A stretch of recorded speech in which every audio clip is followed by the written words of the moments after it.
The kick forward, the punch through, that's gonna be it!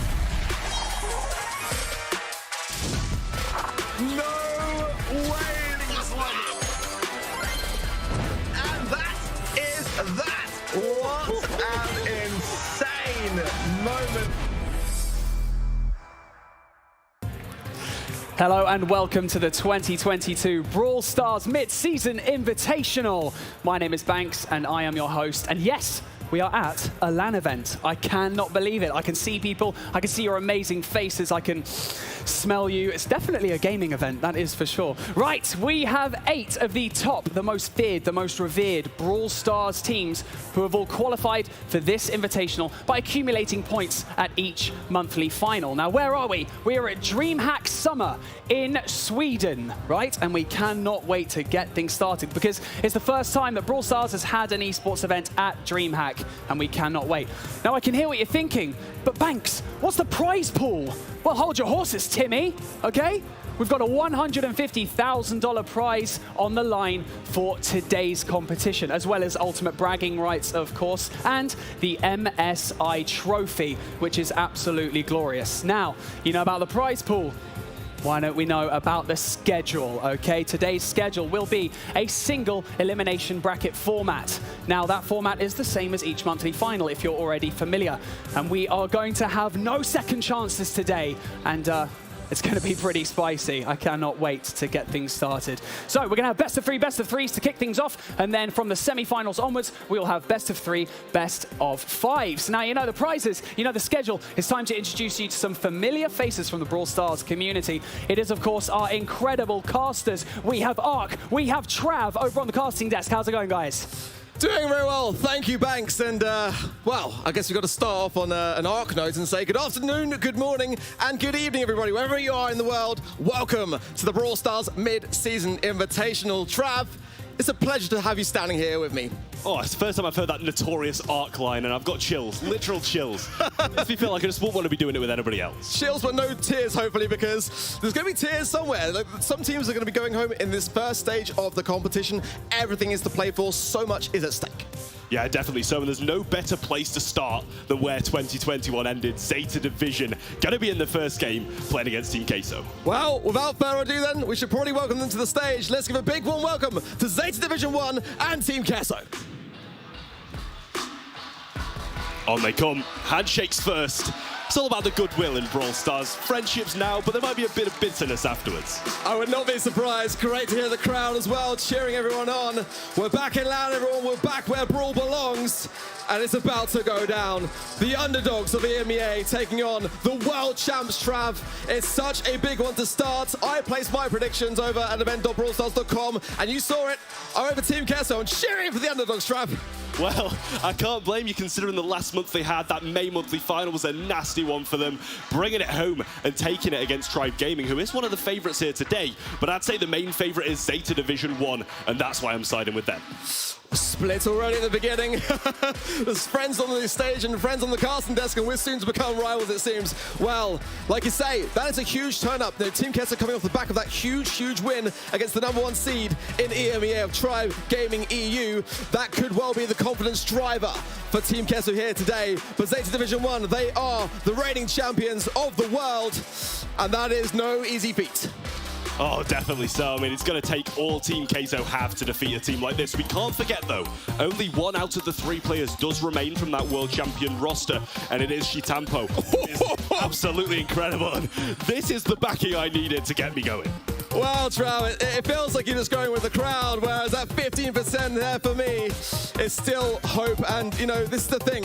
Draft is a big factor here, I feel, as well. Team Queso, as we know, have been doing for some fantastic drafts, as have Zeta Division 1, but the regional metas are definitely going to come into play here, I feel, as well. And despite Team Queso maybe not having the crowd on their side as far as the vote's concerned, they've definitely got the skill, in my opinion. Well, regardless of the metas, these two teams do have a very similar play style. They love a bit of aggression. You see a lot of max coming out of Zeta and the speed that comes along with it. Whereas, you know, Queso like to go for a bit more of an assassin route. Very true, absolutely, and you'd hope that, well, as we all know, that many of these teams do a lot of preparation leading up to these moments. These are some of the most important moments of the year for them, so, you know, let's hope they've done their homework, let's hope they've been preparing and analyzing along the way to see all the little nooks and crannies of where the weaknesses and strengths lie. Well, if you're going to be here, there's not going to be too many weaknesses to exploit. You need to take advantage of those misplays. Just a few of them as they slide in here and there. You need to make sure you take advantage of those moments or you're going to be left in the dust. Absolutely so, and you know, speaking of the draft as well, you know, a great strategy would be to try to take away some of those brawlers that you know your opposition are looking for, you know, especially if you win that coin toss. You also want to leave a little bit of an open window for yourselves to be able to have that first pick, and you know, you'll often find for that same reason that we tend to get a lot of brawlers being banned, and often, you know, as many as 6 we can have now. That is a huge format change that has come in this year from last year. So Zeta Division 1 as well, you know, they won last year, absolutely no shadow of a doubt. But it was a different format. Just leaving that out there for a little bit of doubt. Trying to get that 85% just a bit more in my favor.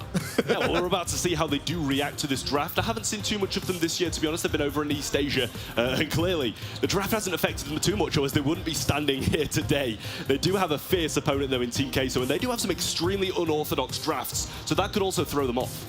Yeah, we've seen a lot, haven't we, in the EMEA region, just how good Team Queso are in their drafts, and you know, picking a lot of unorthodox brawlers. Like, you know, I don't want to give too much away because they can hear us on the stage, right? But you're looking at Javi, and that man, he knows how to play an Amber, so watch out for that one as well. Rafa, as we know, a real threat on the Mortis, so if they leave that door open on the side of Zeta Division, I am looking for some spectacular fireworks to be going off over in the Team Queso side.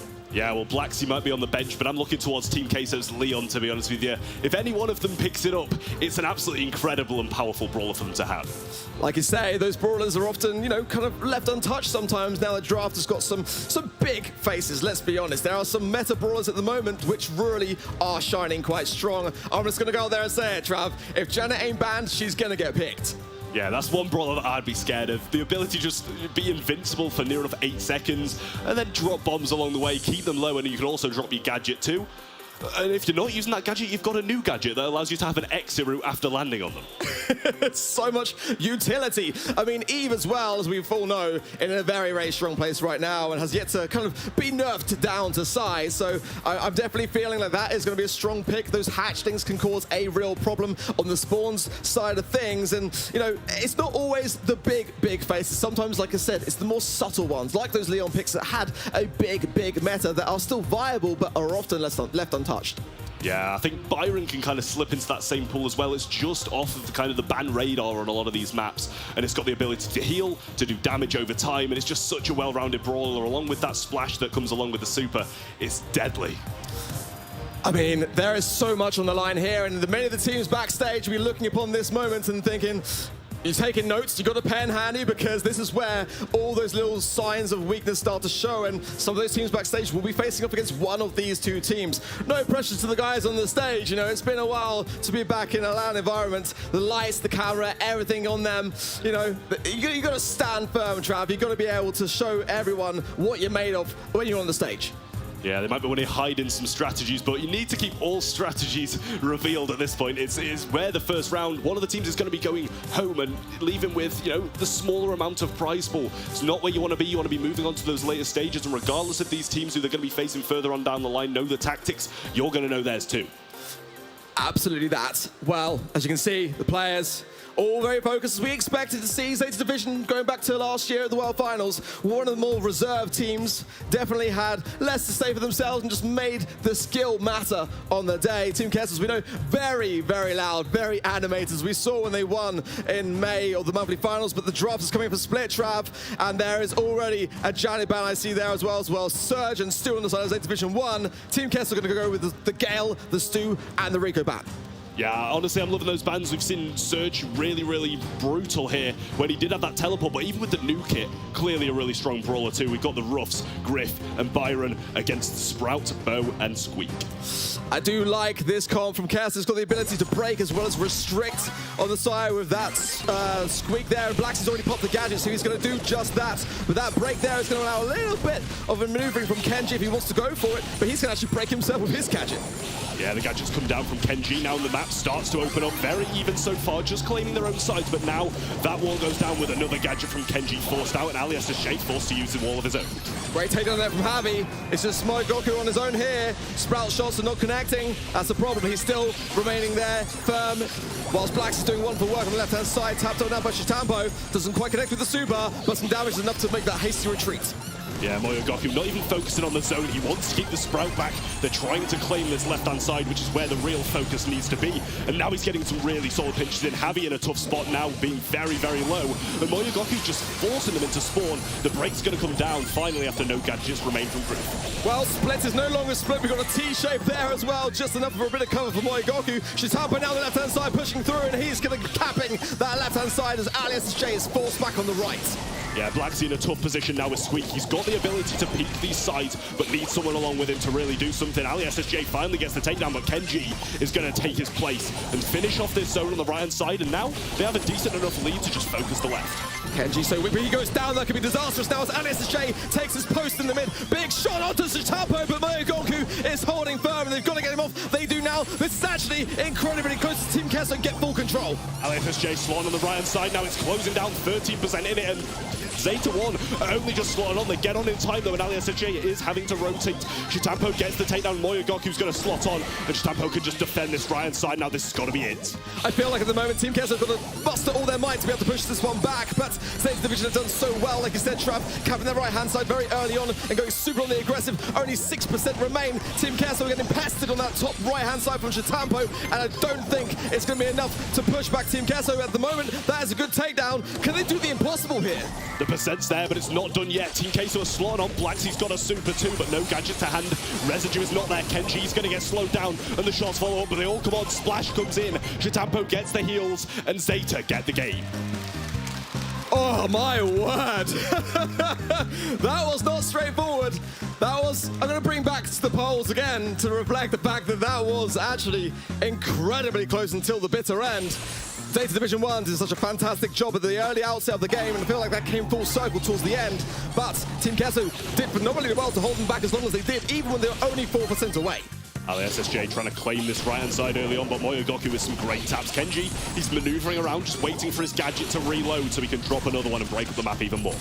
Well, Blacks is utilized that super totem there, hence the super that comes out, slowing both Kenji and Shitampo. Kenji goes down, Shitampo as well, pushed so far back now, his full health after the healing, but the positioning is not there. Moyogoku's doing a lot of work on that right-hand side, and that is what is giving Zeta Division 1 a fighting chance, I feel.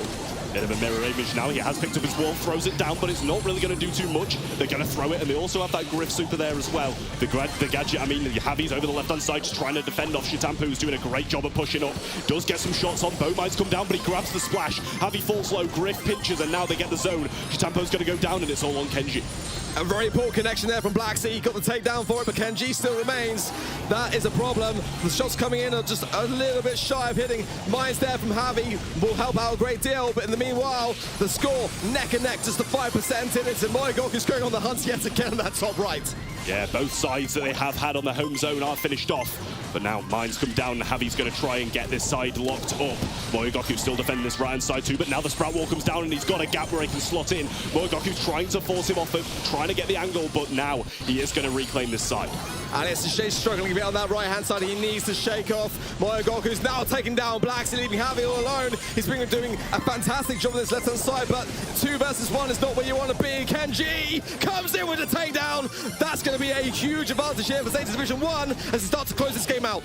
Nearly 20% has been given in their favor now. Moyogoku's still defending this right-hand side too, but Blacksy's doing a wonderful job as well. Moyogoku falls low, and that could be a huge takedown. The pinch is there.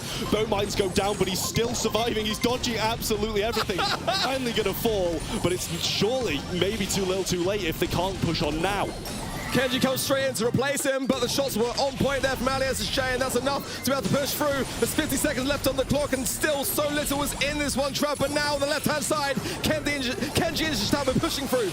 Super comes in from Squeaky, gets a double connection. Kenji's going to fall low. He's slowed as well, but Black Sea shoots a shot on the wall. Kenji's going to fall, but the percentage is still ticking up as Shitampo's still standing on the zone. Alisashe goes right, but he knows he needs to defend this left-hand side. Queso now joining him, and there's some comeback potential here. There's a good wall from Alisashe. Boy, Gokudo, as we saw, on point with the jukes, but not this time. Takes two to the face. The third one missed. Abby on the left-hand side as well, doing his best to defend this push, because that would be the final nail in the coffin. 15 seconds left, Trevor. I don't think there's enough time now. Yeah, the timer has ticked past the thing, but I mean, Zeta are looking to finish it regardless. Blacksy's going to throw a super down, but Shitampo finishes it off anyway, and they get the first set. Oh my word. We've only just begun, Trav, and I feel like already I need to have a sit down. I need to lay down and recover from that game. My goodness me. That was incredibly back and forth. That was by no means a straight walkover, but Zeta Division 1, they take the first set. That is huge momentum for them.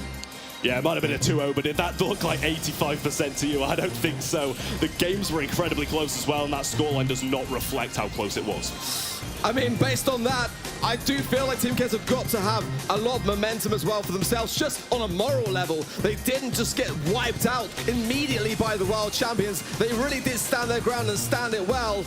The next game will be coming out shortly after these highlights, and we'll be able to look at a brand new draft as well. But honestly, that was very, very close. Yeah, it was a very, very good game. I absolutely love the Griff pick, I will say. Once that map got broken up and Byron could assist him as much as he did, that was surely. The comps were just not lining up. As soon as the walls go down, they've got the Roughs break as well, and the Sprout was just left out in the open. Great to see the reaction there from Zeta Division 1. The cheers around. Team Queso looking still very focused, unshaken and stirred. Looking to see what they're going to be bringing out of the bag there as well. And Dance watches on from behind, just giving some helpful support and encouragement along the way as well. So I'm sure some decent drafts as we go into our next map, Layer Cake for Bounty Trav. This is a chance actually to bring that down some of that tempo on the side of Team Queso. Yeah, but at the same time, they might want to keep it high. This is, if you're going to play one of those assassin brawls, this is where you're going to do it. Bounty is the mode, and Layer Cake is the map, where you can pull out something like a Mortis as a last pick or a Leon and play for those chaining kills and just keep them in spawn. I do remember well, the last time I saw Rafa here on Layer Cake, he did pick the Mortis on the final time round, but it didn't work out. The comp that he went against didn't quite work out for him, so it has a lot of ability to do wondrous things, but if Zeta Division are prepared for that as well, then it could be a troublesome one to have. But this map is great for control, great for throwers, and also great to go on the hunt with those assassination brawlers, like you say, on those more vulnerable brawlers at the same time. Yeah, considering the old comp before draft here was something like that Brock, Piper, Tick. Very, very squishy, but now with draft coming in, you've got the ability to counter out these brawlers, and the only way a brawler like that is coming in, if it is the last pick, you know, you've got these throwers who are going to be really dealing with a lot of the long-range brawlers really solidly. I'd like to see something like a Bell mid here. We had a little bit of a time for Gene, and I think that time is still here somewhat as well, but as we've seen already, Ruffs is a big thing to consider as well, and being able to hand over that supply drop to your teammates and soup them up accordingly as well, it's definitely something to consider, as well as other brawlers that can kind of herd the sheep effectively. We've seen times, we've seen Rosa combine with Max here to really push back your opposition into the spawn, and that can be a great strategy to consider as well, just to come out with not just one takedown, but all three players. Yeah, you've got to be kind of passive, but also when you have your opportunity, you've got to explode into and take advantage of it. Because on a map like this, a lot of the gameplay can be very, very slow, hiding behind walls, depending on the comps they bring out. You've got to take advantage of possibly even the one opening you might see during the game, and you know that might go incredibly wrong for you, but it also might go incredibly right.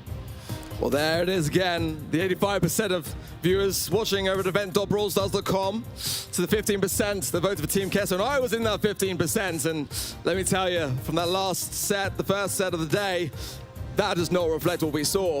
I still feel there's a lot of fuel left in the tank still for Team Queso to bring this one back and make it even. But it's all about that draft, Trav, not just the skill. And this is where Team Queso can thrive, I feel. Yeah, but let's not forget, this could be done in this set right now. Best of three in the quarterfinals. So, you know, Team Queso, they're on their last life unless they manage to bring this one back, take it to that last set. They're in a vulnerable position, and they've got to make sure their nerves don't take their advantage of them. Well, again, no, we can't have all the fun here, Trav. You can get involved at home as well. Again, at event.brawlstars.com. There are some pins there as well, exclusive here to the BSC, that you can take full advantage of. We've got as well the new Chaos Cup pin, exclusive. No one's really seen that until today, really, and the Thorn pin as well. Not to mention that it's double points. So everything carries far more weight today. You can go back and achieve pins that you didn't even get during the monthly finals. So, you know, go ahead over there, sync your Supercell ID there, log into that and sync it all together, and you'll be able to get some in-game rewards. Yeah, I mean, I haven't actually put my predictions in. I need to run off and do that as quickly as I get off stage because I need those pins. They're incredible. Bans come in, Janet, Tick, and then Byron. A lot of those brawls off the map, and they are getting rid of the Mortis themselves with Rico along with it, which is questionable, and also the Max too. I love it. I love it. You know, Team Queso are actually banning out their strength because they know that actually Zeta Division 1 could take it from them. As we said before the show started kicking off, this BB idea I feel is going to be dependent as well from the Gene, but now Shitambo is going to separate off a little bit here. This is a big spawn trap based comp here from Zeta Division 1. Yeah, well, Blacksea is in and he's on the Leon. That's something to be scared of. Moyogoku getting hit hard now, but they have got the control. The BB can tank so much damage, and with that Gene as well, he's got those healing buffs to come along with it. Shitambo taking a lot of fierce damage there as Javi's shots were absolutely on point, but now healing up a little bit, getting a little helping hand as well from the G Magic Pulse before going back in. I think Team Queso are playing this slow and steady. Blue Star, though, is with Zeta Division 1, so if the takedowns don't occur, then that is going to play a key role. Yeah, well, you can see the side switches by Zeta, and both Queso as well are really strong. Shitampo's just trying to follow the Sprout, tank a lot of those shots and get in close vicinity, but Team Queso are not allowing it, and hence the close scoreline. There's not been too many engagements, and that's why it's so passive. But now we've got the Lollipop drop down. Blacksea trying to work for his super once more as he got scouted out multiple times when he used it last. Shitambo takes a swing that's going to eradicate the shield, but back up now. The Lollipop drop still doing a ton of work there, but Ali SSJ goes down. That's going to be 3 stars to 0, and now Team Queso is starting to fall behind. Yeah, Blacksea gets in range of that swing as well, and he's powered up. They get hit. All 3 members of Zeta now have those power-ups from the Roughs and in a great position to carry on this dominance. Javi, he's put himself out of position. In comes the BB and 2 swipes, and he's down as well. Blacksea as well goes down after Moyogoku didn't hesitate to land those shots on point. And Shitambo, it's not finished. Just his aggression on this left-hand side comes in. Super connects twice into Alias J, and the scrutiny not done there, forced out the wall. This is looking so good here, Trav, for Zeta Division 1. Oh my word, they have absolutely demolished this first game of Bounty, and surely now match point and the championship pin that they earned from their 2021 victory just to rob the Salt in. I mean, that was complete dominance. Didn't even get a look in on the side of Queso. Possibly this BB just too much for them to handle, too much HP, and the shield, you know, along with it as well is very difficult. Zeta are now heading on to match point, and I can't see them stopping here. I feel like the train has already left the station, and they are looking to tie this up soon. They do not want to give any glimpse of an opportunity here for Team Queso. I think the comp here is a good one as well. It's a hard one to control, and the more shots you miss, the more you're punished for it, as State Division 1 can just push them back into that spawn. But now we see a little bit of resolve, a little bit of a turnaround as they start to dig their heels in. Yeah, they're actually getting control of this one, and some early supers from Ali SSJ going to provide some great control of this left-hand side. Shitampo's just in the middle of nowhere. Can't do anything except from soak up all these shots, which is what he's there for. Yeah, but with that shield, the protective shield for the batting stance, there's a lot there to be done for Alice's Chase. It's tickling him, he needs the support, and that's why Javi is coming in to deal just that. In the meanwhile, Blacksea going down is going to extend the lead for Zeta Division 1, and they continue to go pushing back harder than before. Yeah, flip the script now, and it looks like Zeta are completely in control. SJ having a wall, needs to try single out one of these opponents in a 1v3 situation, lock them in and do some really solid damage. The pull comes in, and that is huge from Kenji. Wonderful pull at max range, and they lengthen their lead. A great connection here, and Alice is Shane having it push back into the corner. The wall goes down, but it's going to come down yet again in a minute unless they can take out Shitambo, and he's still going 741 HP, and he's now healing up accordingly. This is looking again so much in favor of Zeta Division 1. Team Queso, they've yet to get a single kill. Across both games as well, Shitambo is on a spree. Moyogoku with all the gems, though. The ball comes through, and he's got to be done. Blacksea goes down, Shitambo survives once more, and Alias SJ is hung out to dry over the right-hand side, doing nearly no damage. Kenji going to be using that star power to heal up Shitambo as well, and he's got the pull. He's been brutal with that so far. I'm not sure he'll stop here. There is 10 stars available, but it's going to take an entire team wipe, Trav, with 10 seconds left on the clock. I don't see there's any way the Team Queso can do this. Surely now it is going to be Zeta Division 1 being the first team of the day, moving on on to our semi-finals. Well, I can't say I didn't expect it, but they proved themselves worthy of that champion title in the last year. Wonderful plays, making it straight to the semi-finals, and look at that scoreline, straight 4-0 sweep. Straight to the point as well. Honestly, Zeta Division are looking scary, and I'm sure backstage as well, many other teams looking on thinking, good luck in the upper bracket. But we're going to continue on with the upper bracket shortly to find out who is going to be their opposition. But the GG's in order, fist bumps all round, and it's great to see good sportsmanships from both sides. Yeah, it's good to see that good faith, and you see LASJ with a bit of a smile on his face, even after loss as well. It's just great to be in an environment like this, and wonderful to be at DreamHack as well. Such an incredible event. Looking at those highlights, though, it's just complete Zeta dominance across Bounty. They looked hopeful after that hot zone set, but Zeta did not want to give them a shred of hope. Well, exactly that. You've got to put the final nail in the coffin and do it quick, but that comp was gnarly, Trav, in Layer Cake. Honestly, I haven't actually seen many experimenting much with BB. She did receive a recent buff as well, but Zeta Division 1 showing exactly why she is. Look at that. Blacks, as we were saying, is such a great assassin when it comes to that Leon pick. Didn't get a single star. It's not looking good. It's not looking good on the analytics side, Trav. Yeah, I mean, I was bigging up his Leon, and I still back it up. He's been dominating the EU region with that. Regardless of the 0 kills, it's hard to match up against a team like Zeta Division, even with your best brawler. But this is what I love about events like the MSI. It's like, you know, when you're regionalized, there's one story to be told, but when we're at the MSI, there's a whole world to consider. And today, so far, Zeta Division 1 are really laying down the mantle early on. Well, to go from winning a monthly final in your home region, and a lot of people consider it to be the most competitive region too, to getting completely swept in the first game of MSI, it's got to be a bit of a realization for those teams backstage. This is a team to be scared of. They haven't changed since last year, and we need to be worried. Yeah, exactly that. You know, they are really laying down exactly what they're made of at the earliest possible time to do so. But let's talk about our next matchup, Tribe Gaming EU up against STMN. What are your thoughts with that one, Trav? I mean, we're from EMEA ourselves, so we're probably going to be biased, but this is the battle of North America and LATAM North and EMEA. The memes are going to fly. We know that much is going to be true regardless. Who are you predicting? I mean, I've got to side with the Brits, Tribe Gaming EU. I just think they've been playing so well consistently throughout the year. We can't forget they've had 3 grand final appearances and only won 1 though. Not sure if that's something to do with the pressure getting to them late on when it really matters. But regardless, they've made it here in first seed of EMEA, and that's something to, you know, that's a bit of an achievement in itself. I've got to say as well, you know, spending some time with them, guys, they're looking scary. They are looking really, really scary. You know, when it comes to the drafts as well, they've got a fierce method to contend with on that side of things too.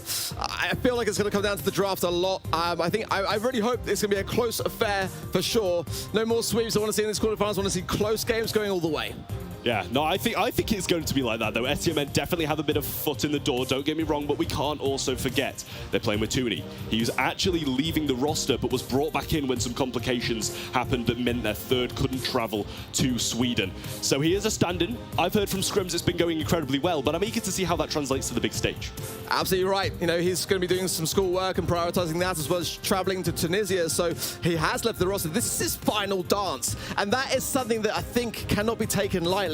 You know, when you're coming in, you know, and you got that release of some pressure, obviously he wants the best for his teammates. But when you're not necessarily under that same scrutiny, you can let it all go and you can do some crazy wild things. He's got nothing to lose. That's all it is. Absolutely nothing to lose and everything to gain from this game. If they can move on to these semi-finals, it's going to be absolutely huge, but they've got to remember who's waiting for them as well. Well, we're waiting for them, so let's get them on. Tribe Gaming EU and STMN, please welcome them to the stage. On they come, North America versus EU's top seed. 2 absolutely phenomenal teams getting ready to battle it out on the Brawl Stars stage. Absolutely incredibly excited to see how this one plays out, because as you mentioned, NA and EU, there's a little bit of social media back and forth between those teams. And you know, I mean, you get to even look at Twitter after this as well.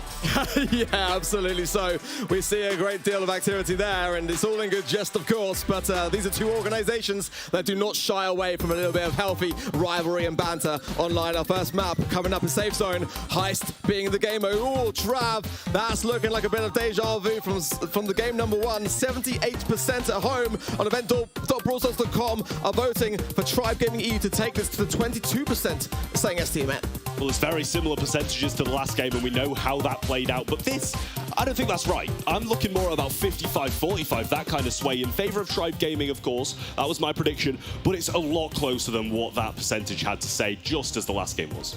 Well, Trav, as you know, I've been in the gym with Swart, the coach for STMN, on a daily basis as you've been here. And, you know, we've been chatting things through a lot. I said to him that I feel like this could be the closest matchup of the quarterfinals, actually. Very little in it. One thing we've got to say as well, you know, Tom is a world champ himself. The first world champ back in 2019. We've just had some world champs with Zeta Division 1, and that went pretty well for them. So, himself, Drage and Yoshi looking to come together here and really prove their worth. On the side again of STMN, Bobby OG, Tooney, and we know that they are also equally as fierce. Yeah, it's just great to see how these teams are going to be facing off such in an early round as well. And, you know, I've discussed with multiple people and they all agree that this is going to be the closest quarterfinal. At least I predict it might turn out differently just as the last one did. But in my eyes, in a lot of people's eyes, this is going to be the closest one. I do feel that it will be very much the same story here. We saw at the World Finals, no, it wasn't a great time for Tribe. They struggled a little bit going out in the first round, so they definitely want to better themselves here today. STMN went further on in the competition and had better results, so that is surely going to be a scoreline that's going to be in the back of their minds here today. It does seem, though, like Yoshi was that missing piece needed. This year, as soon as they brought him in, they've started performing incredibly well. 3 grand finals, 1 win. And it just looks really, really good. Their synergy's been incredible, and Yoshi was just that piece missing. Plays the aggressive brawls, and you know that's the kind of play style that they needed and didn't have beforehand. Yeah, that first grand finals back in March for Tribe Gaming EU, where they did lose to SK Gaming, but they got to match point against no other scoreline very early on. Here's the bracket for today. In case you're just joining the show, Zeta Division 1 did get that clean sweep against Team Queso and didn't even drop a single death in Bounty the second set. So they are our first team in the semifinals. We're now looking to see who is going to join them. It's going to be either STMN or it's going to be Tribe Gaming EU. Well, make sure you get over to event.brawlstars.com as well. Ensure you've got your predictions in just before this game starts, and you'll be able to reap the rewards of that Thorn variant pin from a few months ago. We've got a different bit of a variant in it, sitting at 4,000 points, and then the Chaos Cup pin comes in at 5,000, which you'll be able to get over these next few days. Yeah, and if you haven't received any from maybe the May or the April monthly finals as well, then they are still available and a greater chance to catch up to where we are today as well if you are fortunate enough to have got them all so far. We've got double points here today, Trav, so even more in-game rewards once you sync up your Supercell ID to the site. Yeah, I'm ready. I'm not needing the catch-up time that's been provided. I'm sitting at 3K right now. I've been grinding out through those monthly finals through the first portion of this year, and I didn't manage to get them in. As soon as I hop off the stage, I'm going to ensure that I get my predictions in and make sure I get those points needed. Absolutely do, Trav. I want to see you flexing the pin on me, your rivals and your friends all around. As, again, exclusive, absolutely exclusive. Players getting ready themselves, and looks like OG there had a bit of sound issues that we're going to be resolving very soon. It's great to be in DreamHack, Trav, honestly. I mean, I walked down to do the show opener early on just before I had to run back here to start the show here. It was absolutely insane, and it's great to have such a fantastic crowd behind these fantastic players. From the little I've seen, it looks incredible. The atmosphere is great here as well. We've accumulated quite a nice crowd outside the Brawl Stars stage to watch the MSI, so that's absolutely great to see as well. And make sure, if you are watching in-house, in DreamHack, don't go anywhere. We've got some more giveaways throughout the show as well. Oh, Trav, we have got a bunch of swag here in the studio for those who are watching here. And actually, before we started, some of those members of the audience tried to steal our Bruce from the desk as well. That's how keen everyone is to get their hands on that Brawl merch. Well, I think at the moment, we're just going to get the players all ready to roll. For the meanwhile, we're going to throw it to Banks, who's going to be backstage. Backstage, Ark? What are you talking about? I'm on the front of the stage. I see some of the seats are missing, people. That's outrageous. What's this guy's name again? That's what I'm talking about. We have some audience participation going on here. An incredible match so far that we've had from our first two teams, GG to Zeta Division 1. It's been absolutely incredible. But yeah, like Ark has already mentioned, alongside Trav, we have a couple of technical issues that we're going to be fixing very, very shortly. But, I mean, who doesn't love giveaways? So we've got a Bruce the Bear to give away. Bruce the Bear, handle him with care. Come on. No grabbing, no shouting. I'm looking at you, okay? I'm looking at you. And please do not forget that we also, you at home can go down to event.brawlstars.com And please check out the website, enter in all the polls because there are in-game prizes to be won. Like Ark has already mentioned, we have pins that are available in-game, so make sure you participate in that, earn those points, get those pins. And then you can show them off to your friends. Right, who wants to Bruce the Bear? Woo, that's some quick hand gestures I've seen. I am gonna throw him. If I throw him, promise not to fight over him, okay? You promise? No one promised there is going to be a full-on brawl in the middle of this Brawl Stars event. And I'm going to go that way. Don't fight, don't blame me, don't blame me. All right, let's get some more while these issues are being solved. I'm going backstage. My hand is, I'm going to pretend like I've reached all the way and I've grabbed a, oh, it's another bear. It's another Bruce the Bear, exactly. I might go a bit rogue with this one. I might go further out. I'm just going to give the cameraman such a headache for leaving the stage. Or I should probably just throw it. I'm going to stay up here. Do not worry. Do not worry. Everyone's just getting ready on stage. We have plenty of time. It's going to be great, okay? Who's ready for some competitive Brawl Stars? I can't hear you. Who's ready for competitive Brawl Stars?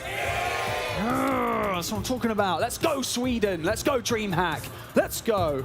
I'm pretty sure a dad just fought off a load of kids. Okay, fair enough. Fair enough. You get that bear for your son. That is absolutely fine. I do not mind. I do not mind. How are we looking on the technicalities? I'm going to get some more giveaways. Should we do some more?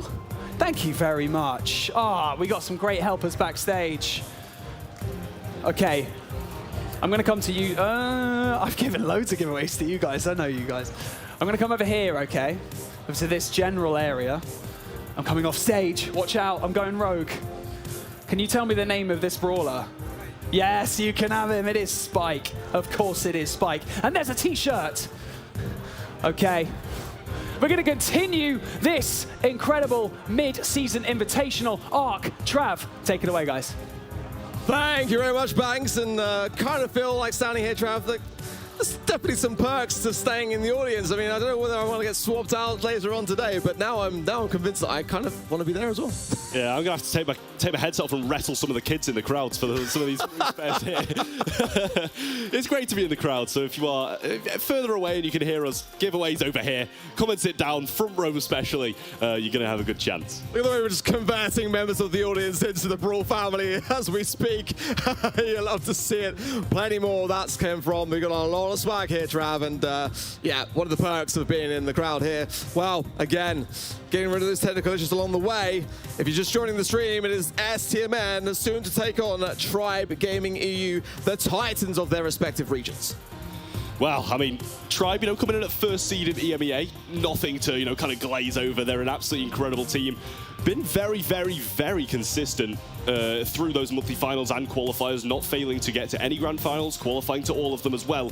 And STMN, they've had some issues. They've gone out in a couple of semi-finals. They did win one, though, so, that's an achievement in itself. And NA's been quite a fierce region, too, this year.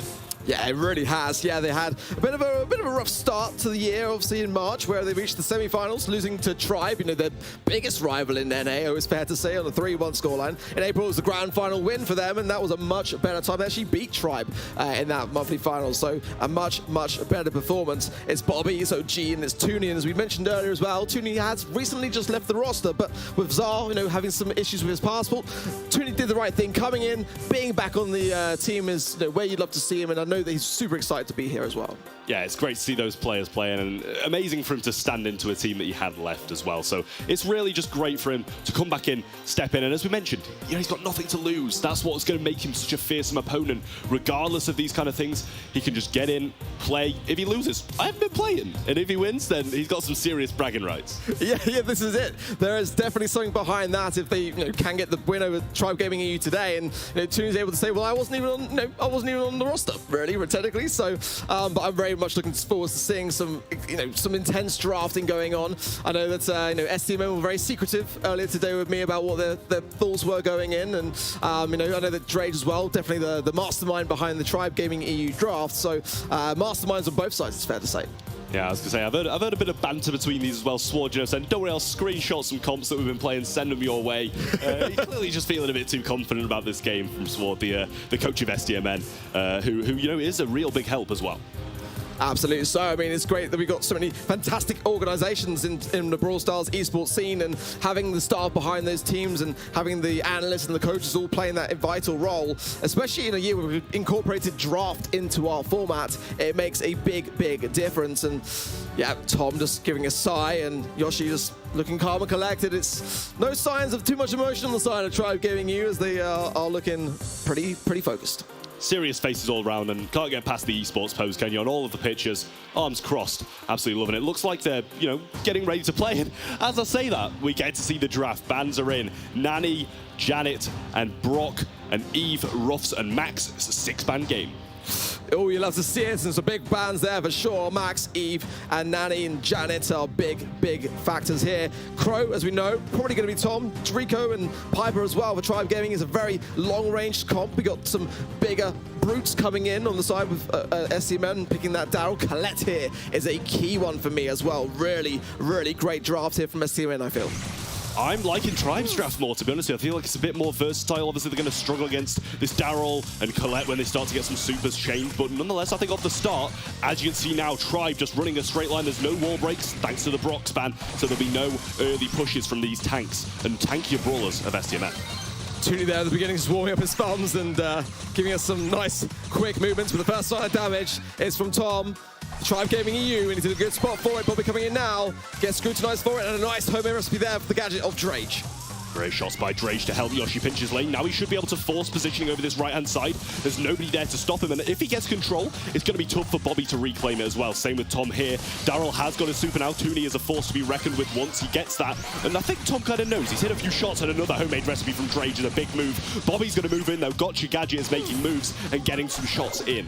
And he can jump away if need be here as well. He might choose to. Nope, gonna keep going, gets the top of Bobby mid dash and the one on the return. That is a great defense, it's got to be said. Drage's not done yet. 336 HP that goes down to OG, and Toonie on the left hand side. Oh my word, what a great gadget from Tom. And the scrutiny was there, but Tom stays strong. Yeah, surviving once more. Bounces coming around this side. Great play from him. And then now, shot. Drage pinches in. Tom gets the bouncy castle off. Jump comes in from Yoshi, but gadget from Bobby popped. And now he does almost survive that. Drage trying to follow with some shots. Tom using the last of his gadgets. Toonie using his as well. Now trying to push up this left-hand side. Stalemate, and the scores are even. Yeah, they really are. There's one gadget remaining on the side there of Yoshi, I feel. Tom and Drage both all exacerbated, and it's quite an early stage of the game as well. Mark onto Drage. He's taking a lot of hits, and Bobby's in a great spot here for some damage. I was kind of unsure about the jump that he just did there. STMN got some great position, but Yoshi is up the other side. I didn't realize OG's going to fall down up to Drage and Tom to defend. They have got the Rico, but the Daryl's on save. Colette super comes in, and Drage is going to land directly back onto him. He didn't move away. Bobby comes in once more. Another 6,000 damage on safe, and they're in a wonderful position. Great connection from Tom, but then Drage has to come with the pickup. That is a lot of damage dealt by STMN. There's only 25% remaining on the Tribe Gaming EU safe here. What a fantastic push from them. Supers galore from Tribe though, but Tom's looking like he's going to be taken down. Toonie cycles his super, and Bobby slots into an aggressive position. Drage doesn't connect the shots. Jump comes in. Takedowns there. Bobby uses his super defensively, gets that as well. And it's looking like this one could be over. Toonie has his super rolling in. Tribe nowhere to be seen, and STMN take the first game. Brute force there from STMN, and the early control on the side of Tribe Gaming EU, but as soon as they lost that middle control, they really struggled to get out the spawn. It's the thing with Piper, is a great brawler to have if you've got the ability to hold position, but if you lose defense, Daryl is nowhere that you want to be. Now, Tom going to try slot into the same position as last time, but I think he needs to kind of take advantage of the fact that Toonie cannot make these early aggressive moves until he gets his super, which is 30 seconds into the game. Tribe didn't really take advantage and get the damage from that positioning that they can get early on. Few shreds there now, and another gadget from Drage early. Gets the takedown for it. Bobby on the right-hand side, forced to heal up. And Yoshi now quite far back, actually, considering that there's a 3 versus 1 situation. Toonie goes in on Tom and doesn't quite come off on top. The support is there, but down goes Drage, and down goes Toonie in return. So Bobby and OG now in a good spot to make it a 2 versus 2. Pretty even once more. There's the nest egg in the mid from OG. Tom trying to force this position over the left-hand side. Still no super from Toonie, but now Yoshi's going to get that break of the right-hand side from Drage. Toonie coming in, rolling over the water, putting himself in a good position to tank some shots for his teammates who are going to rain damage behind him. Great slow there from Yoshi, gets taken down on his retreat forwards into the opposition spawn, but double takedown as well, leaving Tom alone. That could be some important trickle damage from Tribe, but I don't think the super connected nearly as well as he would have hoped. It's 80% Tribe are in the lead, but this is where we saw the turnaround happen last time as STMN go on the hunt. When he comes in, Drake trying to defend, and now they do join him. OG and Bobby coming down the mid. OG still fighting Tom, though. Super comes in, doesn't connect with Bobby on the way back. Yoshi with a jump in hand, moves forward into an aggressive position, gets a few shots on, but OG's there to take him down. Great hit up for Drake, just capitalizing. The nest egg pops and he is slowed. Tooney knows that as well and was considering the roll, but thought better of it as Bobby does clear up the scraps there. Yoshi in mid is going to have to retreat here as STMN have got a good lead as well. Tribe Gaming, you've got to get back in position here. Tooney making the same move once more, and it works every single time. Bobby pushing in, 1,500 damage per shot. Super comes in, damage gear activated as well. 3,600 on both hits of the Super. Gotcha Gadget is popped as well. OG raining down fire, and these bounces are going to be continuous. They're going to keep on coming through. Yoshi making the move, gets some good damage, but they're pinned in spawn. For the amount of time that's left with 30 seconds on the clock, Tribe are going to have to do an awful lot here to bring this one back. It can be done, but they cannot lose that mid again. They've got to get forward. They've got to get the lanes locked down. But as we say that, down goes Drage. Yoshi is weak on the left-hand side. Tom is holding strong, but the taps from OG are also landing on point. And I feel like here, STMN just completely push. If Tooney wants to roll it, he will. And they still got to take care of it. There's not enough time, Trav.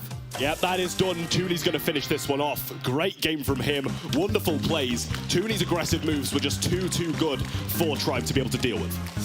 I said going in, I really like the draft. STMN knew that if they could just kind of keep being a pest on that Piper, it was going to eradicate things for Drage, and despite some early gadgets to try to assert their authority, it wasn't enough, and I really like that aggressiveness that we're seeing early on here from STMN.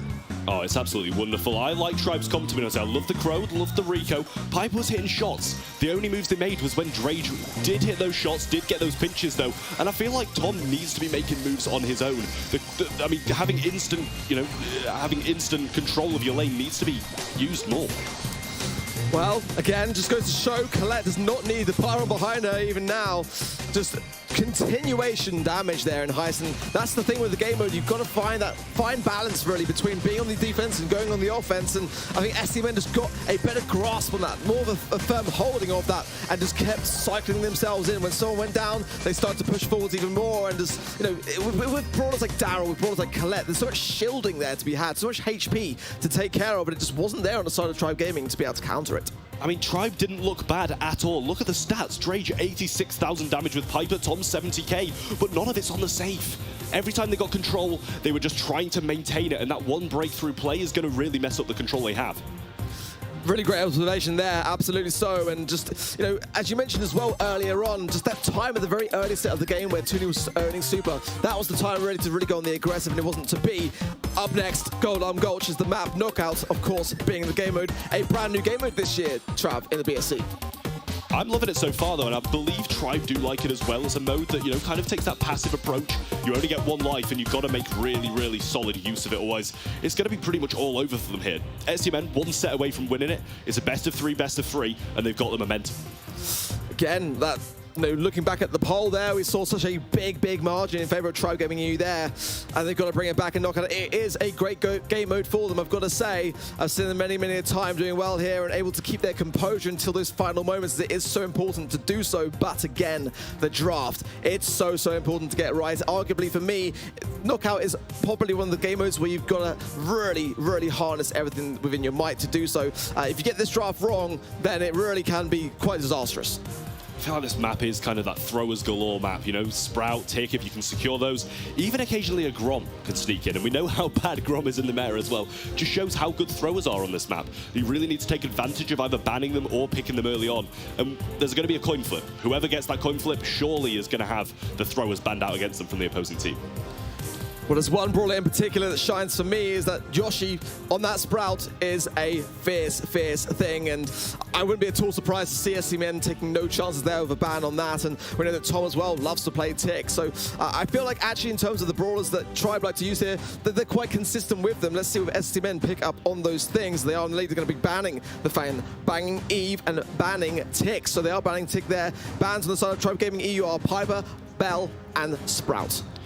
In my eyes, I think we can kind of guess who did have the coin flip here. I kind of imagine STMN had it. Yeah. Because, you know, Tribe are banning out the Bell early on, they're banning out the Piper, they're banning out the Sprout, whereas STMN, they're banning those later brawlers, the aggressiveness of Fang, the Eve, and the Tick. They're trying to leave a thrower open in the Sprout, but Tribe read it and got rid of it.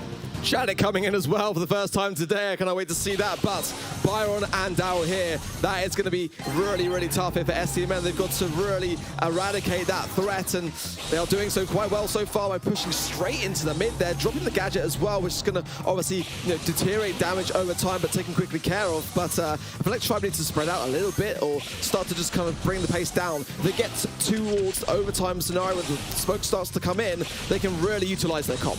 Yeah, Yoshi hit some really nice early shots as well. Should be fairly close to his super after those shots did tick down. Drage able to last out this round enough to get his super, which is going to be absolutely devastating in the late game for STMN if they don't get it. Tom should be on the road to getting his super as well there. Yoshi secures his, and STMN haven't got any yet. Oh, look at that. Big roll from Drage and goes in. Tooney is going to survive when he's got the pull as well. Drage is going to continue ace that and does get the takedown with a splash help there of Yoshi. It's now a 2 versus 2, and the smoke has yet to come in. Great splash by Yoshi to try and revive that push. OG did get tapped up by Yoshi once more. Bobby's low, but he's got the gadget. Tom hits some shots, though. Mines are there. He gets the takedown, and OG's going to be splashed. Has the flight, but isn't going to use it. And Yoshi just gets the round with a sliver of HP.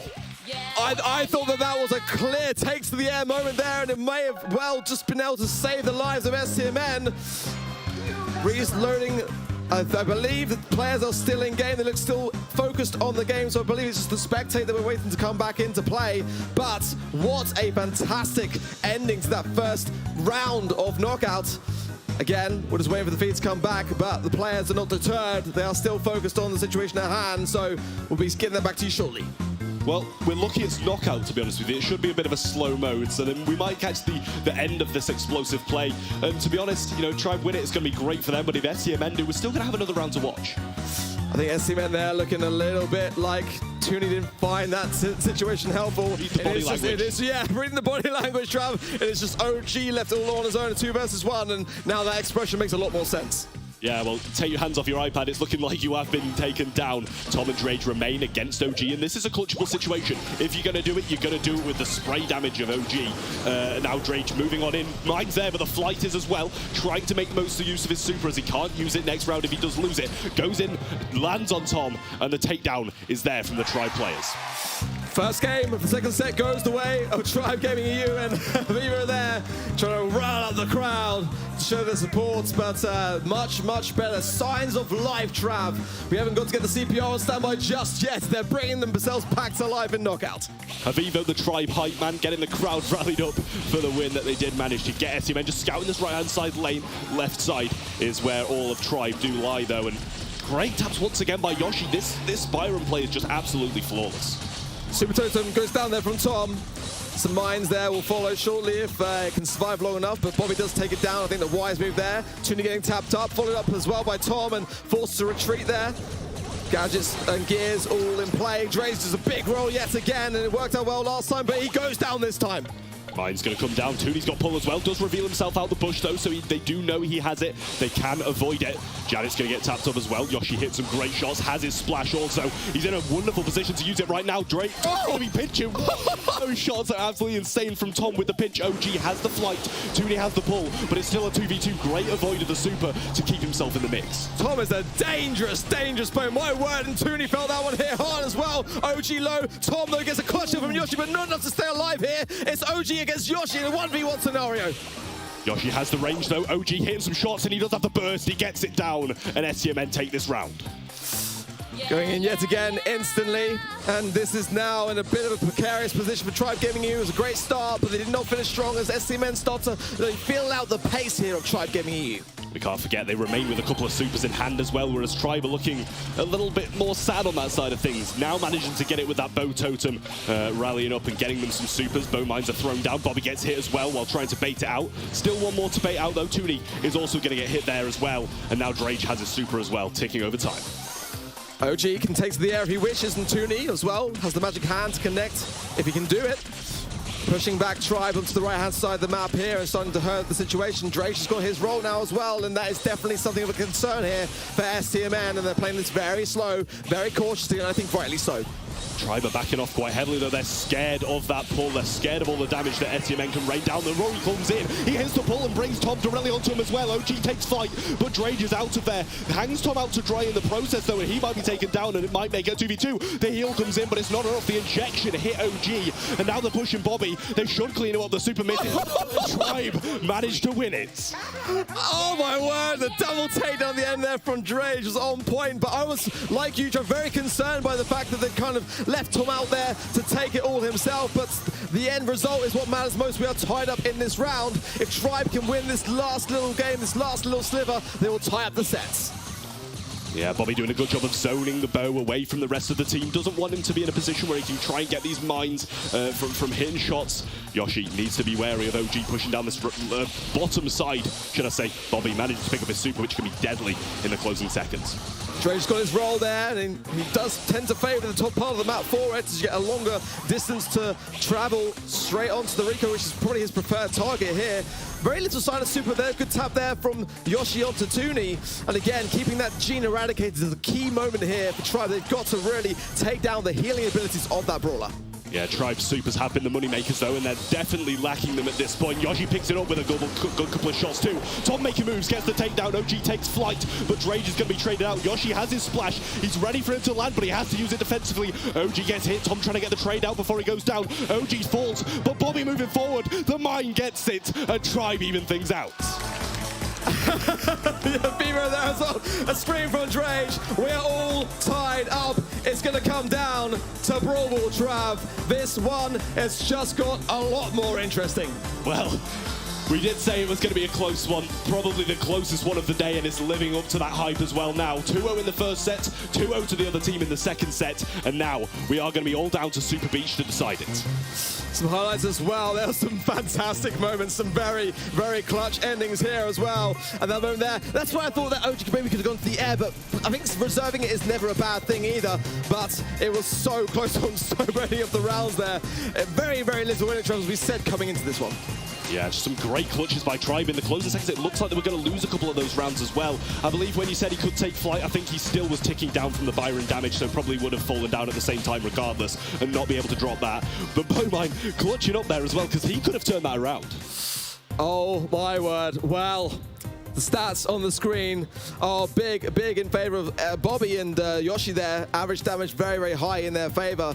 Drage as well, you know, was being more passive as you got to be really with Daryl. It is a brawler which you want to bring out towards the very end, and Tooney as well on the side of being the main healer, the main force of trying to get that magic hand to connect. It makes a lot more sense as to why those stats were a little bit more on the shallow side. Yeah, well, it's kind of looking like those long-range brawlers were getting the majority of the damage, whereas Drage was just sweeping in and getting those assassinations when needed. But a lot of the time as well, he was taking one for the team, taking the death to get some damage and allowing Yoshi to come in with that splash to have that vital turning point. Well, Super Beach is the map. Brawl is the mode, and as we know, Trav, this one can be very fast and furious and over potentially as well very, very quickly if you're not able to hold your ground and provide a solid defense. Overtime as well as a consideration here. All the cover, all the boxes, all the bush will be eradicated in that stage of the game, so you've got to kind of think ahead, you know, and then the comps as well can make a big difference with that. Do you want to go with a comp that's going to have a really explosive early game, exacerbate a lot of gadgets and get that early goal and then just play some solid defense, or do you want to buy down the clock? Do you want to wait for overtime and then try to make it a longer ranged affair? Yeah, well, I'm intrigued to see if, you know, STMN and especially, you know, Tooney living up to his name of playing those tankier brawls. I'd love to see an Ashe come in on this map. It'd be wonderful to see how EU fares against the NA Ashe that is so notorious. Oh, I love it. I love it. The memes are riding high today. And yeah, I mean, you know, we hear a lot from North America and LATAM North about Ashe. And, you know, you've only got to go to Twitter to kind of be able to catch up with all of that. Are we going to see it or not? That's the question. And if we do see it, how are Tribe Gaming EU going to be able to defend it as I can't remember the last time I saw them playing it, but again, you know, teams have been scrimming in private and bringing out all their magic tricks. So, okay, they're actually banning it. Ashe ban for Tribe, as well as Squeak and the Barley, Janet and Ems and Surge ban for STMN. Well, clearly, you know, we rightly called out that they're scared of the Ashe, clearly. But I'm surprised to see them ban out Barley. I imagine STMN did have an early pick then, because I know Tom absolutely loves that brawler. Yeah, I do fully agree. Honestly, I think that's, you know, especially in Brawl Ball, you can do a ton of work. You're actually going to go with the Fang, and that was actually a Brawl that was banned in the last game mode of knockouts by STMN, so that could be something which they were maybe giving away to Tribe Gaming, so they want to bring it out. It's a bit of a high-risk brawler, but one that is still very, very good on the assassinations. Yeah, unusual to see Fang in this day and age, but a great pinch from Drage and some curveballs hit from Tom, getting them a good early position. Yoshi comes in, but gets stunned on his way through. OG having to backtrack a little bit, but Tom's got the super. The splash comes in as well, gets the shots and gets the takedown, but Tooney now making a breakthrough move, getting some shots hit, but Yoshi coming in with the pinch and Tom's there as well. I believe there's 2 gadgets used there from Tooney on the Sweet Dream stun of the Sandy, so only 1 more remaining, and that's actually a really fantastic thing to keep on the defense. So if Tribe do start to gain some momentum, they may not have that to hand. That's something to consider. The ball being pocketed now is a wise move as Tribe are gaining some good momentum, and STMN need a reset. This is a great positioning of a point of advantage here for Tribe Gaming if they can capitalize from this. Well, it's not common to see that. STMN throw down a super and Tribe take control of the Sandy super. They put a Gale Twister on the ball to try and keep it in the corner, play for the late game. They see the Fang, and they know he wants those walls up, not down. It's a great comp from STMN in the defensive sense. You got the Sweet Dream stun of the Sandy, you got the Twister from the Gale, and you know, and they're being put through their paces. And this is the thing, they're trying to buy down the clock, and that's all they can do at the moment now. Starting to get some control, bring the ball forwards, and maybe some max speed will help get quickly back into the mid.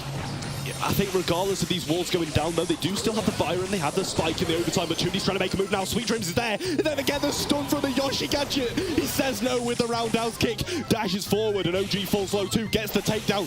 What a phenomenal defense. I can't believe that that's the first time I've ever seen a Sandy stun on the offensive not pay off. You're going to hand it to Yoshi there, the way they handled that situation, as that would have been a disastrous time to concede, as now Yoshi goes in, gets the roundhouse kick stun, and Tooney goes down. OG and Bobby got to defend now. Splash missed by Drage again, though, using that new gadget as well to have more shots come out, but Bobby falling low. Yoshi's not going to go for the ball. He leaves it. He sees Tooney, doesn't want to feed the Sandy super before overtime. Knows they had some defense in Bobby anyway, so keeps it there, and they're going to play the patient game. That took a lot, really, because I was thinking, why would you not get the ball out then? But they want to get this overtime, take down there, and have a clean swipe for the ball here. 10 seconds remain, and we're going to be going into it. Bobby knows full well that Troy got a very, very good position here. Tooney as well, getting a lot of damage conceded, goes down for it, but there is the Sandstorm there, trying to protect there with the Twister from Bobby. Good defensive, but how much longer can they hold on, Trav?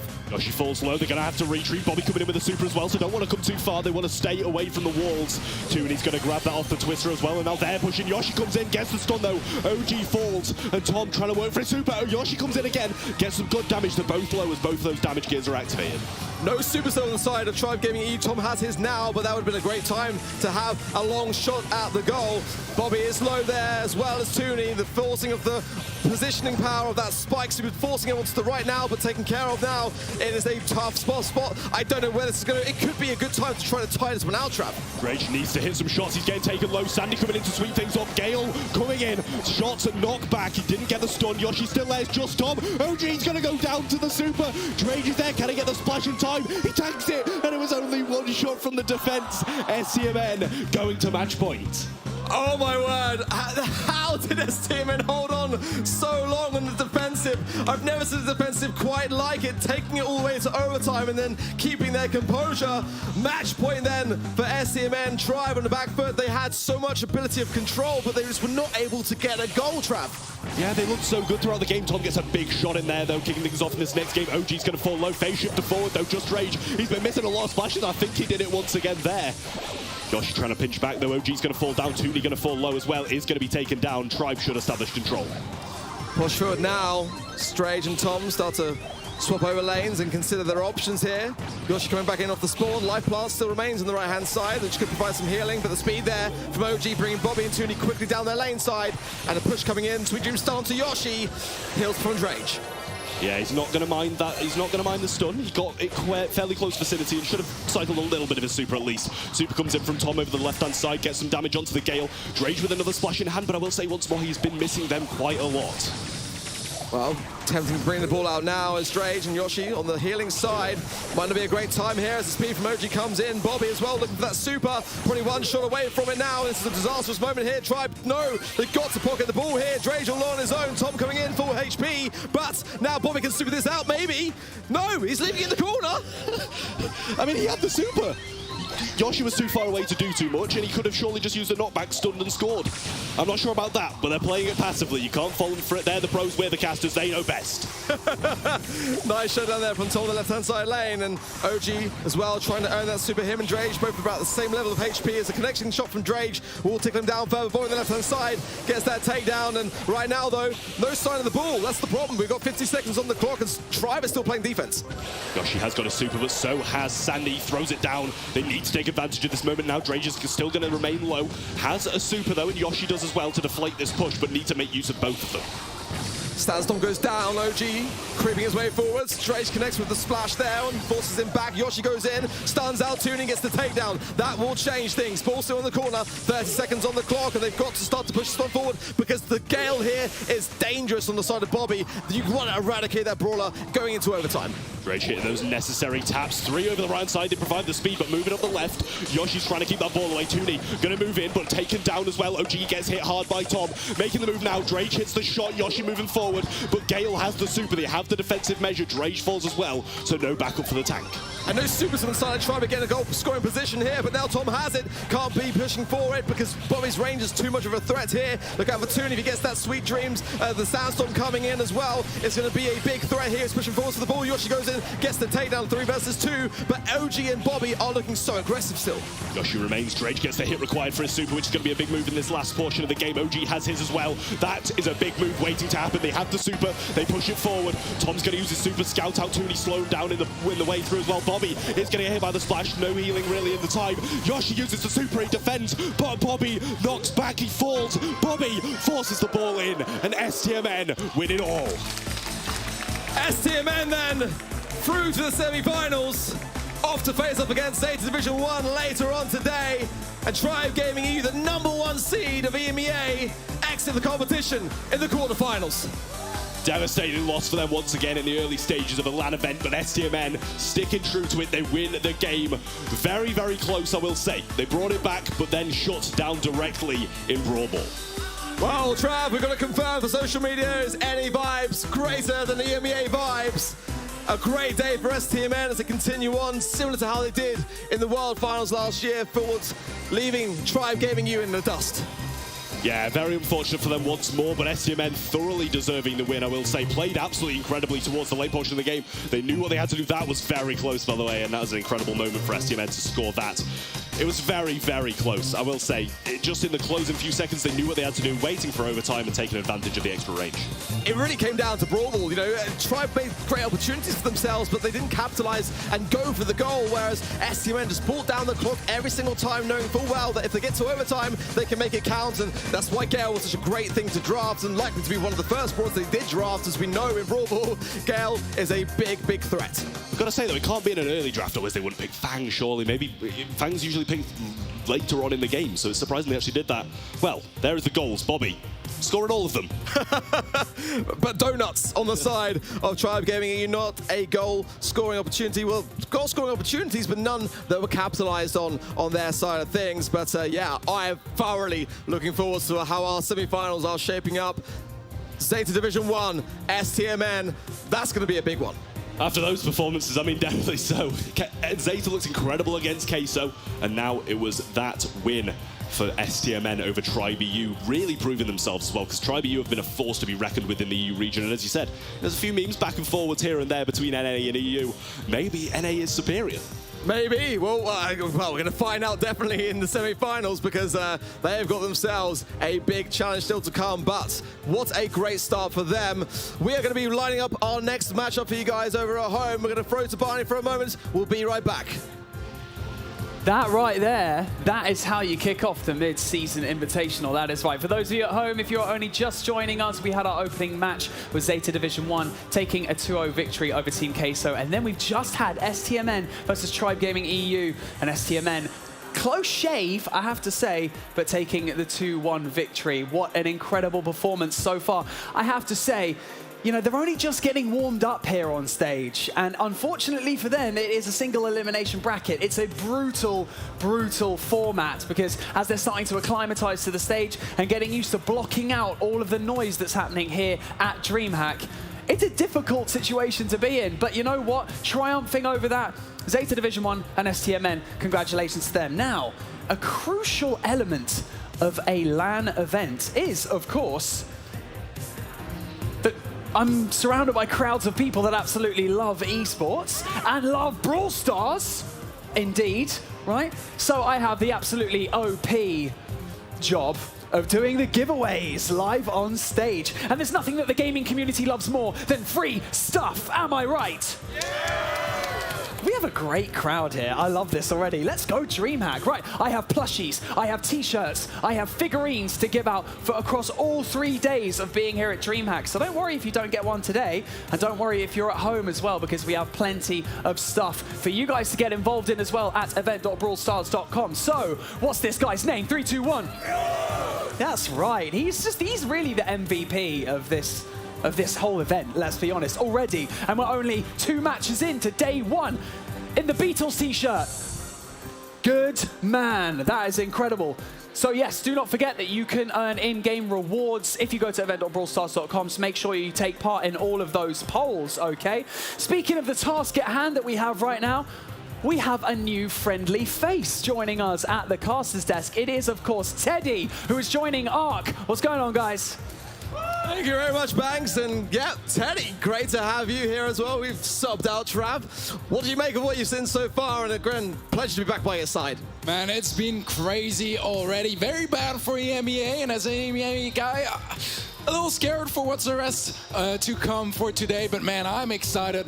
Great matches for our opening 2 matches. And more great matches to come. Next up, we've got Tribe Gaming NA taking on AC Milan Clash. I think it's time that we welcome them to the stage. Let's give a big hand for Tribe Gaming NA and AC Milan Clash.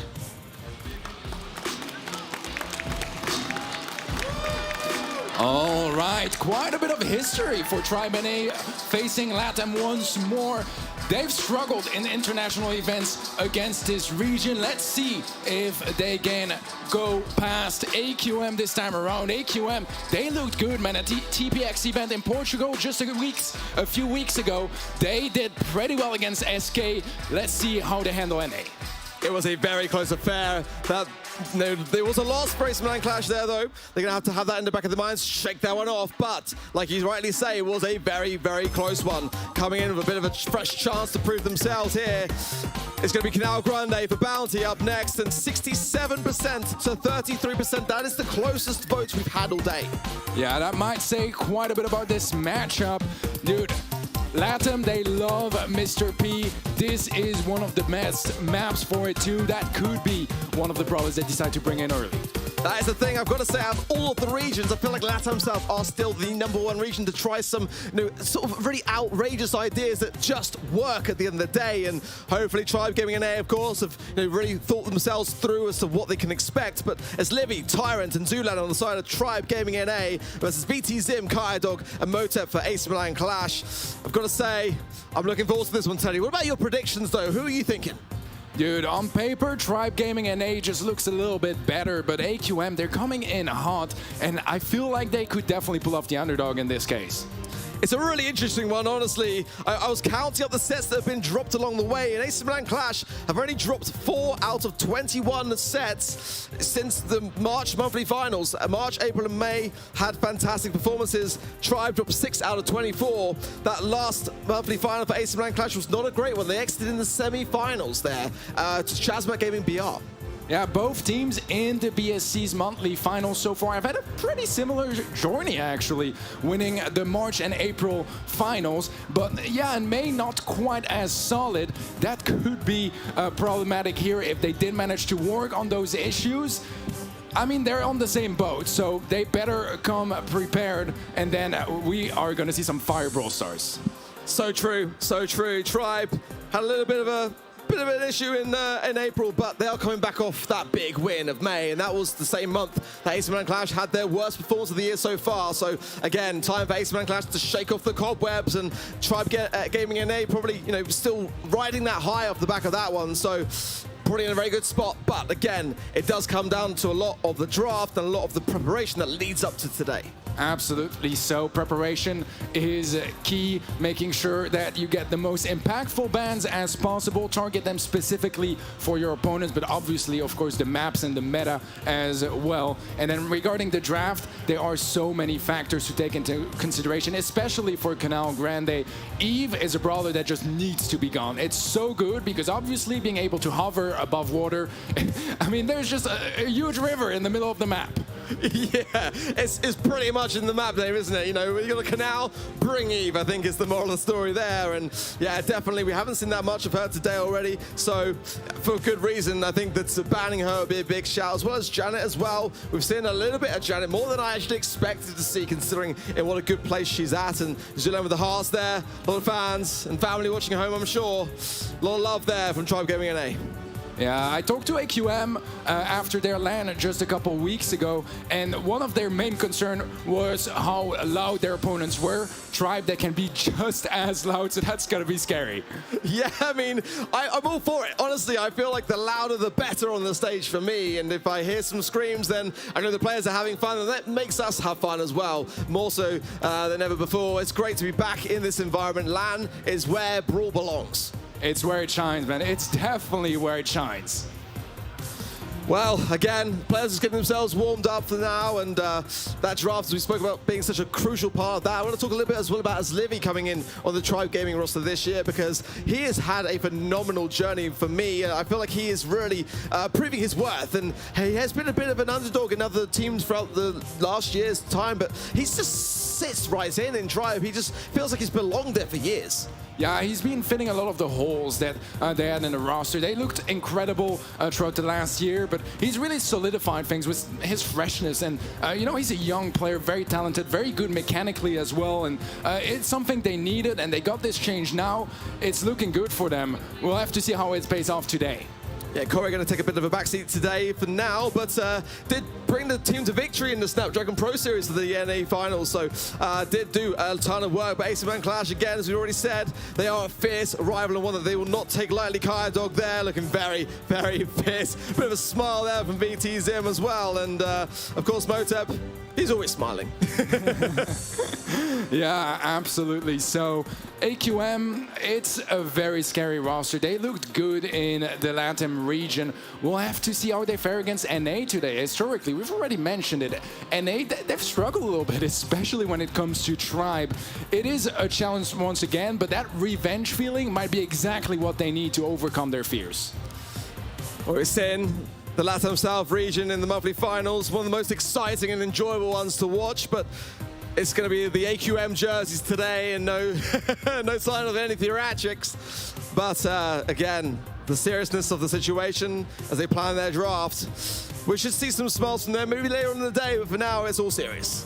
Yeah, I mean, you have to be, right? There's no room for mistakes in the draft. If you mess it up, you can't fix it until the next set. And in a best of 3, you can't afford to give a free set away. So you need to be absolutely on point. Usually not take too many risks in a best of 3, but in the case of a very big underdog situation, you might want to try to go crazy. I think in this situation, they're evenly enough matched up that they don't need to go all in. Well, for me, I've already put my predictions out when the bracket was released. I did put down Tribe Gaming NA to take this one, 67% at home over at event.brawlstars.com. I think it's the same thing as me.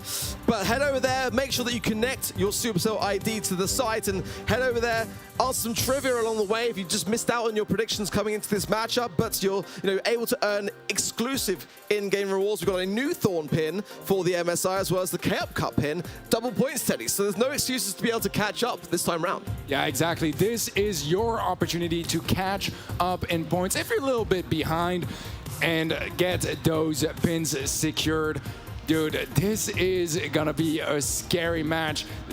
seeing the 2 previous quarterfinals, I have no clue what to expect anymore. There was a time back in the day when I had 2 paths, Teddy. One was casting and one was playing, and at that time it felt like a very easy decision for me. Actually, no, I would say it was a much harder decision back then. Now, it's a much easier one to digest. I'm very glad I'm on the casting desk because it's going to be a very stressful and difficult situation. The players handle it so well, and ultimately, you've got to bring your all, and with people watching in a LAN environment as well, that's a new challenge that many of them have not had to overcome before.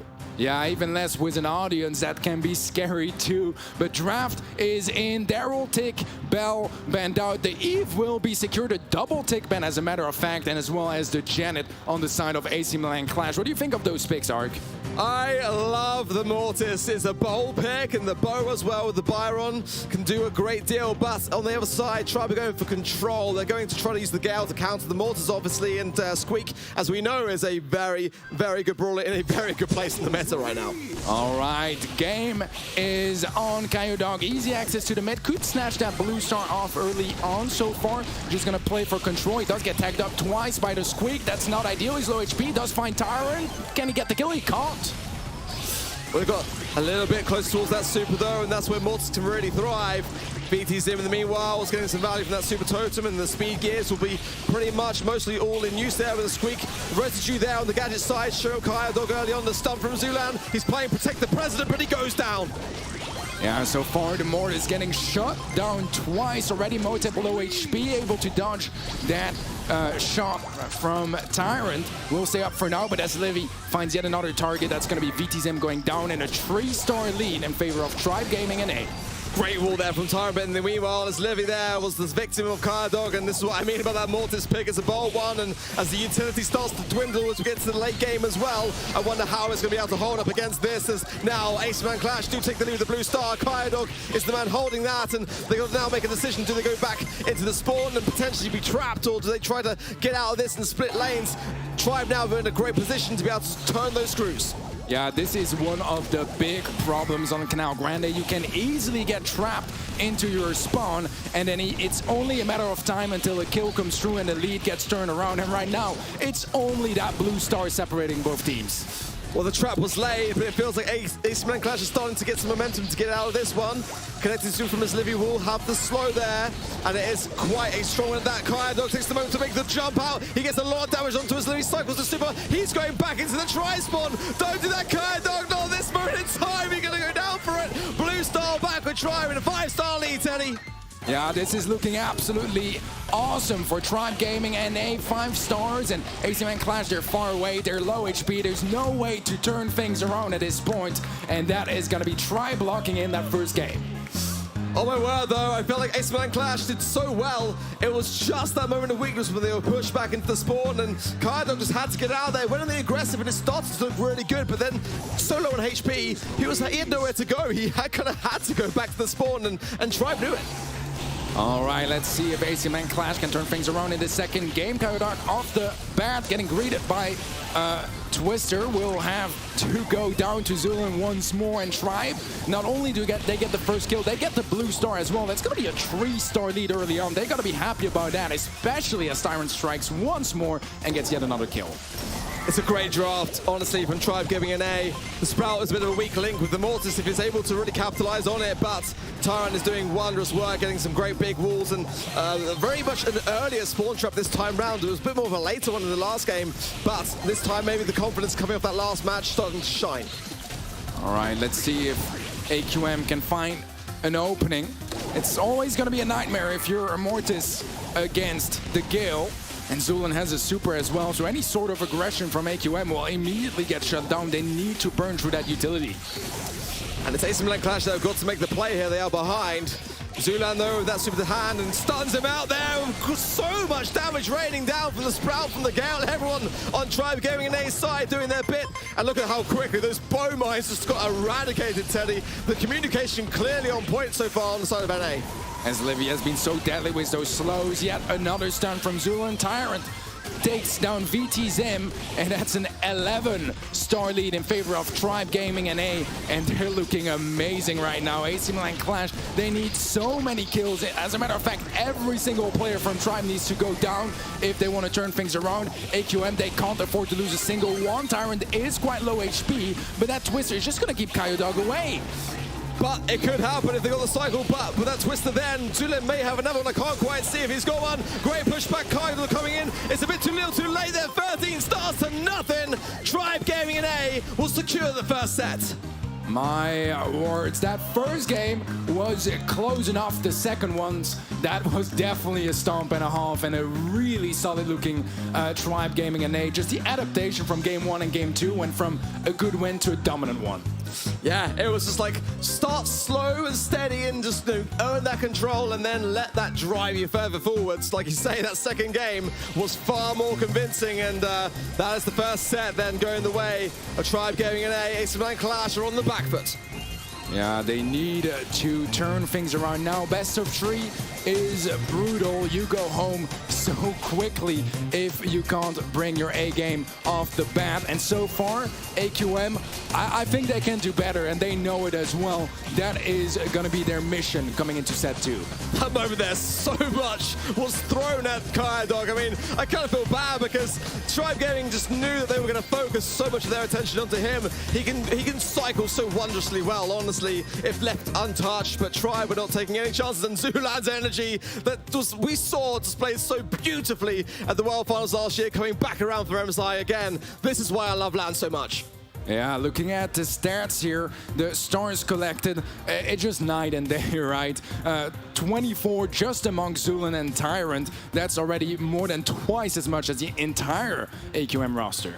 It's a fierce scoreline. Definitely one that did not favor AC Milan Clash, but a new set, a new game mode, a new map, and a new draft, of course. That 67% poll still very much on the side of NA and kind of playing on potentially on the players' minds if they're listening in, but we shall see. It's going to be Hard Rock Mine for Gem Grab coming up next, so a much slower paced game, I would say, if you're valuing those gems, of course. You don't want to drop them, collecting them, getting to 10, getting on that countdown and holding them until the end of that 15-second period is the name of this game. Absolutely. So 8-Bit, one of my favorite brawlers to bring onto this map, one of the few maps where we see some 8-Bit play. Just, the sustained possibility to TP back, the HP pool, it's so good all around. But there's so many different ways of approaching it on the mid area. Piper, another great option, and there's just so many more. Recon lane, deadly as well. And who knows, we might finally see the Mr. P. Yeah, we could do. I think it's a great map for it, honestly. Or Janet as well, be a great shout and has the ability to also display information to your teammates if you're running the first star power. Ultimately as well, I think there's some Bell potential here for mid control as well. I do agree that 8-Bit is a great contender to be gem carrier here. Ultimately, since the speed gear coming to play as well, 8-Bit and brawlers like him that have got that sluggish, slow side are starting to really thrive in maps like in Hard Rock Mine, where you've got so many bushes to work with. We may see a Rosa on the side of AC Milan Clash. It's not necessarily the sort of brawl that I'd expect to see maybe from Tribe Gaming NA, but again, with these kind of like secret scrims that we've been able to spectate ourselves, and also secret on the casting desk, that some ideas can be tried out, and this is the thing, bringing something fresh and new and exciting and original to today is what can make teams unprepared, actually. Yeah, this might just be the moment to do it as well for AQM. That first set was rough. They need to find a way to gain the advantage early on, and getting a good draft is going to be the way to do so. So do you want to take a big risk, a leap of faith, and hope that you catch your opponents off guard, or do you want to play your more traditional gameplay, bring in brawlers that you're used to playing more confident with, but maybe more predictable too? Well, I mean, AC Milan Clash did not ban out Squeak in that game of Bounty that we just saw, and I worry for them if they're not maybe considering Squeak to be as high in the meta as Squeak currently is, and that would be another great brawler that maybe Tribe Gaming NA might want to get their hands on. Bo, as we've already seen as well, becoming far more versatile in the meta, could be another great choice here as well. But again, Gem Carrier is got to be on everyone's minds here, and having a firm pair of hands, as we know, is very, very important here. Yeah, absolutely. So for me on this map, getting the best mid can go such a long way. Bans coming true. We'll see the Rosa, Ash, and Sprout. All brawlers that love pushes. Tribe Gaming NA doesn't like them whatsoever. The Rico, as well as Ruffs and Janet banned out by AQM. Some similar bans in the Janet from the previous set. Just don't really want that brawler in play. And the Squeak this time around is going to be played out by AQM. Interesting stuff. I do like the Tribe Gaming NA comp here myself. It could be very, very good to have that range. Eve coming out, as we know, is a big thing to deal with. The amount of spawnables that she has can be a real problem there. Tyrant going to go through the mid, but there wasn't actually a residue down. He's just going to make sure that he can then start to work the left-hand side lane and try to keep VCSim away from his Livy there. As Livy strikes early, as he already found a kill on his mid counterpart. Let's see if he can keep it up like that. As so far, it is a nice and easy 5-gem lead in favor of Tribe Gaming, as Livy still dodging well. The lanes are quite passive on both sides, but Tribe Gaming and they're fine with that because as Livy is winning mid. Big splash there from Livy. He's got 6 gems in the pocket to the 0, the nothing of AC Milan Clash so far. They've got to start to be having more of this mid-control. Cardog pushing forwards, but I feel a bit overzealous there. Did waste the super in the process as well, and now Tyrant can start to pressurize the gem carrier. Yeah, last AQM find a little bit of control. They're able to take 2 gems, but immediately right after, they already have to fall back. It's a very good situation still for Tribe as they are building up that gem lead, and AQM, they have to assess all of their resources on the lanes to at least win something. But in the meantime, as Livy, he's been carrying 8 gems. No room for mistakes now for AQM. AQM finally take care of Tyrant, and he has been a Tyrant in that top left-hand side, I can assure you. Doing great and wondrous work. Hatchling coming in for his Livy there. He's going to trickle him down, but the gems are dropped. The Tyrant's the one to pick them up. He's trying to get out. There's a splash there as well for the heals. Can he make them back down? No. But Zulan is there, trying his best to help out. As Livy's in a perilous position, though. They've got to play this one slow and not get too overconfident. And AC-Man Clash will be able to pick some back up. Man, that spike super was absolutely massive, absolutely isolated as Livy from the rest of the fight. It is still going to be a countdown for Tribe Gaming and as Tyrant was able to snatch the 2 missing gems. A couple seconds left on the countdown. Can Kyodog interrupt it? He doesn't find too many connections onto Tyrant. Time runs out, and that is going to be match point coming up for Tribe Gaming and As quickly as that, I feel like we've barely just started, and Tribe Gaming NA are inches away from knocking out the only team from LATAM South, which would be disastrous for the region. But so far, we need to see more from them. We need to see a sign of life. Knock, knock, AC Milan Clash, are you there? All right, let's see if AQM can turn things around. So far for the Eve in mid, it hasn't been a fun game. Motep been struggling, getting outranged by Livy, not getting the same consistent damage output, but Kyodog is able to win the left lane. That's definitely going to create some space for AQM. However, they're not able to capitalize that much so far, as Tribe are still slightly leading gem-wise. Ooh. Tyrant goes down yet again, and it's going to put more pressure onto his Livy. But could be quite close to a super here. If he can gain one, that will allow him to be able to push out of the spawn and have Tribe take more control. It's 3 gems to 3 now as AC Milan Clash are in a better position, but they're so far up the map. Where are they even? Kyodog is in the bottom left-hand lane doing great work, but it just feels like they're so far back into this spawn, and Tyrant just walks straight in, and Motep doesn't know. He jumps away through 4 gems in his pocket as well. Somehow, he survives that. That was so close, but he stays up. A big kill there on Livy on the right-hand side. VTZM able to take those gems. Does go down as well, but Motep now sitting on 10, and that's going to be a countdown for AQM. Again, it is the first sign of life. Can AC Milan Clash hold on? Tribe Gaming, they don't know where they are as Motep goes back into the left-hand lane. The spawnables, the hatchables coming in, and there's not going to be enough time to do it. That's surely going to be a game. It's the final jump there from Motep to seal the deal. AC Milan Clash bring one back on the board. Yeah, big game to pick up for AQM. They needed that one. That was their ticket home if they didn't manage to turn things around, but they do for now. Now the question is, can they keep it up? They need a second game in a row here to secure that set, push things to set 3. It's yet another challenge for AQM, but from the looks of it, they might just do it. It was a bit of a scrap, a bit of a brawl. But STMN Clash fight on. I've got to say though, sometimes all you need is a little bit of a spark, a little bit of an ignition, and it can bring out some wondrous things. Can STMN Clash bring back a set here? They're doing a much better job of control, and we're seeing a bit of a lane swap. Tyrant going to the right-hand side, Zulan going to the left, and the one gem that Tribe Gaming in they hold on to currently is all they've got to show for it. They need to get back into the mid, start to assert authority in the lanes, and start to take back control. Motep has been hitting his shots much more in the mid. Got a couple beams in the previous game that were so valuable towards AC Milan Clash's success. Motep already sitting on 7 gems as Livy still just sitting on the 1. This is not looking too good for Tribe as AC Milan Clash, they're just getting closer and closer to a countdown. Oh, the Lollipop dropped the Super Toast, but all it took was one squeak shot and all are gone. All that utility just wasted so quickly, but Tyrant is going to go on the aggressive. I feel like he wants to get into position, no super to hand. Motep with the countdown, 10 gems on the top right-hand side, but can Tribe Gaming reset? Can they turn the screws in this situation back into their favor? Teddy, not long left, can they do it? Only 5 seconds, and by the looks of it, Motep should be able to live through it all. And AQM, when everything looked so desperate, they still managed to push things to a third and final set. When all was bleak, STMN Clash started to speak up, and for all the right reasons, it takes a big team to be able to go against a match point situation and turn it back around. That has got to be a big sigh of relief, but they are not out of the woods just yet. But we are tied up. This is the opportunity now for AC Milan Clash to get that reset that they needed. They need to keep it up like that. On Tribe Gaming side, they need to reset things mentally, as this is a tough loss to take.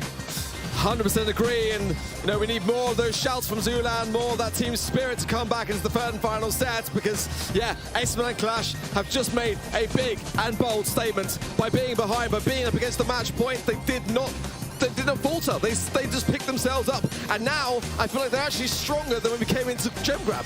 Absolutely so. They look more confident. They have more stage presence, and that goes such a long way. Look at that, the celebration, the pure happiness on AQM's faces as they managed to get to that last set. But just look at the gem counts. Motep 32, that's a big presence in the mid. Yeah, once he started to really gain his flow, keeping and reserving those gadgets, I've got to say as well, is something that we've got to note about that, because in those times of desperation and pressure that Tribe were pushing back into their spawn, he was able to just gain a couple of seconds by just being able to evade and jump away. But yeah, that is a healthy scoreline, and it is in favor of AC Milan Clash. Yeah, man, honestly, I have to give it to Motep, because being, in such a hard situation in game 1, looking absolutely outlane, and yet he still managed to turn things around for game 2 and 3, make Eve look like the superior pick almost. That's absolutely big, but look at that. We're going to highs. It's gonna be Kaboom Canyon to finish things off for this matchup. Well, we've got a lot of Tribe fans in the audience, and we've got a lot of Tribe fans over at home as well on event.brawlstars.com. That scoreline is still, that poll is still in their favor now, but just gonna put this out there. Actually, do I want to jinx this or not? I don't know, but all I'm saying is if STMN Clash continue on the way that they were doing in Gem Grab, both Tribe teams could be going home in the quarterfinals. Well, momentum is such a big factor, especially in best of threes. And if they can hold on to it, getting into this third set, start off with a good early start, that might be enough to scare Tribe away. But let me tell you this, Tribe, they're not going to give up until the last second. It's going to be a tough fight for them. But man, if any team can do it, it's going to be them. Well, all the smiles that we saw earlier have been wiped away for nothing but focus, nothing but the serious, and the draft now underway and getting things all in order, keeping house, so important to do so as everyone getting geared up. I mean, from where we started, Teddy, this just got a lot more now on the line for these two teams. But who do you think is going to take it? Who do you think is going to be able to bring this one back? I can tell by your face you hate the question, and you can ask it straight back. But based on what we've seen so far, who's looking better? Who's looking stronger? You know, in the both sets were just such different stories, right? Tribe opening things up with such a blast, such a statement as well. That second game where they didn't drop a single death, not a single star going to AQM. But in Jam Grab, I feel like AQM really felt their groove, and I'm gonna go against the prediction from the audience at home, and I'm gonna go for AQM for this one. I like that. That's bold, and I love bold things. I think, you know, this is the thing, when you've got momentum, you know, it drives you, it just ignites you on the inside, and, you know, that is one thing that we see as well from Tribe Gaming NA. So I think that the early game here is so important, and just getting that little bit of an advantage forward, and if that is with Tribe Gaming NA, then I feel like Zulan is going to be able to bring everyone to life and really start to hammer home. But like you say, it's so important after a loss to be able to wipe the slate clean, clear your minds, and just treat everything in the present. Don't linger on the past. That is the way forwards here for Tribe Gaming NA to keep their tournament lives. Yeah, you just mentioned the early game, and I think that is indeed going to be a huge factor. If they can maybe, you know, secure Brock on one of the two rosters, make sure that they can get that free access to the mid early on. Sometimes there's games where, you know, a team just gets to keep it for the entire game. Maybe not get the damage to close it out, but the timer will do it for you when that happens. And those sort of situations can be big, trying to secure that early mid access, because taking it back is always a big challenge. Again, just getting ourselves lined up for the draft, and it is coming in thick and fast. Nani is banned, Colette is banned, and Max is banned on the side of Tribe Gaming NA. It's Crow, it's Lola, it's Eve on the side of STMN Clash, Kaboom Canyon for Heist, inbound.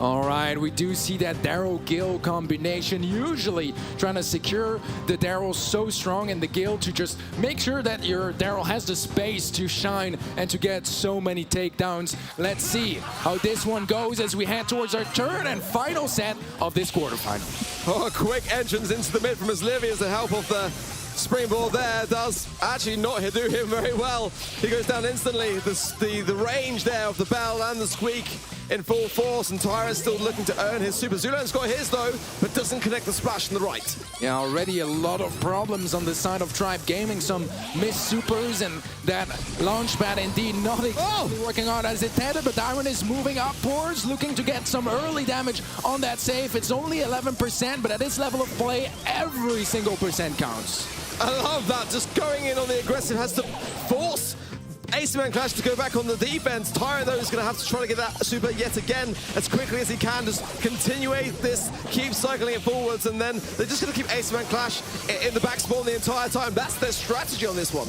Yeah, even though AQM have had control for 90% of this game so far, lead is in favor of Tribe. Still plenty of time on the clock for Tribe Gaming to catch up, but they do need to solidify that mid control. Tyrant making great advances on the right-hand side. Zulan takes down VT Zim. Kyodok trying to go for a counter-attack in the mid as a healing station to back him up, but it's low HP. He's low HP too. Surely they shut him down, and Tyrant is still causing mayhem in the backline of AQM spawn. He finally goes down, and now AQM, they need to go for a mid retake. Tyrant has zero chill. He has been an absolute thorn in the side of STMN Clash, and he's not done yet going in now. Gets the takedown to VC Zim, but they do fire the takedown on him. But so far, STMN Clash have just been continuously having to deal with this back spawn area. They're not getting the damage that they need, and that is the objective. Tyrant here, I've got to be honest, I can't remember the last time I even saw a jump pad being utilized on his gadget, but it's working so harmoniously well with this Daryl pick. MSI is where you want to catch your opponents off guard, and gadget pick is absolutely an opportunity to do so. Kyodok goes for the healing station, but he goes down before it brings him any sort of use. That is looking amazing for Tribe Gaming NA with only 15 seconds left. This is looking like another match point going to the red side. Only 2%, Eddie. 2% was all that STMN Clash could do as a little scratch, a little tiny dent in their save to the enormous amount of damage that Tribe Gaming NA were able to do in that game. Finding value was the big difference here. Converting that mid control into damage on save is where AQM struggled so much. They had pretty even control of the mid all around, but they only found 2% of that, whereas Tribe Gaming, they were able to get constant damage on that save, turn things around. Match point for Tribe Gaming NA. I feel at the moment that, you know, STMN Clash haven't been outdrafted, they've been outsmarted, they've been both. Tribe have done an amazing thing that even I did not see coming with this Gale, Byron and Daryl combo, but it is not over yet. The mark was well laid there from Motep and the takedown was swift. STMN Clash can bring this back if they start to communicate a little bit better and gain that control. As Livy finds yet another cleanup in the mid. Double kill this time around. He's been so good at shutting down any sort of aggression from AC Milan Clash. Tyrant has a role as well. Is probably going to go for it now. Indeed, crosses the river, goes straight onto the save, but he finds VT Zim in the process, and although Motep will get the trade, that's once again a little bit of extra damage towards that red save. Wasted time there from Kaya Dog, and that will be harmful. It's allowed a lot of time for Tribe to be able to take it down successfully. So it's Livy now going to heal up. Tyrant's got the pull, the roll again, does connect it well with the pop of the gadget, gets the takedown. Motep now going to have to spawn back in as VT's in trying to slow this advance here, and Tyrant's not done it. Somehow he gets the kill even in his death. Man, that trade, even though AQM get control, it's just gonna weaken up that center area for Clash. Let's see if Tribe can retake it properly. As HP-wise, yeah, Motep is too low. He goes down. Tyrant with yet another roll. He's been chaining them over and over again. He does end up going down, but Tribe, they're still in the lead, and less than 50 seconds left on the clock for AQM to turn things around. It is just continuation here for Tribe as they're just trying to push forwards, but actually the scoreline, there is very little in it. STMN Clash could absolutely get a few takedowns here and there in the final moments here and get the damage that they need. There's only 5% in it, and at the moment now, not the momentum on the side of Tribe. They can push forward to the mid in the remaining 30 seconds. It can be done, Teddy. Yeah, let's see. Clash, they need a strong and big push to make things work. Otherwise, this might just be the final 15 seconds of Clash into this MSI 2022. 10 seconds left in the game, yet more damage going on to AQM safe, and this is looking a whole lot like a Tribe Gaming NA victory. They'll be joining STMN in the semifinals as NA is starting things off strong today. The roar of the crowd is loud, but the roar of Zulan is unmatched. What a performance from Tribe Gaming NA and the organization. Their lives continue on in this tournament. They secure their spot in the semifinals, and we are soon going to find out who they're going to face. Absolutely. So Tribe, we had to say goodbye to their EU counterparts, but they will be wrapped in the semis as Tribe Gaming NA is able to get that victory and a strong final set from them, making a good statement getting into semis. Well, commiserations to AC Milan Clash. They fought hard and tirelessly, and they brought it back in Gem Grab, taking it to the third and final set against a team that are absolutely phenomenal, as we've seen already. You know, they can hold their heads high. They can be proud of their performance, but at the end, the might of NA was too great for them to handle. The only team for LATAM South exit the tournament into the quarterfinals. Wow, that is gonna be tough for LATAM, but we've always seen them come back stronger and stronger event after event. I'm sure they'll learn from their mistakes here, but Tribe, they looked deadly, and that stage presence, that's huge. You can intimidate your opponents so hard. I love watching back those recaps of the celebrations. Zulan always delivers. Wow, the damage was very, very strong on the side of AC Milan Clash, actually, when you compare the two together. But again, in Heist, the objective is where it really matters most. And just, I love the strategy. It was so ingenious from Tribe Gaming NA just to utilize the Gale gadget in that way and just to keep the pressure rolling in. I've got to say, I'm a big admirer of that strategy. I like that a lot, you know, because it gives you that easy access to the mid, but also the Daryl dude opening things up non-stop. Those rolls towards the safe with the shield, you just stay up forever, and that creates so much space for your teammates to creep up the map and solidify that control. It was great, and this is what I mean, like, just teams are keeping a lot in their back pocket when it comes to the lead up to MSI, but now that we're here, we're getting to see everything that they've been working so hard to do and all the analytical kind of, you know, ways of looking into everything that they're looking to achieve. Just, there's no time now, we're getting to see all their secrets come to fruition.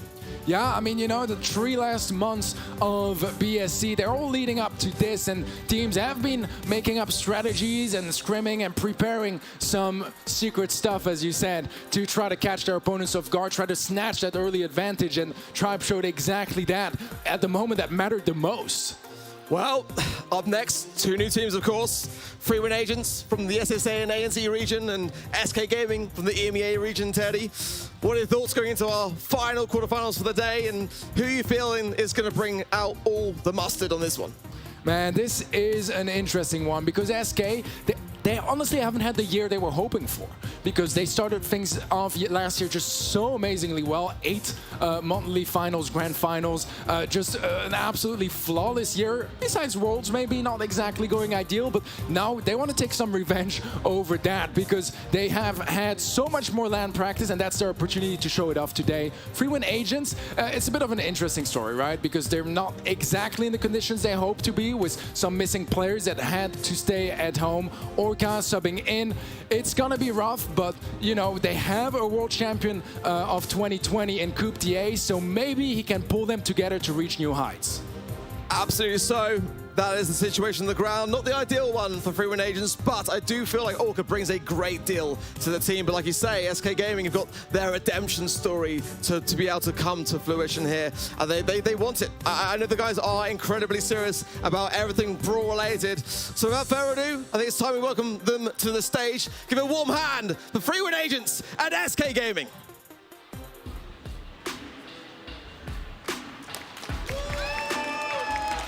All right, those SK jerseys, I prefer those to the white ones, honestly. Just look much better. I love the pink as well, nice contrast. But yeah, dude, Free Win Agents, as their name entitles, agents that are, you know, free, obviously, to be picked up by orgs. So guys, maybe give them a look if you want to invest into a CESA team. They have won 3 monthly finals in a row already this year. One of the most dominant teams of the BSC already. But SK Gaming, I mean, you can never count them out, even though they have a very different roster to last year. Look at that, 78% of you guys at home still gonna be predicting them to take the win here. That is, a big poll there in favor of SK Gaming. But again, with an organization behind you, you've got to have a lot of fans as well. And yeah, Free Win Agents here rocking the DreamHack shirt. So that's their org for the day. But they are the current holder of the #1 spot for the number of points in the entire world. They've got 3 out of 3 grand final wins under their belt, and there's no other team that you can say that about. So we cannot count them out here. SK Gaming will be coming in fierce, but also Free Win Agents are the underdog that you just can never rule out. Yeah, absolutely so. They've showed us before what they are capable of. And I love you mentioning Orca as well, standing in, because he's been one of the mastermind behind some of the most successful comps in so many different teams and so many different regions. Having him on the team can definitely help them turn things around. So a great stand-in to bring in, but obviously not the setup they were hoping for. Yeah, exactly that. And I do believe as well that Orca is playing with this exact roster in the Snapdragon Pro Series as well and getting great results. So it won't be the coldest of, collaborative efforts in that sense. They've got some synergy. They've got some chemistry already in the groundworks there. But Coupe d'A's response and Orca looking to cause a big upset for EMEA. As again, we've already seen with Tribe Gaming EU exiting, there's a lot at stake now.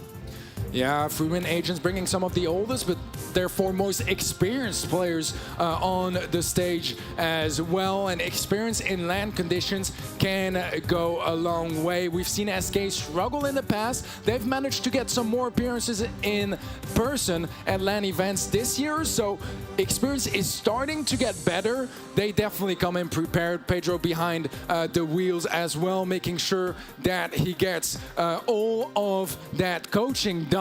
And he's done magic for that roster in the past. This is going to be a big day for him too. Wow, Semantic and Guille and of course Chaos looking to keep the EMEA dream alive as the last team remaining. No pressure, guys. No pressure. As we are from that region, I guess we're probably going to be a little biased in this. I did place my predictions early on, before actually we had the bracket release. But you can also go to event.brawlstars.com and place a prediction in real time right now. A few weeks back, I did think that Free Win Agents might have it in them to go all the way, but that was prior to obviously the roster that we have today, Teddy.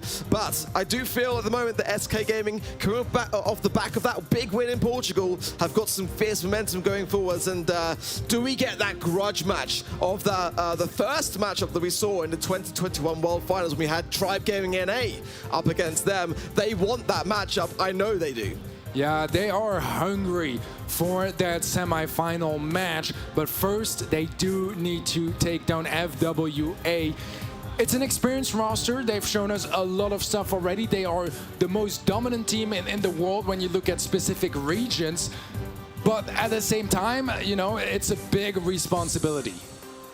Well, on the stage, teams are getting ready, but they have got a referee by their side, so there may be a couple of technical things to resolve before we can go forwards, but we'll keep you posted on that one. But again, I've got to say, Teddy, I love being here, I really do, and Sweden is such a beautiful country. Here in Jönköping, being able to walk around and see the wonderful scenery and this incredible venue. It is a huge, huge space to be able to hear our voices loud and proud.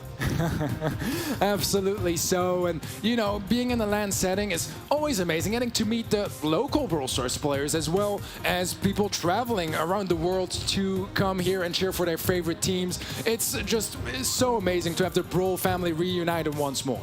Yeah, absolutely. So many fans and players all in the audience as well, and I think as well, I think we might have maybe a little bit more swag to give out. Barney, Banks, any ideas on that? Oh. You say my name and I shall appear, Ark. Yeah, like we know, we got some technical difficulties that we are experiencing right now. The stage is still pretty packed, though. I have to say, we've definitely got some Brawl Stars fans out here. Do we? Do we have Brawl Stars fans? Yeah! That's what I'm talking about. The best fans in the DreamHack facility at the arena. This Brawl Stars stage is fantastic. You won't believe the amount of hard work that has gone into creating this stage, into creating that. Imagine how much time that took to make. And by the way, I'm going to find out who took his head off. I'm watching every single one of you. His body's over there, so I don't know how someone took Tick's head off. Anyway, I digress. This is one of the best things about doing a LAN event, like I've mentioned before, being able to do some giveaways at this LAN event and some live viewers as well. And don't forget, there's loads of stuff to be had on event.brawlstars.com as well. You can still earn in-game goodies. And I'll talk a little bit more specifically about that later on, because we're still in the quarterfinals. We're still, you know, in the best of threes. So, here we go. Here you go, sir. That's a spike for you. And I'm going to come over to this side. Who wants a spike? Come on, who wants a spike? You're looking too cool for school down there. Go on, you can have that one. Yes, see? I like the celebration. That's what I'm talking about. As we kind of progress through this and as everyone gets set up on the stage, you know, we're set for an absolute banger of a game, let's be honest. We've got SK Gaming and we've got Free Win Agents right here. I'm going to get some more giveaways. 2 seconds. You know what? I feel like we need to get a little bit more hyped. Everyone has the air right here? Ready? 3, 2, 1. 3, 2, 1. That's what I'm talking about. Ark, Teddy, take us away. Thank you very much, Banks. And I feel like we're getting towards the stage now. The players are, I assume, looking, like they're all prepared and ready to go, it seems. It seems so. This is going to be a big match for Free Win Agent, a tough opponent in SK Gaming, but we already mentioned it a little bit. It is EMEA's last hope here with this SK roster. If we want to have any sort of EU representation in the semifinals, they need a win here. Yeah, if you guys can hear me over there. No, too focused. I was going to say, like, you know, we're depending on you. You're our last hope. But that's also a good sign that they are focused as well. We cannot rule out, though. I've been saying it all along, Free Win Agents, they're fierce. They are the top performing team currently in the world if you look on the scoreboard. And they are obviously the top seed of the SESA and the ANZ region for a good reason. Every single grand final has been theirs. It's been a little bit rickety and shaky sometimes along the way. All hearts from Semantic, of course, and I'm sure we'll hear much more from him as well later on today, because he's got a voice on the stage similar to Zulan. Those guys, they like to shout, but I love that today, I've got to say. Yeah, I mean, it's one of the things that I love the most about LAN events, right? How it's not all about just in the game, it's about, you know, how loud you can be, how intimidating you can be, because you want your opponents to be scared to death. And Semantic is one of the players that can definitely translate that on stage. Yeah, confidence is key, and ultimately, you know, it does warrant, you know, some kind of a response. And if you've got no fuel left in the tank to do just that, then you are going to be going home early in the quarterfinal stages. And Free Win Agents do not want to be that team. They want to prove their worth. There's a great deal of fan following behind this region, so I fully expect as well that they'll be cheering them on over in the live stream chats, as will the crowd here as well. But again, you know, don't rule them out. I've seen them play on a monthly basis, and they are still very, very fierce. Yeah, the draft is going to be ready here for Flaying Phoenix as we open things up with some knockout action. Tick, Sprout, and Bo banned out by FWASK. We're going to double down on the Sprout, but also on that Bo. Max going to be their final pick. Looking at this draft, what are your initial thoughts? Well, I do like the Eve on the side of SK Gaming's. Pam is great for late game as well, but Lola is a big one that we haven't seen at all today, and one that I always vouch for. She's in a great place. The Piper, bit of a risky one. It's great for early game, but not great for late game, and those hatchlings are going to be something which could really hardly counter her. All right, so far Orca not able to find too many connections in the mid area. Knockout early game is all about getting a couple of hits here and there, getting those early supers ready to try to seize an advantage. A nice jump on the side of SK. Semantic just dodging that shot from Orca, gonna stay up. It is gonna be one gadget less for the rest of this game, but so far so good on both sides, as it seems like we might need the gas to spawn in to open things up. It was a beautiful jump in really well. Orca was going to connect that homemade recipe, but Semantic there was just quicker on the trigger. Gadget goes down for response, taken down equally as quickly there from Guille. Chaos pushing forwards on that right-hand side, trying to flame up Coop to Ace, but he is keeping himself at a good range. He has got the ego to hand, but as the smoke comes in, Piper is a risky one, Teddy, and they've got to protect Orca, but look at Chaos tapping. The flames are there. It's going to be a 1v1, and Chaos is lower than response. Surely Response will close this one out. That's going to be the first round going to FWA, and already this is starting off heated. As Free Win Agents, they're starting hot. A very, very good start, and no pun intended. Amber is there. Coop to Ace. Looking to try to push back on Chaos, as he was a big threat in the last game. Good taps there from Orca as well. Onto, oh, but the homemade recipe did not connect. He's got 0 gadgets now. Bear that in mind. Orca's going to have to hit those shots. He cannot depend on that gadget anymore. Orca is going to be sitting in the bush. Doesn't quite connect his shot. We have some hatchlings on the right-hand side. Trying to get a little bit more control for Akios. Response takes a fair bit of damage. Orca low HP. The connection from Semantic. He takes him down, and that's going to be a 3 versus 2 now in favor of SK. Good aggression from ICAS to the right. The Coop Dace is low, followed up by shots from Semantic, and the oil will burn down, leaving him nowhere to go. Response and Coop are forced into the smoke to try to not to feed any more utility to SK, who will take that round. We're tied up for this first set. All right, one more round in this first game. Semantic trying to find some early connections onto Orca. No luck just yet. Orca playing off that max range from Eve very, very well. Obviously is going to be outraging that Eve ever so slightly.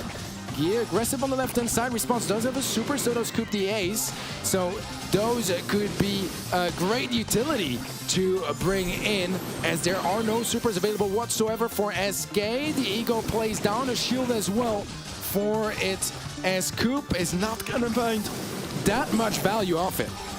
Well, I just realized as well that Orca is using the ambush star power, so he was just dependent on those bushes there to bang a lot of buck.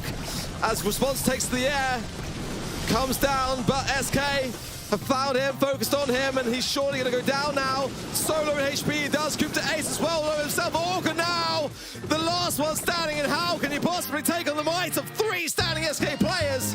SK will take the first game. Wow, nice turnaround for SK Gaming as FWA. Man, that start was scary because obviously, you know, we saw the predictions. Most of us will be considering SK as a pretty heavy favorite in this matchup. FWA, they said no initially, but the two next games, SK were convincing. Let's jump into game number 2. As Coup the Ace already takes a hefty amount of damage early on, and Ikeos off the bat has a super to burn down some of those mid pushes, rendering Orca just a little bit less strong. Yeah, I think that's a great strat, fantastic strat. SK have clocked onto the fact that he's running ambush, and if they can get rid of the bush, then those shots will not land with as nearly much damage. So I really like that aggressive stance early on. The ego goes out from Coup to Ace, trying to push Ikeos to the left as he pops the gadget there as well. But Guille there to protect. Orca very aggressive here. I think maybe overly so as the Piper, but they've got to try to break some of this surrounding terrain to be able to then get some shots to land as SK can just hide behind it right now. Yeah, a lot of aggression from FWA. Nice snipe from Orca. It's gonna jump away, gets a second as a matter of fact, and those walls, they're gonna be out for the next rounds as well. This is looking amazing for FWA. Coup to Ace fed a great deal of super there. Value for Ikeos despite going down, and I didn't know that there's a reason why he could have maybe just stepped back and not fed now as a result. That entire right-hand side has the oil slick down, and yeah, that's going to make a big difference in this game now. SK have got a bit of an early advantage. Now Orca, it's reset in the heel. He's gonna have to fall back, play it safe in the back bushes. Semantic has a super as well. 2 supers, as a matter of fact, for SK Gaming. That's a great position on their end. Coup to Ace now has super to hand. Response also can take to flight if he wishes. That Pam healing station, though, placed firmly into the mid is something of a concern. There's no doubt Mama's Squeeze would be the preferred star power for me. It means they will cause damage to any brawler in his radius. Norka goes for a break, but does get damage onto Guille along the way. He pops his junk scrapper gadget there as well. As Response so low in HP, forces out some aggression, but surely he's going to go down when he lands, and Ikeos will be the one to do just that. All right, Coup the Ace pushing on the left-hand side. That's going to be a 2-on-2 in the end. Another ego plays down, but Coup is burning, and he goes down. SK once again make it a second round going their way. And now, whoever takes this one takes the game. But for SK Gaming, that would mean a whole set. Yeah, that is going to be a lot of early momentum for them if they can do it. But Freeman Agents have had some very, very good promise. And if they can just be a little bit more resourceful and stay on their feet longer, it could very easily go their way and we would be then all tied up for this first set. They've got to be very cautious, value their lives accordingly. Gaze kind of left a little bit untouched there as Orca and Coup to Ace focus their efforts on this left-hand side. The egg goes down for Semantic. The hatchlings will spawn in, and that will cause Freeman Agents to retreat. Yeah, they have to. It takes a lot of shots to work around, and a nice step from Orca finds the follow-up, but there's no final connection for FWA to secure that kill. That super from Orca is going to be great at removing those walls, rendering Pam's supers a little bit less useful. Coop is burning. They're all low HP on the side of FWA. Gear is there with the flank, a healing station as well, and that's going to be SK with a second game that's set for SK Gaming. A pitch-perfect pinch there from SK Gaming, and you know, that was the thing when Response was taking to the air as Janitor. A lot of the time he was low in HP, and what goes up must come down, and that's the thing. SK were on that. They were waiting for that landing, no doubt to the second of knowing exactly where it was going to go, and at that moment in time all the rats were in the corner and it was there for the clear up. SK looking dominant, looking confident and fierce. SK Gaming are one of the best teams at adapting and reacting to whatever you throw at them, and I think this set was a perfect example of that. They lose the first round both games, but still they managed to make some slight adjustments, some lane swaps if need be, and they make it work anyways. 2 reverse sweeps in a row for this opening set. That's got to be gutting for FWA. Fully agree, absolutely. It really is a tough thing when you are falling behind to not stay behind, and they came back strong. They came back really, really strong. Semantic as well. I can hear him during the games, and I know that that is also going to be spurring on his teammates, and there he is again. Not only screaming, but jumping as well. All right, so much energy on SK's side. Obviously not going to be the same vibe for FWA right now. But, I mean, they showed some pretty good signs of life in this opening set, taking a round in both games we had the pleasure to watch. So far, honestly, I'm not too disappointed on their side, as I feel like they're showing the signs of life that you need, you know, as proof that they can make it work. This second set is going to be crucial, though, as it is best of 3, and 2 sets in a row is enough to take you out. Wow. Pinhole punts for Brawl is the next map and mode, and this is honestly one which could end very quickly for Free Win Agency if they are not cautious and careful here. They've got to bring down the pace, and that is one thing that SK Gaming are very, very good at handling, is a slow pace as well as a fast one if they wish, but more often than not, they can play defense just as well as they can play offense here. So I think the comp here for Free Win Agents has got to be very well thought through, and that could be well why Coupe d'Ace was very in the moment there of his team as they come out the first set, just kind of talking things through, planning ahead and starting to, you know, figure out where the weaknesses lie within SK Gaming, their opposition. Yeah, so far SK looking good. They're going to be coming into this second set confident with that 2-0, but the games were close, and as I said earlier, FWA, I think they're showing great signs of life. We have proof that they can make things work. Now they just got to do it a bit more consistently getting into this second set, as it was just not enough in both of those games to actually secure a game, and that's ultimately what you need if you want to win. You've got to bring everything to the MSI, as 3 teams have already exited in the quarterfinals, and this is the last of the quarterfinals. Free Win Agents behind, but still, spirits are high. They can bring this one back, but again, they're going to have to bring out all the stops. They've got Coupe d'Ace and Response, both world champions of 2020.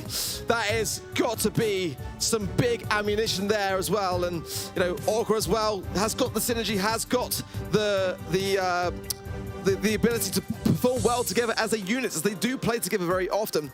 Make sure to head over to event.brawlstars.com as well, guys. Head over there, get involved in the trivia, get that Thorn pin, and hopefully get well on the way to earning the Chaos Cup pin, because that one is the one that I've got my eyes on, Teddy.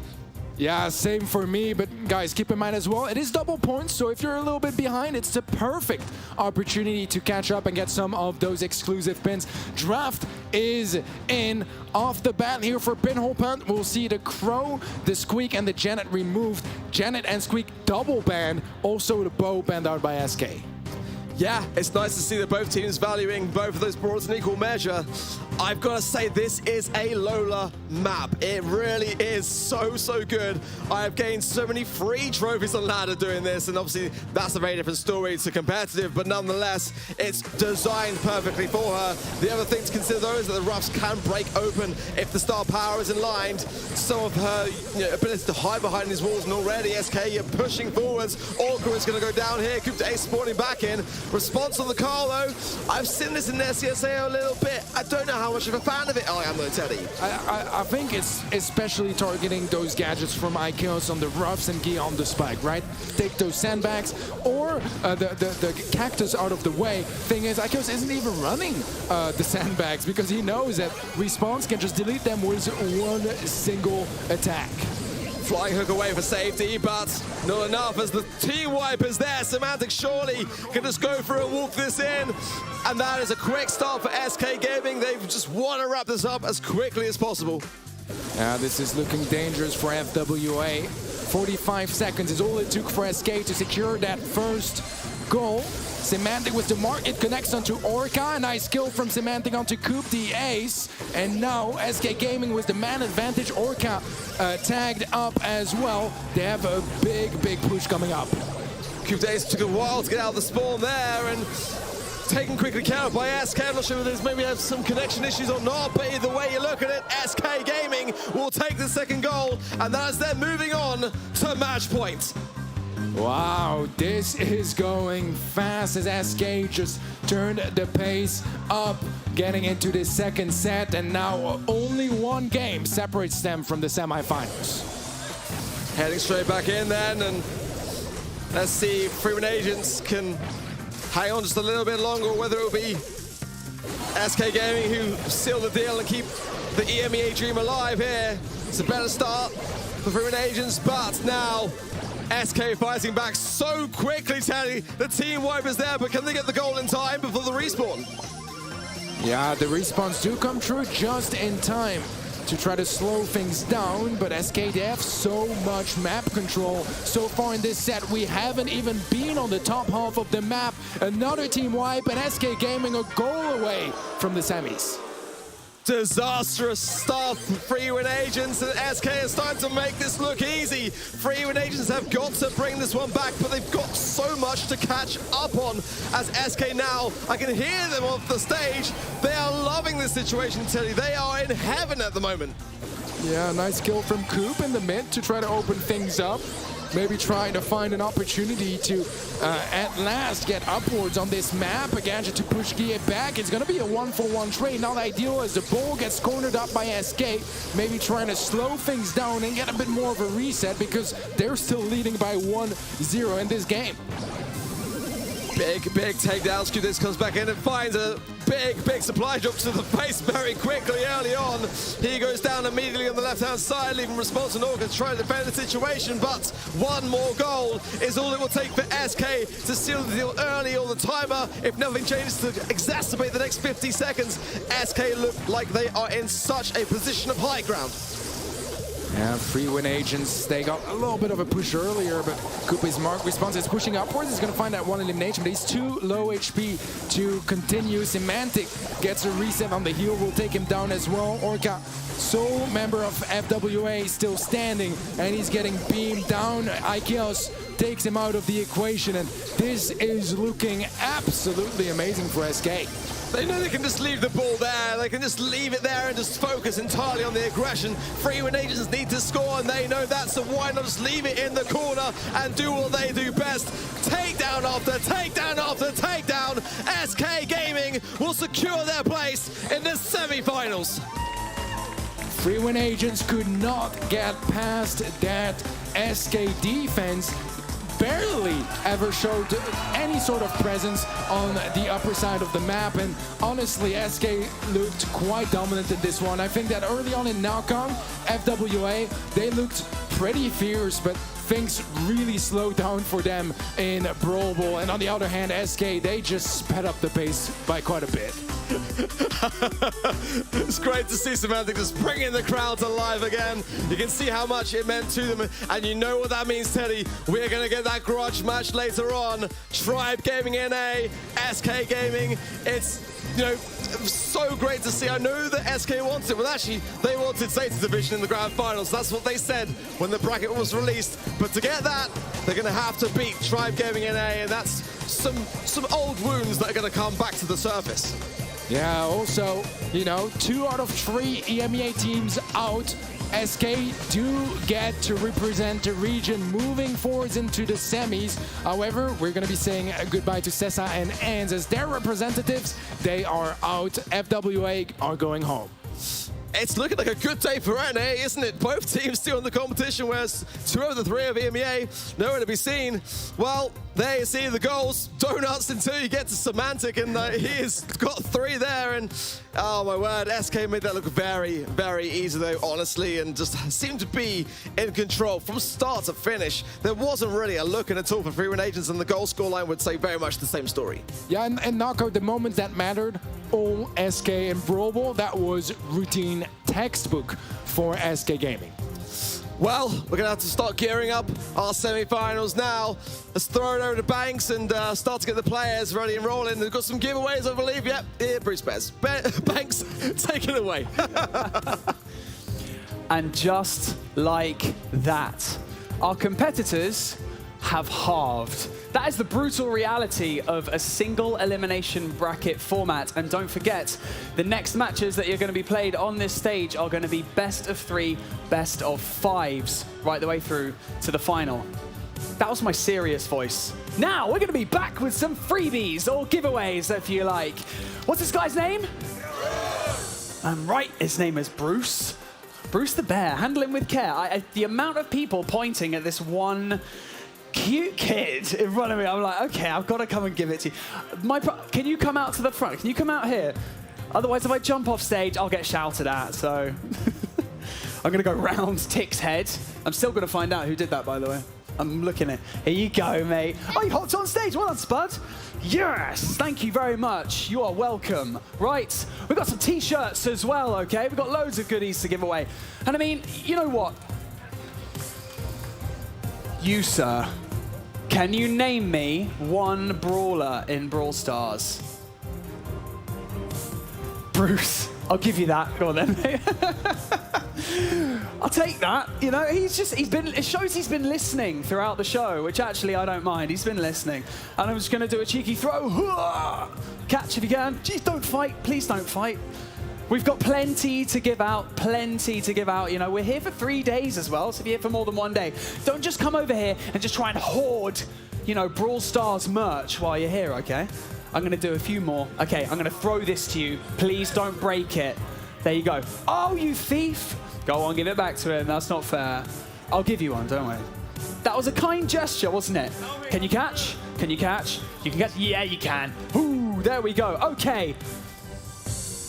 You can hold on to that for now. Because we have some new casters. Well, we have a new caster or a familiar face joining us at the caster desk. It's now Teddy and Trav. Guys, throw us into the semi-finals. Let's go. Yeah, thank you very much, Banks. We are heading on into the semi-finals now. I'm telling you, I need to get down in that crowd, get some of that merch for myself, because I'm going to need to take that home if I've got space in my suitcase. Back again, Teddy. We've got a couple of great games lined up. It's going to be Zeta versus STMN in this first one. Yeah, that is an absolutely heated match. Zeta Division world champions with Tempo. STMN, they looked amazing today as well. Let's bring the teams on stage. Yeah, give it up for Zeta Division and STMN.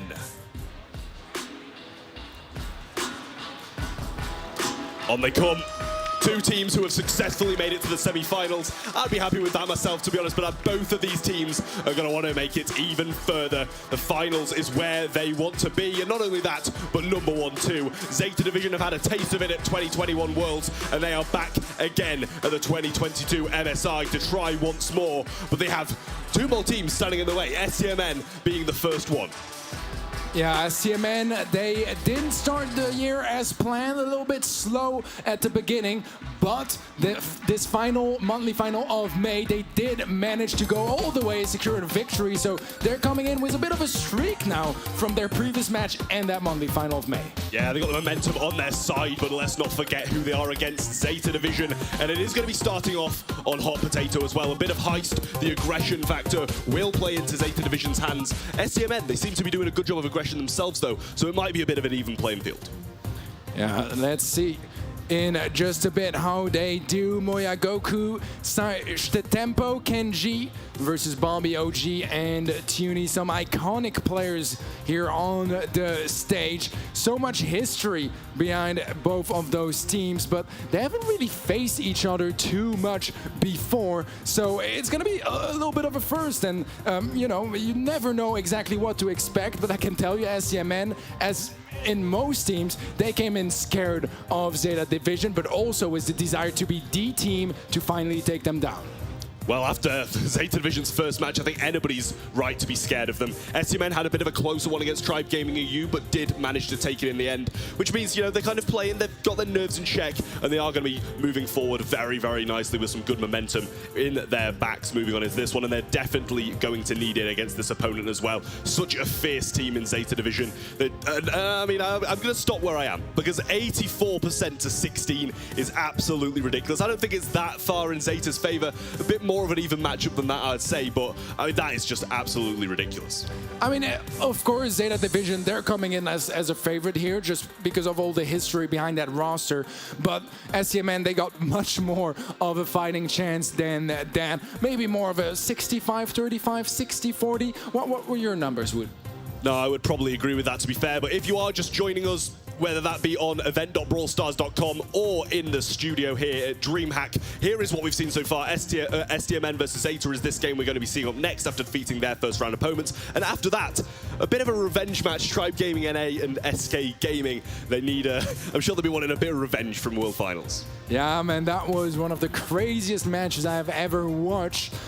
hopefully that second semi will be just as heated. But this first semifinal already, I mean, the caliber, the amount of skill on both of those rosters is absolutely ridiculous. And those are the sort of teams that just push the skill ceiling every single month. And now it's time to compare them across regions. Yeah, well, it seems so far they've had some very, very good drafts across the board for both of these teams, whether that be Zeta absolutely wiping the floor with Team Queso, or, you know, the STMN towards the end. That Brawl Ball comp was really, really nice. Had some nice counters in there as well, the Gale onto the Fang and so on and that kind of thing. But STMN, you know, they are, as we saw, not the favourites in this one. They do have, you know, the kind of the momentum coming off the back of the last one, but you know, we spoke about this before. Me and Art were saying, you know, Tooney's got nothing to lose, and I think he played absolutely phenomenally for a player who isn't even on this roster anymore. Yeah, I mean, you know, from his point of view, it's about gaining the most out of this experience, and that is going to be, first of all, LAN experience, but also, you know, show his presence and how good he is on the playing field. But I think that, you know, even though STMN, they didn't have the easiest, and it was a very close quarterfinal for them, that also means that they are really warmed up at this point. They already had to give a lot, and they're coming in hot for this semi. It's not quite the same for Zeta Division, because those were just 4 games, 4 fast games as well, so maybe not quite in there just yet. Yeah, you could say that STMN, you know, they've had a really tough game starting things off, so they're going to know. And it's Zeta Division anyway. You know they're a tough opponent, so you're going to want to bring the same mentality to that. But after Zeta, you know, near wiping the floor with Team Queso, they're going to have the mentality of, oh, you know, we're absolutely insane once again. We've got nothing to worry about, and that might also come back to bite them. Yeah, you know, you said they know Zeta Division, and that's absolutely true, because every single team here, the team they have probably studied the most is going to be Zeta, just because of how they caught everyone off guard in November last year. So they're the team that all eyes are on, and that means that, you know, there's going to be very little room for secrets and big reveals on the go. So STMN, I mean, knowing those guys, they've done a ton of homework getting into this. They're going to be ready for the drafts. And they're going to need to have done a lot of homework as well, because these drafts should, in theory, be pretty flawless. From Zeta and STMN, I feel like they're just going to be trying to counter as much as possible, and I think that's the best way they can try and defeat these Zeta players. Their mechanics are flawless, their team play seems very much intact. Knowing that they're not the same roster from last year, we have the draft in now, and obviously it's not going to be on for too long, so we'll get straight into that. Janet, Barley, Surge are the bands. BB banned out the way from STMN, clearly scared from what they brought in the last one, Colette and Ruffs. And then we have the M's, Edgar, Sandy, and then STMN brought in Spike, Eve, and Daryl. I mean, you know, a couple months up to a year ago, Edgar would have been, I wouldn't say expected pick, but not completely out of nowhere. But now it's a bit more surprising. We'll see how that works out, as honestly, I'm not sure which target he should jump on, because Spike, Daryl, and even an Eve, they're all pretty dangerous brothers to be up close against. Bobby takes a lot of damage and has to fall back, and G confirms the elimination, and Tempo is free to get some damage on safe already. What a start here for Zeta. I mean, you expect a good amount of plays, but you don't expect this much this early on. 53% remaining for STMN after a singular push. Sandstorm goes down. Tooney is not going to be healing. Kenji catches him off guard around the left-hand side, takes him down, and takes the control. I mean, if Zeta keep this spacing, this might very much be a speed run to the grand finals. But obviously, STMN, they got something to say about that. Tooney was a nice roll forwards. Moyagoku does get the gadget off. Super Tooney on 1 HP, but he lives through it, and he's going to get some more damage on safe. Moyagoku, though, double downs on the red safe. STMN, they barely have any HP left, and he's going to close it out. What a start from Zeta. Well, maybe I was just completely wrong. 84% maybe is warranted. Who knows? Because maybe. That was complete dominance from Zeta Division. We can't forget as well, we do have 5 sets now as well, so there's a lot of catch-up room. If they have just got the draft wrong or some mentality issues coming into it are a little bit hit hard. But we do have 5 sets. Nonetheless, though, we have the second game of Heist coming in now, and it's looking a little bit better from STMN. They do have the breakaway Daryl pick, and it looks like Moyagoku's going to have to go back for it. All right, a nice hatchling to spawn there as well, as it is going to go on to Kenji, takes him down.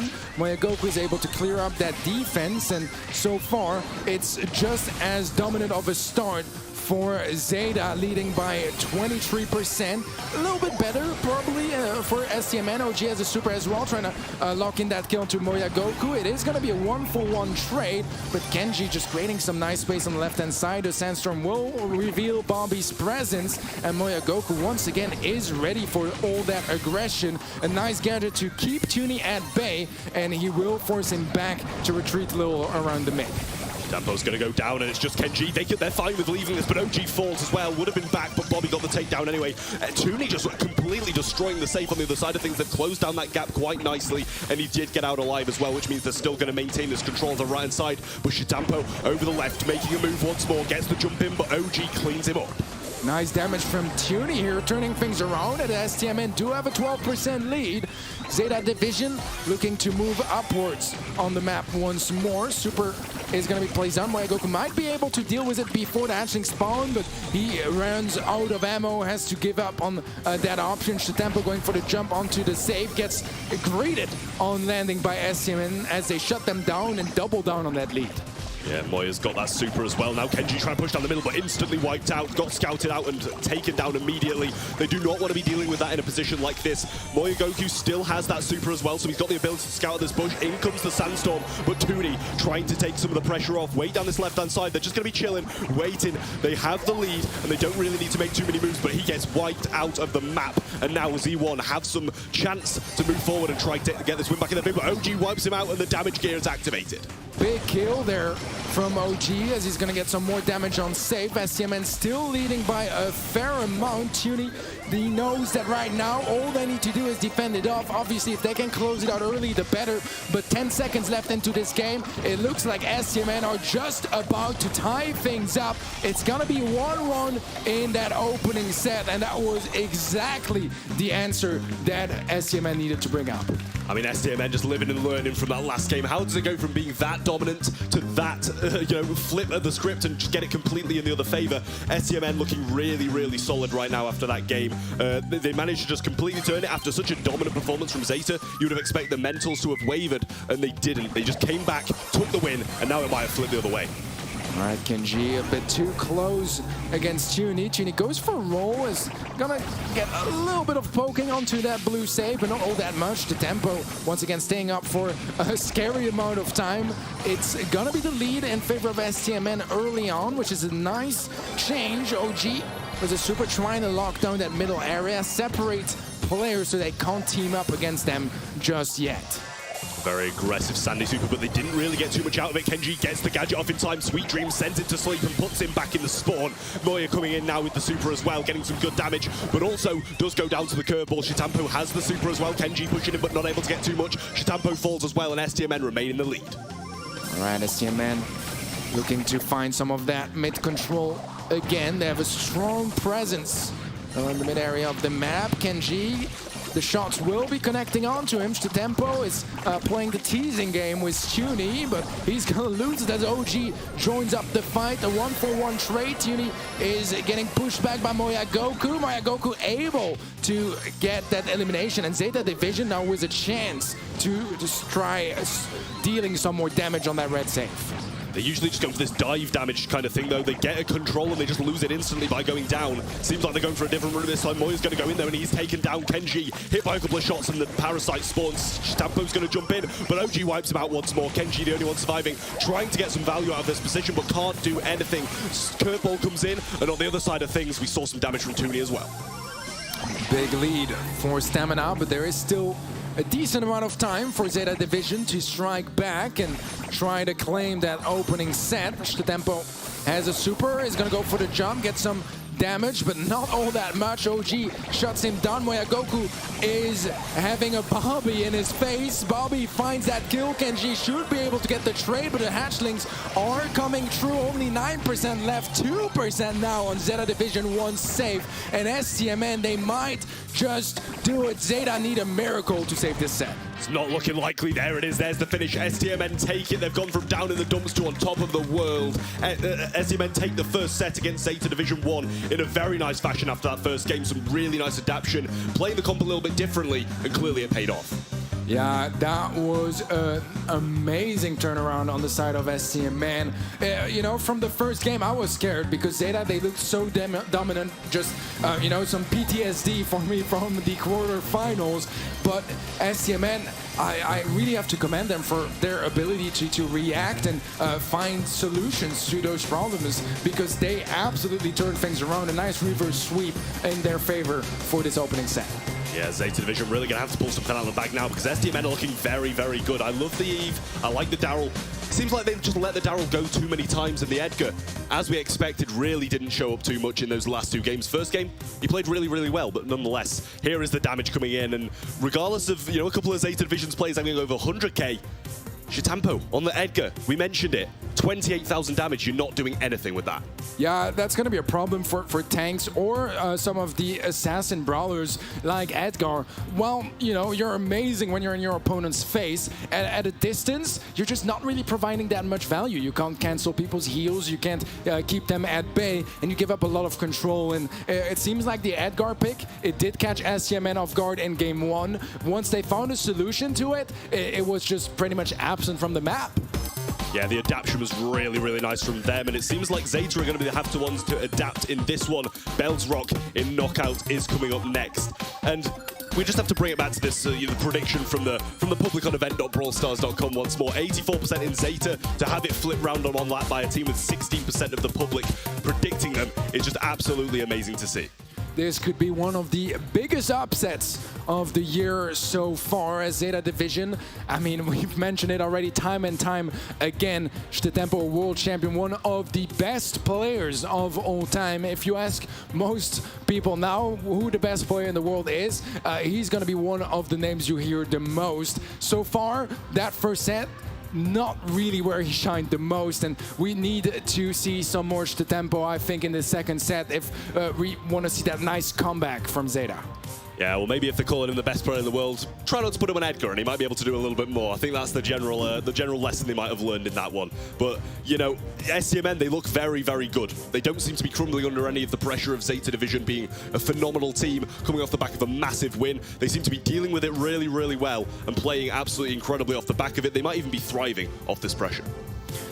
Yeah, well, there's only going to be one way to find out, and I think that we should be getting in the draft soon enough. But yeah, Zeta Division 1, you know, they had obviously some amazing performances this year. They did lose to the other Zeta team in the last monthly final of May. So, you know, some things going a little bit south lately, and it seems like so far they need to find a workaround. As you know, they're not a team that has lost a lot, you know, and at this point, for some players that can be a big challenge, because if you win, you know, all the time in a row and you're just getting win after win, you don't know how to lose, and that is a big part of the game as well, being able to get that reset and not feeling too bad about things early on. As usual, Zeta, they are focused and all focus on the gameplay right now. You can see it. STMN talking a lot, trying to catch their opponents off guard, perhaps already in that draft.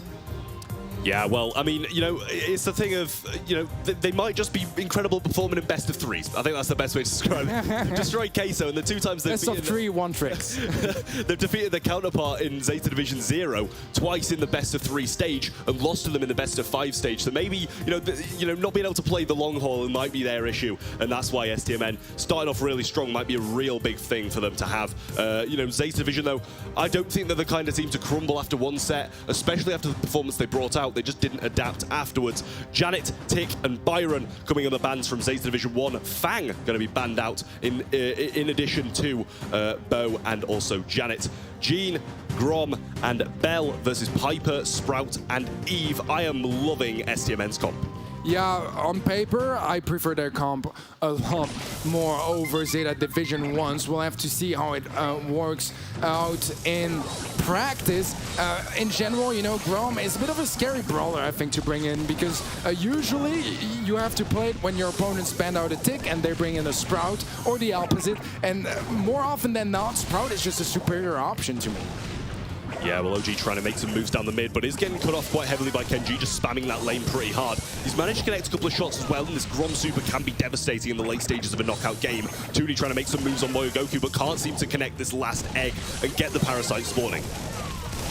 All right, some nice aggression from Zeta. Kenji moving upwards. Is going to go for a gadget. A nice wall from OG. Just going to give him a little bit more playing space, but he gets forced back quite heavily. Kenji does have a super, and that's 2 supers on each side. This is going to be a crazy end game for this opening round, and Kenji finds elimination, but traded out by Bobby. It's a 2 versus 1 in favor of STMN. Only Moyogoku remaining. That was an incredible use of super there. Bobby trying to save his super for the next round, but Moyogoku does have the ability to heal. Bobby's got the jump, doesn't want to risk it, uses it, and gets the round for STMN. Yeah, the destruction does not quite come off, as the bombs would have exploded after the timer ends, which would have been quite nice for the Piper to have that open map. But honestly, at this point, I think they'll just take the round. Yeah, well, it seems like they're keeping the matchups the same regardless. Moya getting hit by a couple of shots from Bobby. The homemade recipe follows up as well, and Kenji has to cover for him. This means OG's trying to push down this mid, but not able to make too many fast moves at the moment. Shitampo with the super hits the mark as well, and Toonie falls low, but the wall comes in from OG, and that could be a godsend for STMN. All right, a nice ricochet shot from Shitampo, but doesn't find a target with it. OG with an aggressive wall, but it's not the easiest to wall off a Grom. That's going to be the best aspect that brawler brings in. Let's see, another wall plays down. Moyogoku, I feel like he's had his pull for so long, it needs to pay off. Yeah, but he's against that pipe piece. It's just really difficult to get in range, and even when you do, he's got the jump in hand as well.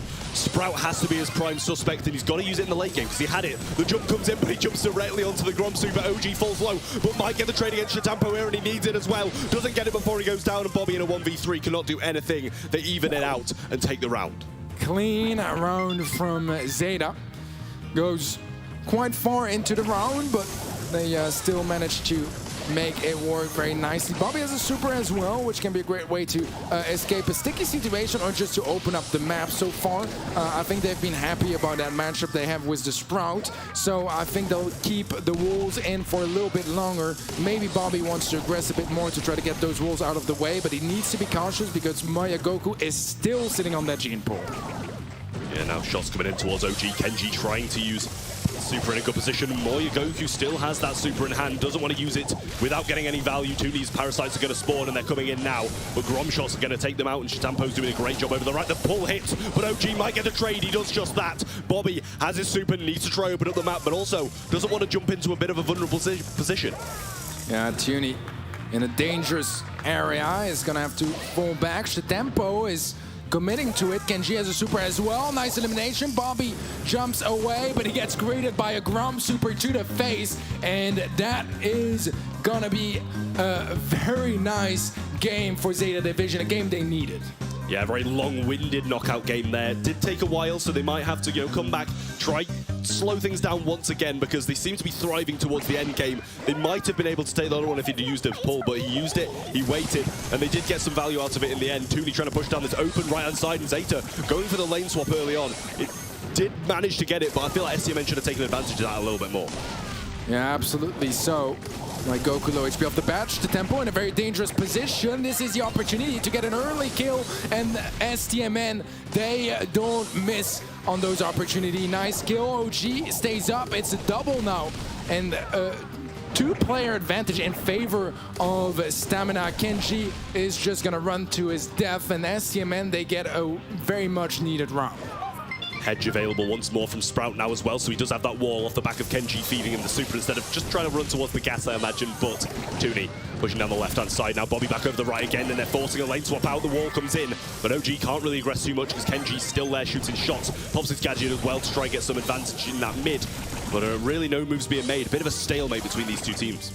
Kenji already showing that he intends on using that gadget. Is not going to find too much value of it, but the follow-up shot does connect. The super is placed down, a little bit of destruction, but no connection on any players. OG trying to get some nice tags onto Moyogoku. Moyogoku has the pull. Kenji takes down OG. And Toonie is marked as well, needs to be careful because the tempo could very much one-shot him.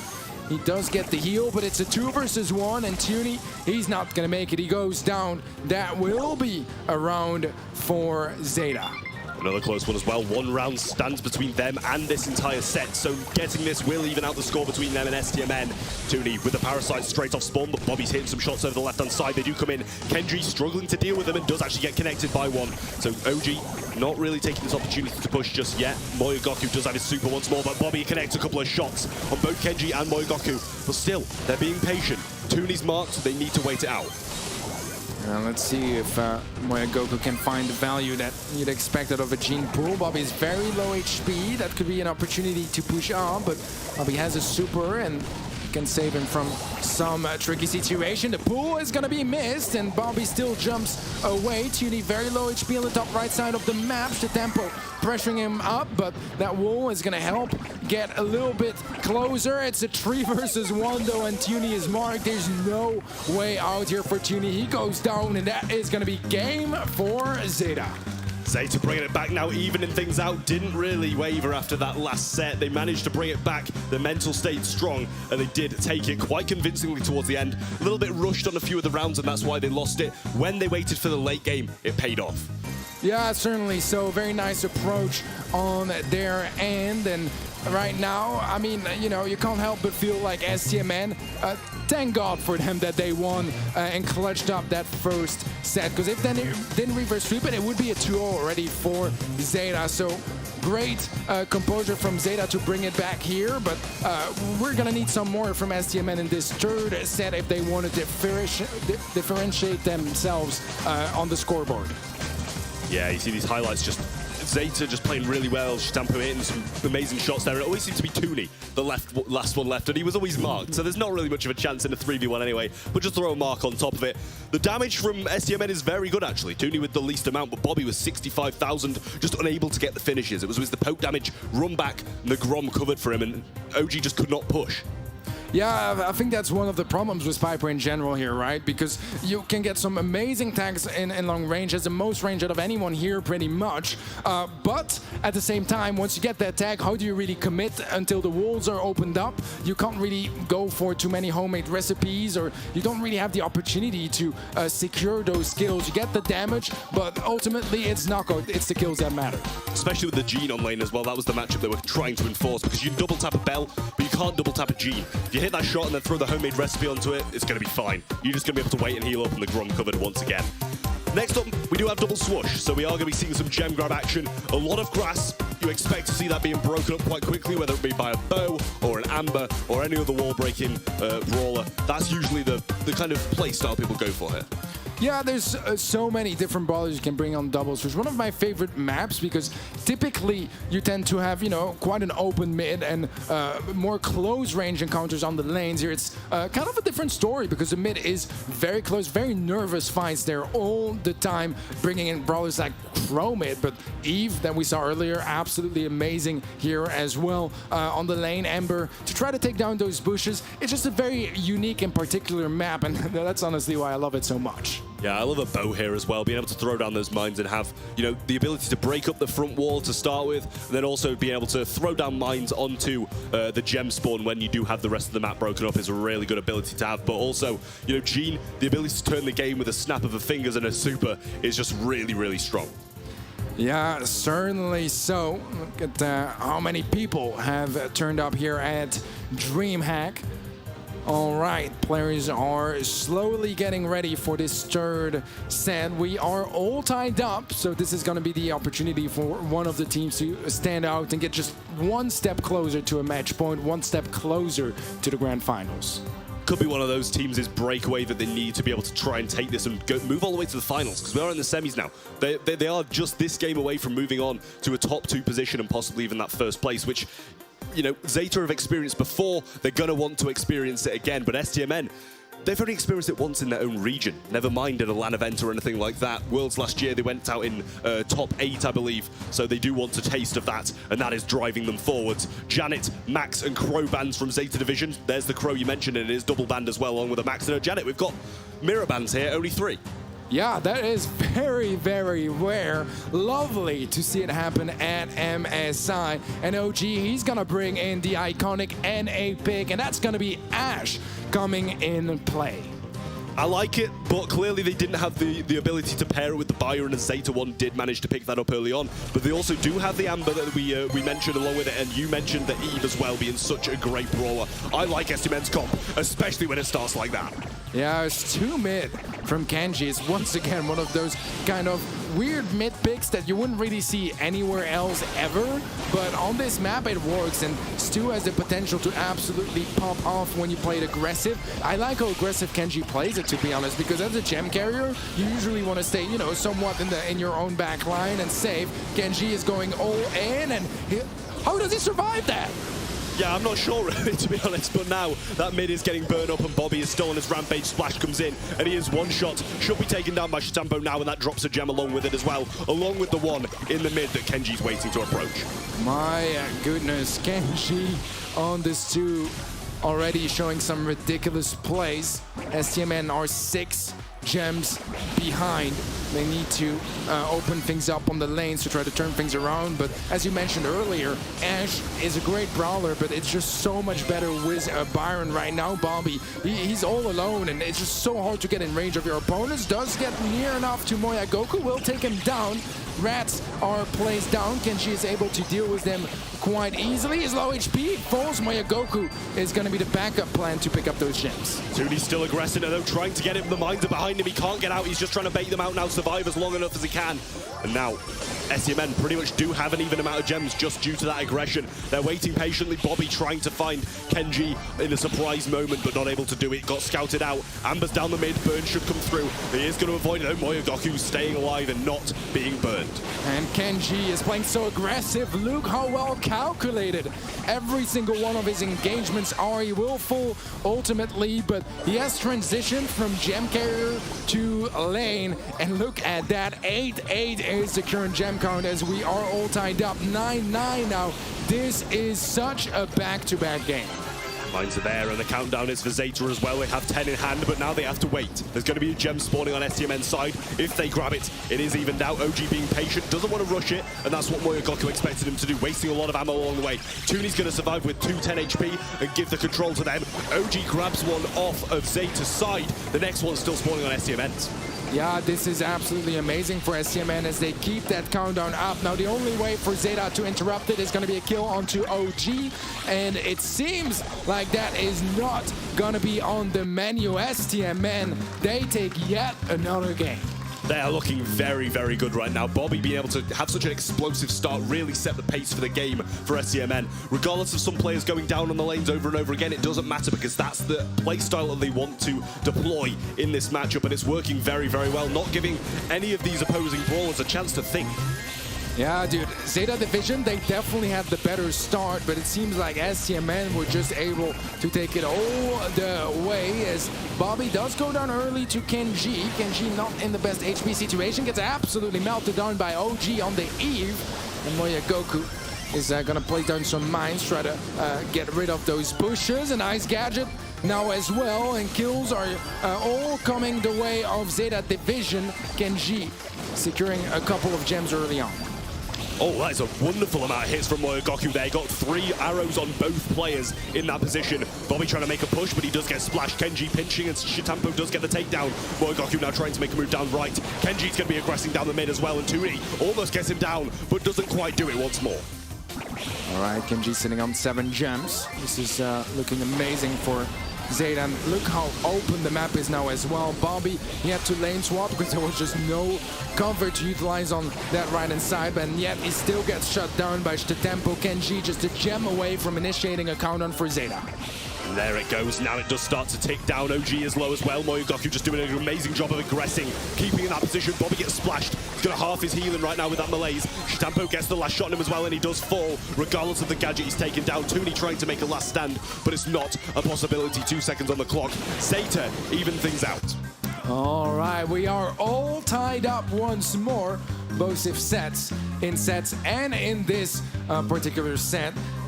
Whew, what a back and forth here between those two teams. Honestly, I mean, you know, we saw the prediction, right? But who expected it to be so evenly matched? I cannot say that I did, to be honest. I was expecting Zeta to really come out and dominate, but this time, STMN just having none of that. Playing so well and really proving the public wrong. Bobby trying to push once again, uses the gadget. One shot for Moyogoku to go down, but he manages to survive it, and Kenji's there for the pinch. Wow, Kenji has been amazing on that too. Tuny gets the burn on those bushes, but Kenji is there with the flank, takes him down, and the amount of mobility you get on this 2 is so valuable as a mid. I love how aggressive he plays despite being a gem carrier, and yet it almost always feels like he's in a safe position. Yeah, I mean, that's the power of Stu, really. Let's face it, the mobility is just absolutely flawless. They get the lane wins now, and there's 2 gems laying on the floor for Kenji to take freely as well, because all 3 of them went down at once. Tooney now getting shot at.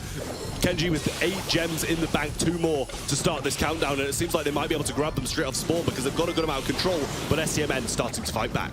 Yeah, there's no room for mistakes here for Stamina, as Kenji is just a gem away from a countdown. He does get hit by the burn from Tuny, and Tempo is going to come in with a couple of heals to try to get him back in position a little earlier, but the gem spawns on his side. Kenji secures it. It's out of range for Tuny to take him down, and Kenji is in a great position to secure another set for Zeta. Bobby got stunned as well, which means it delays the push and delays the attempted reset. Bobby now pushing in. They might get a good pinch in here. 3 seconds on the clock. Bobby can't do it, and Tooney can't either, as Kenji survives and takes the lead for Zeta Division against STMN with a 2-1 scoreline. Wow, you know, that was one of the big question marks as well with the Zeta roster, right? We know what the Tempo can do. We expect a lot from him, but I feel like so far his teammates are doing a really good job. Moyogoku and Kenji particularly, I think, played a phenomenal set of gem grab. Yeah, I mean, they were just playing so well, so cohesive as a team. You know, you always had that bow down the right-hand side, getting super, placing mines when he could in these positions that assists his teammates, not only him as well. So it's really solid plays from them. And then over the left-hand side, Chitampo, all right-hand side of this highlight, but he did play over the left quite a lot. He was able to just provide such good heals to the gem carrier and ensure that he didn't go down. Yeah, very different dynamic to most gem grab games where usually, you know, one of the 2 teams wins a lane and then they go help their mid. In this case, Kenji was just all over the place, man. That was an amazing performance from him. Zeta looking strong here in gem grab. STMN, they absolutely didn't look bad. Don't get me wrong. They looked really good. It was so close, but just not quite close enough. Gem-wise, it's very evenly matched, but Kenji just narrowly takes it home, and that's the set with him. Yeah, you can see as well where Moyogoku had to cover and pick up the gems for Kenji when he did go down. I'm pretty sure that's, you know, like a one-time thing for Kenji to go down in that mid, especially on the Stu there. So he was able to recover the gems, get the 16 in the hand and win the game from them anyway. And that's the kind of cover and really nice team play they have. Yeah, and those sort of opportunities wouldn't really show quite as nicely with STMN's comp, because bow mid here is something we've seen in the past. So it's not absolutely crazy to go for if, you know, you have the gems on you anyways. You have a decent amount of HP, good vision in the bushes. It's a great brawler to bring in. Let's see though, as we move towards our 4th set, what we have in store. As Zeta Division, they're 1 step closer to the grand finals. With STMN, I can guarantee they are far from being done with fighting.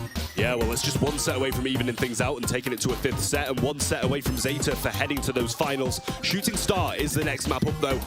A very mechanical map. I will say a lot of long-range gameplay. You like the Pipers, you like the Nannies, the Brocs, the Bells, all these kind of long-range brawlers, but they are usually banned out, which kind of makes the teams deploy this either speed strategy, there's a lot of crows that come in, or they just stick to the throwers and some medium-range brawlers. Yeah, before draft, this used to be the map with the least versatility in the brawler pool, right? It was pretty much 99% of the time Piper, Tick, and Nani. And now, you know, Nani is pretty much a must-ban. How rarely have we seen Nani this year on Shooting Star? It feels odd, almost, but it's the reality of things, and teams have had to adjust to that format, try to bring out new strategies, and this could be the opportunity for Zeta to bring in the famous Japanese Max, because, dude, it's been one of the brawlers that, you know, gave them the most success in the past, and it works pretty well in draft too. Yeah, which is why it's usually banned out, to be honest, especially against exactly. them. You see, the ban rate of Max when Zeta's playing is probably quite high. Yeah. When they're not, I feel like it does tumble quite a bit. But nonetheless, you know, we've seen them play these kind of tankier comps, even on maps like this, where you usually play long-range balls. We saw the BB come in on Layer Cake. So it's a possibility that they might do something similar to that again, if they can grab the Byron and a tank, whether that be Ash, whether it be BB with the shield gear. It's a really good, you know, it's a really good play style to go with, especially when these lower DPS brawlers are usually what are played. Yeah, I mean, we know Zeta to enjoy bringing some very odd brawlers to the mix. We saw the Edgar earlier. This is going to be quite an aggressive comp on the side of Zeta, as they will have the Byron, Fang, and Piper. Looking at the bans, though, it's going to be Janet, Leon, and Max. Double Max ban. So Zeta actually went for the Max ban, double Leon ban as well, and obviously the Nani, one of the go-to bans in general for this map. Well, it does remain quite a long-range affair still. You know, we've got the Piper, we've got the Bell, the Byron. The only outlier, really, is that Fang, who can kick off those shoes, but the damage at range isn't going to be too good. However, they secure that blue star, and they secure a good amount of control whilst he sits behind this wall. Let's see how they capitalize. Bobby's solo HP does go down to the poison from Moya Goku, and it's a nice way to just double down on that lead for Zeta Division, as they are now leading 3 stars to 0. Great start for them. Shtampo trying to work for his super and take an opponent off guard, but Bobby is having a really, really hard time against this Byron right here. Kenji against Tuni over the right-hand side. It's one heavy burst of a shot versus Gene just trying to pepper them down. The super comes in, the stun's there as well. You wouldn't expect it because he has the knockback. Lamp Blowout didn't deploy in time. Yeah, that was a great elimination for Tempo. As right now, Zeta Division 1 are leading by 5 stars. STMN yet to find any. Kenji is going to strike and takes down Tuni. 7 now in favor of Zeta Division, and still no control on their end. Some bushes and walls removed as well. This is a bit of a nightmare situation for STMN, because if they drop this game, it's going to be match point for Zeta. Yeah, Kenji over this round side is still hitting shots very, very hard. Shtampo does have the ability to go in once more. Now he has the super, which is going to be a huge thing, but he also has 3 stars and the blue star, which can switch the game quite heavily. He goes in, the triple connection would have been there, but the super, the splash comes in from Moyogoku though and gets the trade, and Kenji's there to support again. All right, it is a 1-for-1 trade in the end, still 7 stars in favor of Zeta Division. 25 seconds left on the clock, and STMN, they need to make a push for it, but pushing into a Fang is a very scary situation, because now he has his super as well, and he can shut them down. Goes for the dash on the right-hand side, finds OG, stays up as well. Tuni does have a pool, is going to go for it. A clean kill for STMN, but they're still 8 stars behind. Yeah, Moyogoku cleaning up the left-hand side whilst all that was going down the right. Very well played from him. 5 stars over his head and the blue star as well. So able to maintain his life so well. And that is what Byron needs to do, especially in Shooting Star in Bounty. That was a masterclass Fang appearance here from Zeta Division. It is such a dangerous brawler to bring in, because it's go big or go home, right? You know, either you get absolutely shut down and you never get close enough to take any kills, or you dominate, and that domination is exactly what Tempo had planned for us. He's gonna snatch the blue star once more. Tuni tagged up off the bat, and Kenji is considering the homemade recipe but not committing to it just yet. Kenji getting some shots in now, able to maintain this position because Shitampo's positioning. Jump comes through from Kenji, not giving him support on this right side, pull available, but Shitampo had that Byron heal in his back, super available once more. He uses the Gene pull. I'm not sure if that's a mistake, because a lamp blowout would have been more effective. That was a very interesting way to go. It is a 1-for-1 trade, and there's still plenty of time for Stamina to turn things around, as it is only a 2-star lead for Zeta this time. But there's no room for mistakes, because this is match point for Zeta Division. That pool is big, but the blue star still gives the lead to Zeta. Flawless pull from Tuni there, bringing the lead a little bit back, as now 4 stars versus 4, and it is decided by the blue star in the hands of Zeta Division. So if they maintain this blue star and the star lead, they are going to be heading on to the finals of the mid-season invitational. Kenji trying to shoot out some shots, but they're getting hit hard. Moyogoku has to use a defensive gadget, and he just does survive in there, but his teammate is going to go down, and STMN in the lead. Shitampo goes in, the stun's there, the shots are as well, but Tuni survives, and the lead is extended. Wow, a 4-star lead now for Stamina. Twice the star count that Zeta has on their own side, but They are pushing upwards. There's 25 seconds left. We'll see how Zeta decide to go. If they want to go for maybe 2 smaller pushes, or if they want to go all in towards the end. Hope the countdown ends with them on their side, but they're going to get 2 kills. Bobby is low HP, goes down. It's a 2-for-1 trade, but Zeta Division are needed by 2 stars. A kill from STMN, but Blue Star is still in favor of Zeta. They need 1 more kill or they're out. Oh, I thought that spirit was going to change the game. Honestly, if that was flipped around by that and I didn't realize they had Blue Star, I was going to go absolutely mental. But Zeta do take it. They go to the finals and they're going to be waiting for their opponent. Wow, that was absolutely crazy towards the end. Just skills left and right. Couldn't tell who had the lead until the very end. But Zeta, dude, they want to keep that title of just best intercontinental team that, you know, they got to have from winning the World Finals just a couple months back. Right now, they're looking incredible. First team Queso, now against Stamina. It is a 3-1, but wow, what a performance from Zeta. Oh, that vengeful spirit, it got me hyped up. I thought it was going to really do something there, but nonetheless, Zeta Division do manage to take it, and a massive congratulations to them as well. Other than that first set, which had me really believing STMN were going to come out swinging and take even more sets after that.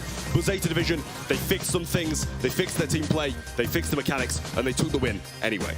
I mean, there's absolutely no shame losing to a team of the caliber of Zeta Division. We saw how much of a favorite they were compared to STMN. Looking at the stats here, I mean, you know, Tempo absolutely shined, but his teammates, they did not let him down. Great performance from them as well. And honestly, I'm impressed by how well Kenji played earlier in Gem Grab. That was one of the highlights of this match to my eyes. Yeah, the team performance has just really been flawless throughout that, but in this bounty game, you see OG was just unable to get anything at all done with that Eve pick, and, you know, it's understandable as well at this kind of point of time. Eve just not able to do too much against that extended range Piper. You got the Fang who can pretty much just swoop in. She does have the gadget, but you're not going to get a kill out of it by running away.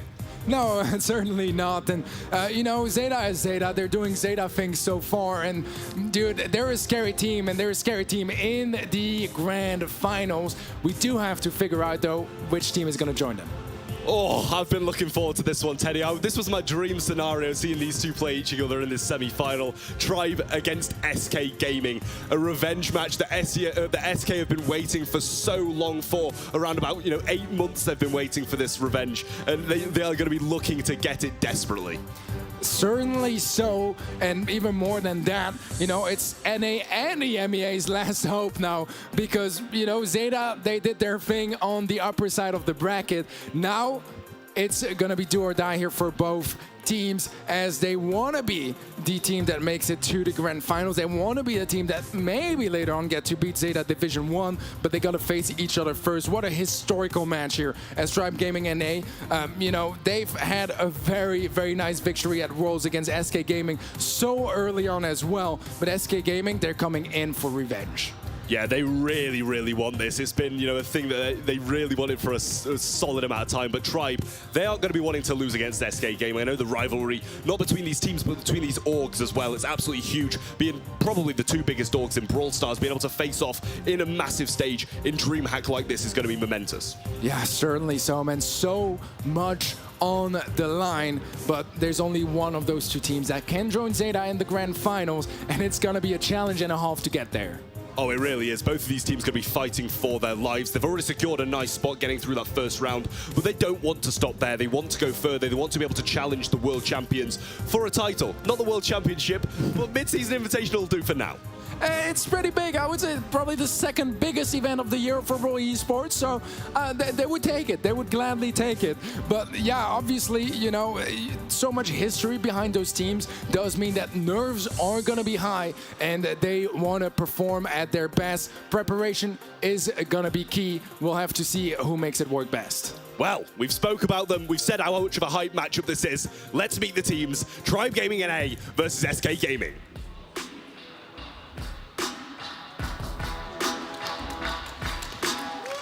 Onto the stage, shaking hands. It's going to be a little bit bitter after the game, I imagine, but for now, keeping it friendly. All the players now making it towards their podiums, picking up where they left off and wanting to go even further. Yeah, this is going to be such a fire-second semi-final, as both teams want this so badly. Tribe wanna, you know, they won last time, so they wanna keep that status up, stay in that amazing position as you know, the better team. Oh, look at that prediction, 71% in favor of SK. That surprises me. It really does. Honestly, as good as SK are, I thought it would be a lot closer to 50% if any matchup would be. 29% for Tribe Gaming NA, and they defeated SK last time as well. You know, they did it pretty decently as well. Yeah, no, they certainly did so. I mean, it was almost a sweep, if my memory serves me well. This is a very interesting prediction from you guys at home. Tramp, talking about predictions, if you had to go for one winner out of this matchup, which one would you choose?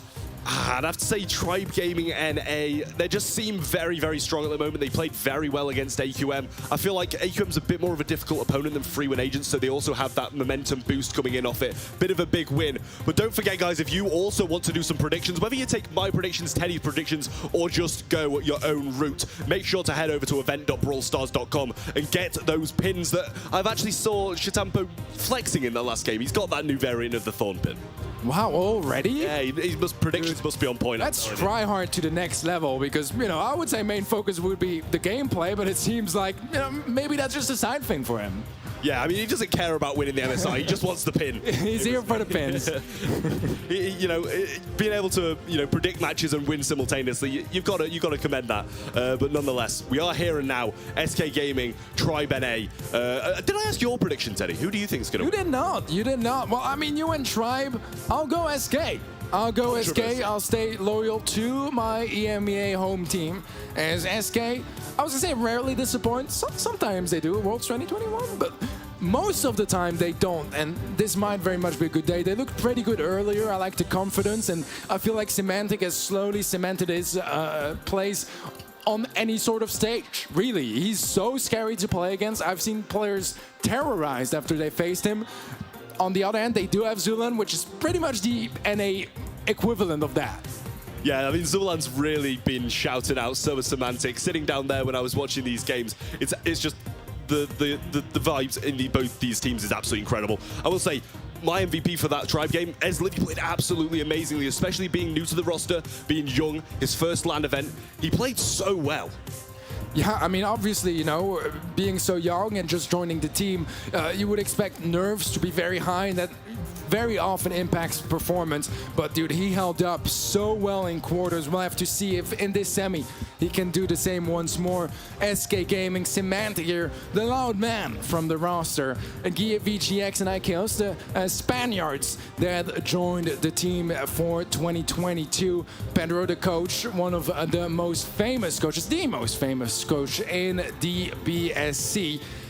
I mean, you know, it's for a reason, right? Their drafts have been good. Their ability to come back from crazy situations.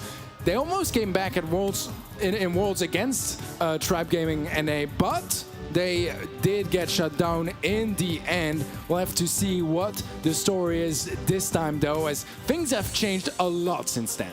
Yeah, I mean, like Pedro, he provides good drafts, keeps the mentality high, and that's the kind of things you need on the stage. Someone to level you out when you get hyped up, and we know Semantic likes to get hyped up. You don't want to be too hyped up, you know, where you get overconfident and start making those cocky plays. You need to be leveled out, and that is, you know, a really good place for Pedro to slot in and keep things calm. Yeah, exactly that. It's all about finding a nice mix. You know, obviously you want the highest energy that you can, but you also need to stay focused on the gameplay. And overconfidence is something that so many times in the past we've seen be problematic, not particularly to those teams, but it's something that happens because momentum is a very important thing in Brawl Stars. And if you start things off hot, sometimes you get shut down. Well, you know, you say overconfidence isn't a thing in these teams. I think you might be forgetting, you know, Tribe in Worlds, but we won't talk about that. We don't talk about it. It's been forgotten, Tyrant. You're forgiven, but it is here and now. We forget the Worlds 2021. This is what really matters at the moment. This is where we are, and the money is very, very good for these teams, especially right now. They've secured a good amount, but the finals is where the big money lies. Oh, absolutely. So none of those teams are going to be satisfied until they get all the way. And that is definitely what they are fighting for, as Livy calm and composed Seems like it's going to be the case for most of this Tribe roster as they are discussing some pre-match things with their coach Brawl, which I have to respect that man because he's been living in EU with the NA schedule. That is super hard, but he's been making it work and the results have been paying off so far.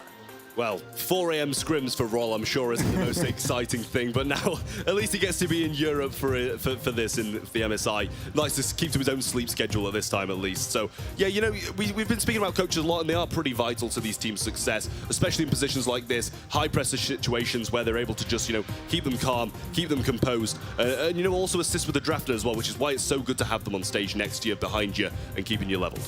Oh, that's a very valid point. You know, on stage, anything can happen.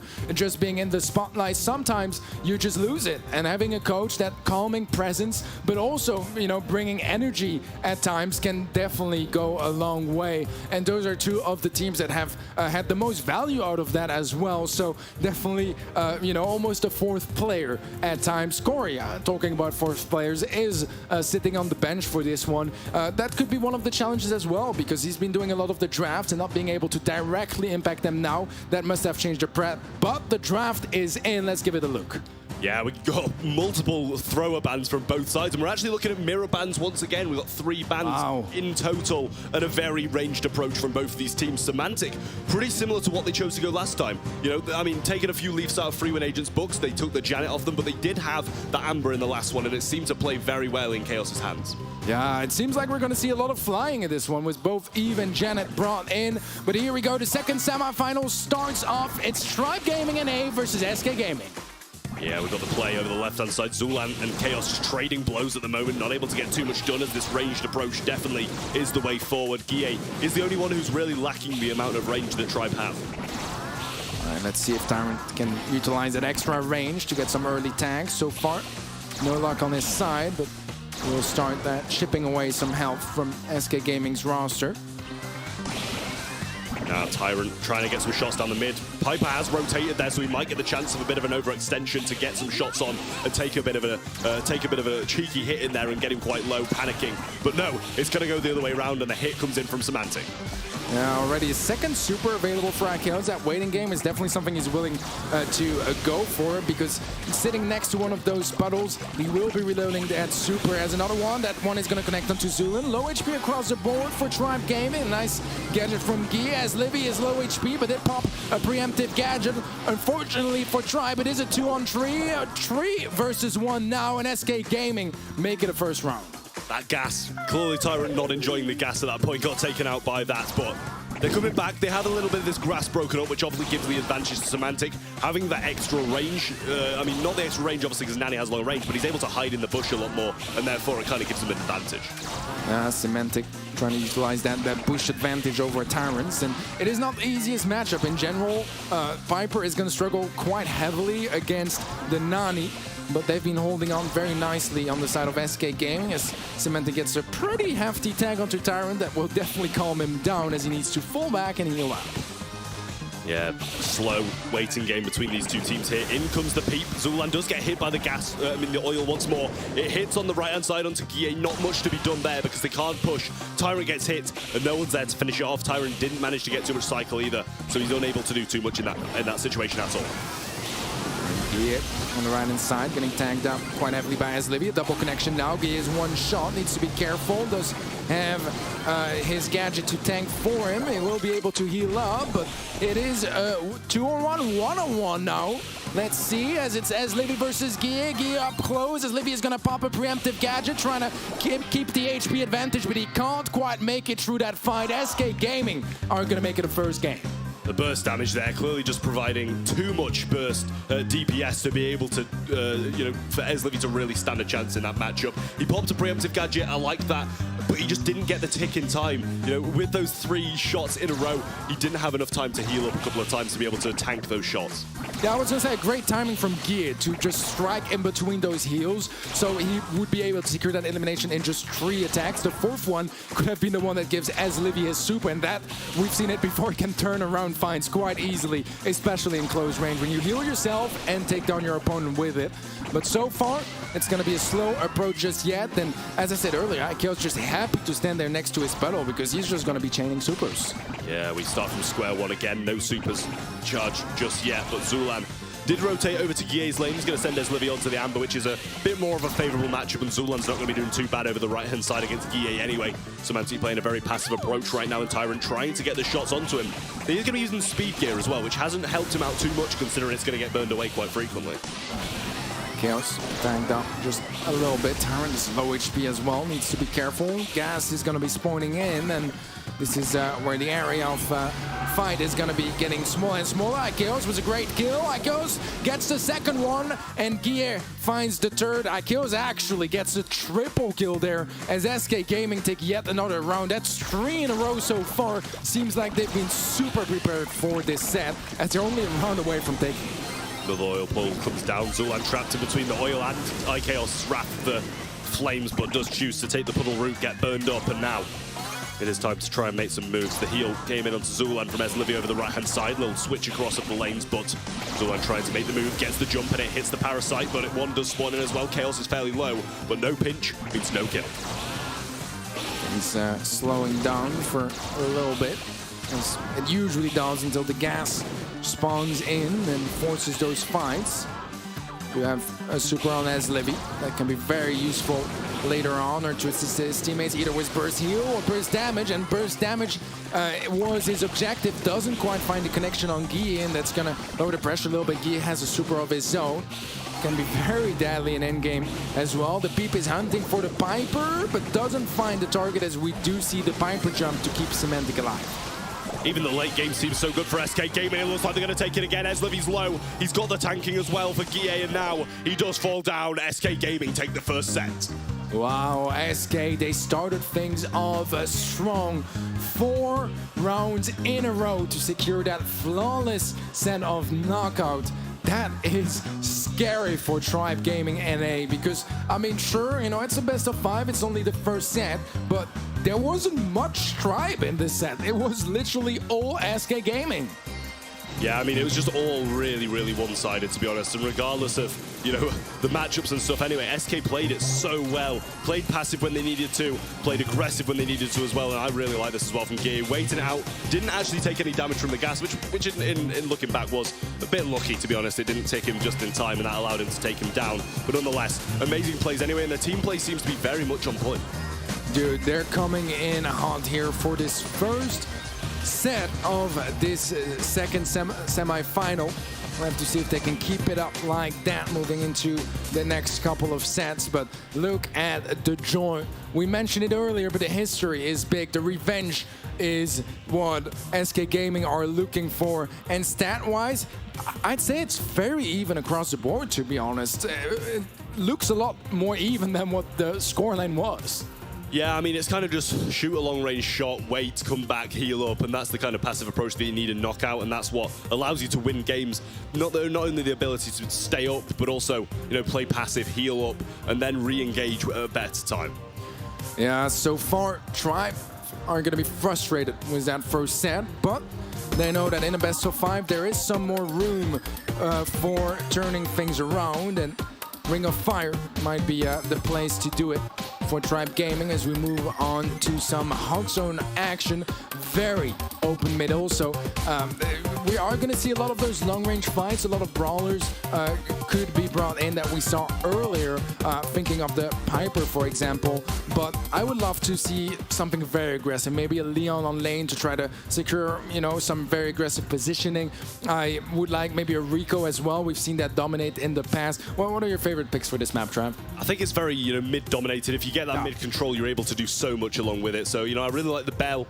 Piper's also a solid pick back in the day, but nowadays, you know, I see a fair amount of Lou coming out of the NA region. And Pam. Yeah, Pam as well. Pam, absolutely ridiculous. Scrapsuck are able to do a lot, especially when, you know, the likes of Leon aggress and stuff like that. You're able to sap that ammo and bring it back to yourself. Yeah, there are a lot of possible strategies on this map. You can invest a little bit more on the mid or be quite evenly spread out across all 3 lanes. That really depends on your mindset and mentality and what your team, you know, excels at, because every single player is going to have a limited brawler pool that they know they are the best at, and you got to utilize that. That's why the coaches come in as well, you know, to make sure they have the most optimized comp in every single scenario, and bringing those amazing comps is exactly what they need right now, because Tribe Gaming and A, they need some changes from that previous set. Yeah, I mean, I'm not sure if the comp was, you know, really that bad in the first set, but they definitely need some changes in terms of playstyle. Clearly playing that passively didn't pay off for them. I think it kind of plays into SK's hands in a certain sense. You have to aggress at certain points, and then the Janet becomes really good. They didn't take advantage of the range advantage that they had at the start of the game. Yeah, no, I completely agree. I feel like they should have, you know, tried to use that a little bit more early on. You know, mistakes happen, set 1 is behind us, and now it's all about forgetting about that, focusing solely on what's to come. And now that draft is going to be crucial, trying to snatch that early advantage. And, you know, just having even a slightly better draft can be enough to discourage your opponents a little bit, because they know they are outdrafted. Doesn't mean they can't win it, but you know you're coming into that game with an advantage. We are ready for the draft, and seems like our bans are going to be Mortis, Sprout, and Meg, thank you so much. We haven't been seeing much Meg lately, so I was very surprised about it. Crow, Lola, and Eve on the side of SK Gaming. A bit more typical to this map. Lola been really strong lately. I like what I'm seeing. The Lou from Eslivy is going to be a lot of fun to watch for sure. I have my eyes on the Ruffs as well on the side of SK Gaming that can be so dominant at both taking and holding positions. Yeah, I was going to say, that's that NA Lou that I mentioned, but Eslivy managing to pick up the Byron along with it as well, and they actually got Janet too. I really like Tribe's comp. They just have to take advantage of having that Lou, and being able to cycle the super is going to be a massive thing that they need to do here. All right, so far, SK just was a very slight lead, but Zulon is in a nice position as the tiny supply drops come out of the sky. Zulon is going to have to fall back, but so far, SK Gaming not really able to capitalize on a gadget pop by Chaos. We'll see a nice super from Zulon as well. Gia takes the elimination on to the right side, and right now Chaos is able to find a nice opening onto Eslivy that should be about enough for SK to retrieve some sort of control in the mid. Hines in the mid as well. Tyrant going to fly over and pick his target, and it is Chaos moving towards him now. Can he get quick 3 burst shots onto him? He's choosing to just try and take control of this lane. Semantic falling low as well. Zulan should be able to finish that one off. Hasn't quite done it yet. Goes in for the auto aim and gets it as well. SK though got near enough double the percentage of Tribe just with that singular push. All right, this is looking good for SK, but Tribe now have some mid presence once again, able to catch up quite heavily as Levi with a super finds the connection onto Chaos. Should be enough to dissuade him from pursuing that push on the left-hand side. Zulon tagged up as well. He should get taken out, especially as Tyrant is going for him. Yeah, he's moving towards him now. Zulan trying to get some percentage whilst they are aggressing. Does manage to get it, but he is low as well as Lviv full health though. Able to heal him up and keep him in the mix. Tyrant throwing this down, but the super from Pam's going to get the damage enough on it. Lou super to the right-hand side. I'm not sure how much I like that. Need to use that in the mid and keep control of that area. However, the stun comes in. Tyrant can't do too much because he can't move forward. He can't heal up and he can't go anywhere because that Pam turret. Yeah, he does have a super, but can't get a kill, can't take down the healing station either. The most value, but at least he does get to survive off that engagement. SK Gaming are now behind by 6%. This Tribe were able to turn things around, but 6%, that's not all that much, especially in a single zone map. Yeah, Tyrant trying to get the takedown, he does just that. Pam turret still needs one shot onto it though, and SK are going to now take the lead. Managed to get it back. Zulan though has that super. Bowmine's on the map though. He needs to throw it down now, does, and they should maintain possession of this zone for a solid amount of time. Also, Tyrant is very aggressive, baiting them back. Nobody from SK is there to challenge the mid. They're all focusing on Tyrant, and now the percentage starts to tick forward. There's only 18 seconds left on the clock as well, so even if they get them off, they need to stay on. Zulan throws it forward, gets it down. Gadget popped as well. 12 seconds on the clock. Don't even have enough time. the shots go through. Semantic stunned. Gear on the map though. Chaos is going to try and stay on it. He might be able to do it. But the bomb just lands in time to be able to get the percentage before that timer ticked off.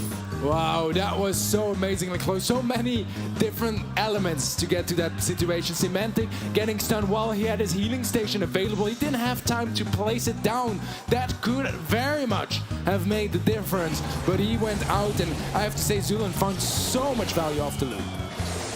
I'm better breath after that Tyrant play towards the end. I didn't know if it was going to land in time. It's literally taken my breath away. There's Livy now over this left-hand side, popping Gadget. Zulan pushes towards the zone, and they do have an early lead. Tyrant also pushing forward as well, getting some good control of the right. Right, early on, Tribe was a better start than in the previous game. Definitely gonna be happy about that. After that rough opening set, he almost gets slowed, but Zulan can't quite find the final connection to stun him. And so far, it's pretty much only Tribe Gaming and A in the zone, as they're getting quite far into the percentage bar, and SK Gaming have yet to reach double digits. Tyrant gets taken down though, and Zulan trying to make a move. They both bait the mine out. Luckily, they didn't bait it into each other. As Livy hits that shot, but Bo's going to fall low. But the Pam turret is the saving grace. Tyrant going down this right-hand side once more, trying to get the super and then pick his target. Gia is going to be powered up though, and these two mines do remain on zone. Such a big lead early on for SK. For Tribe, sorry, but SK are slowly catching up. A nice stun after Zulan hits the green button. Tyrant pushing upwards, trying to reset some heals, and also revealing his opponent's location with his star power. And as Livy is able to confirm that kill to Ikeos, he's still sitting in that spawn. In the meantime, Tribe, they're capping in the zone. 60% reached already for Tribe. I mean, they're going to be happy about Tyrant's play there. He might have left the right-hand side, but it baited all three players back into an unfavorable position, and therefore have managed to grab this 40% lead pretty much now. Tyrant back over the right-hand side once more, working for the super once again. Zulan getting another 10% on the zone. Splash comes down on Semantic. He's going to be stopping his healing quite nicely with the Malaise. Gie now moving on to the zone, and he needs to maintain it for a decent amount of time. One goes down though. Tyrant aggressing once more. Pamtora should fall as well, and he lands directly on him. He's going to get some good damage. And Tyrant constantly in the enemy backline, creating so much space for teammates, and every time SK, they have to assess so many resources to him. Tribe Gaming on 90%, almost tying things up in sets. Yeah, SK do manage to get control, and there's enough time as well. They need to maintain this. Zulan throws out a super though, and Gie is sliding, slip and sliding through the map. Zulan gets hit hard though by that shot. There's still enough time on the clock to bring it back. Tyrant going aggressive though. He picks up the left-hand side. Chaos gets hit by his Livy as well. And now this should be pretty much it if they manage to maintain the zone a little bit longer. Yeah, just a couple percentages in it, then as Livy won't be able to commit to it just yet. SK though, they're not that far behind, and they definitely have time to catch up. Let's see if Tribe can get them out of the zone. The super from the Lu definitely going to be helping out. Tyrant is low. That's going to be the team wipe. Exactly what Tribe Gaming needed. That's going to be a side going to the NA side of things. Yeah, evening things out now with 2-0 in the first set, flipped and back in a 2-0 in the favor of Tribe Gaming. Big plays from them, and I loved what Tyrant was doing. Constantly maintaining aggression, constantly flying through the air, and not only just, he doesn't land on people, he just baits them out, brings all three players back to pinch him, and by that time, that's 20% for Zulan. Yeah, and most of the time, by that time, there was a super available for the Lu, and then suddenly SK, they can't go in the zone either. It was just non-stop harassing, keeping SK away from the objective, and Tribe securing it in the meantime. Beautiful set from Tribe Gaming, and exactly what they needed after that rough first set. I'm just loving the replays of Zulan just screaming across the stage. They're having a shout-off behind us, I think.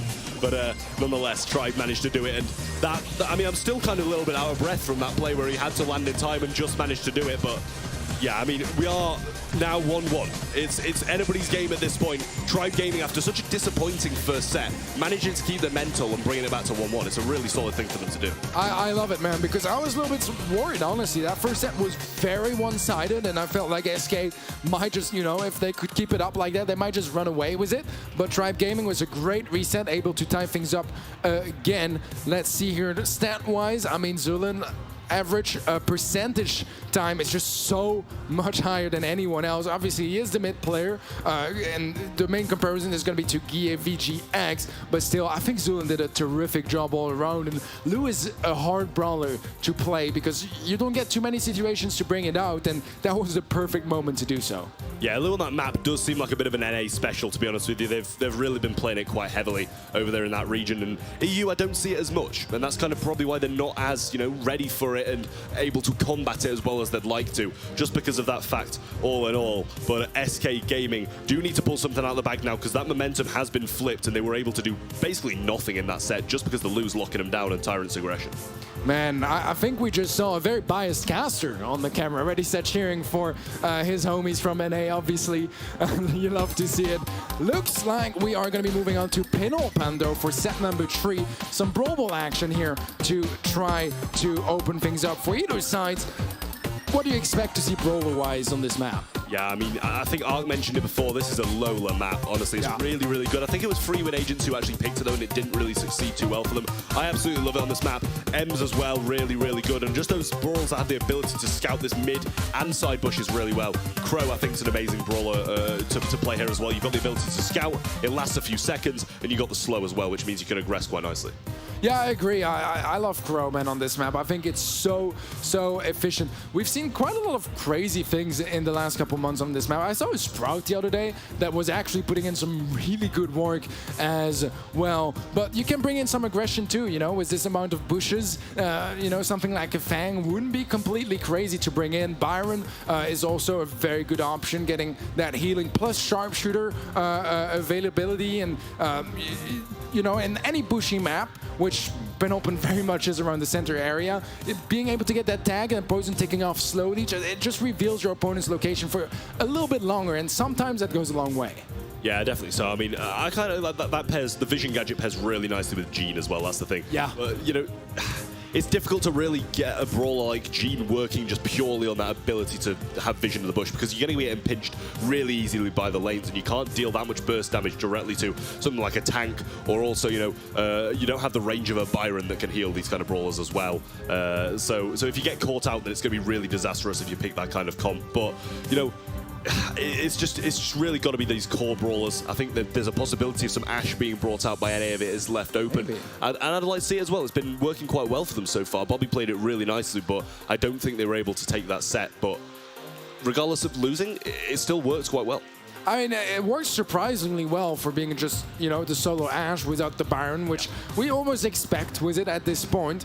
But no, definitely so. And, we do have NA on stage, so always expect the Ashe. And Tribe Gaming and NA are going to ban it themselves, it seems like. They will ban Lola and Ruffs as well. SK Gaming removing Bo, Ems, and Sandy. That's going to be 6 different bans, a very big contrast to the 3 bans we've seen a couple times already today. Yeah, it's been seeming quite, very similar in terms of bans to similar teams by the looks of playstyles as well. So it's nice to see them varying it a little bit now. And I really like both of these comps, to be honest. I don't really have a favorite. I love the Squeak ability to put that residue down in choke points, and also if it's in the grass, it scouts out as well. They've obviously got the Crow, and Tyrant's just starting off flawlessly. Zulan gets the slow off onto Semantic, keeping him pinned in spawn, but Bouncy Castle on the other side heals up Chaos. Chaos getting tagged out nicely by Livy. So far, mid-control seems to be abandoned by SK as look to recenter and refocus their efforts slowly towards retaking it. And as Livy and Tyrant doubling down on the left-hand side, Tyrant might just catch Chaos off guard, but Chaos knows it's not enough, though, to take him down. Tyrant gets the kill. Guille is there for the trade, and that should slow things down a little bit as SK Gaming defend off that first assault from Tribe. Residue was popped, and it's in that choke point now, but Guille is trying to pick his target. Zulan was looking quite nice. He lands directly into the residue, so not the best for him, but he is escaping quite nicely just for now. But a few shots connect. Tyrant gets the super back once again, had a nice cycle on it as well off of Chaos than the last time, but Zulan able to position himself really well to peek this Semantic over here, and he gets the pinch as well. It connects. Life Plant isn't going to go down, and he's not going to get the heals off it, and the Crow damage does tick down, but it's still a 2v2 as it was trading. Yeah, a bit more than a minute left on the clock, and so far neither teams have really found any big openings just yet. Tyrant does have a super that can come in handy, try to catch someone off guard and take them out. Zulan with a nice jump takes down Chaos on the left hand side. Guille gets tagged up quite heavily as well, but he's going to be living off that engagement for now. Yeah, they are pushing down this left-hand side quite heavily. Tyrant going to try and sneak around, but does get scouted out by Chaos. He's not going to fall for the same trick twice. Guille trying to take advantage of this now. He almost gets taken down. Zulan might be able to get the burst down damage. He's got his jump too. He gets one, and now they are pretty much bunched up. That bouncy castle comes out pretty early, in my opinion, but now he has none left. And Zulan's in a prime position to jump on him, but he gets the super prediction. They might trade this out, but Zulan still lives, and Guille's assisting. He gets out, and he lives. Wow, 20 seconds left on the clock, though, and overtime might be a very different story. Let's see if Tribe can keep that positioning up as overtime slowly creeps up. 10 seconds left. Ball is going to be set away here by Guille. They want to prevent something crazy like a crow jump or an invisible Leon just snatching it and scoring it at the last second. Overtime comes in. Map is completely opened up. Tyrant finds a lot of value. Guille will go down to Zulan's Poison, leaving us in a 2-on-2 with the fully open map. Yeah, having this jump in overtime opens up a lot of plays, but he does get bursted down by Chaos's super as well. They have to be a little bit cautious now. Tyrant's super will go a long way. Guille has his in hand. Ability to fly, pick out his target and wait for his teammates to join him in an aggressive position now. He does go for it as Livy is his target, but Zulan's going to do the same. He jumps forward, gets some shots on Rico, but he does get the shots off as well. Super comes through, Tyrant's there. Guille's going to get traded out by the Squeak. Tyrant open side down the right. Semantic trying to make a run for it, but Invisi heals popped, and we start at square one once again. Yeah, that's a big super for Tyrant to get. Timing couldn't have been more perfect, as it will keep SK Gaming away. Right now, it is going to be a push for Tribe Gaming. Let's see if they can make it work. The shot from Livy doesn't quite go through. Guille gets the ball away, but it's a team wipe for Tribe, and they'll slot it in. Tribe Gaming and A, they make it a game.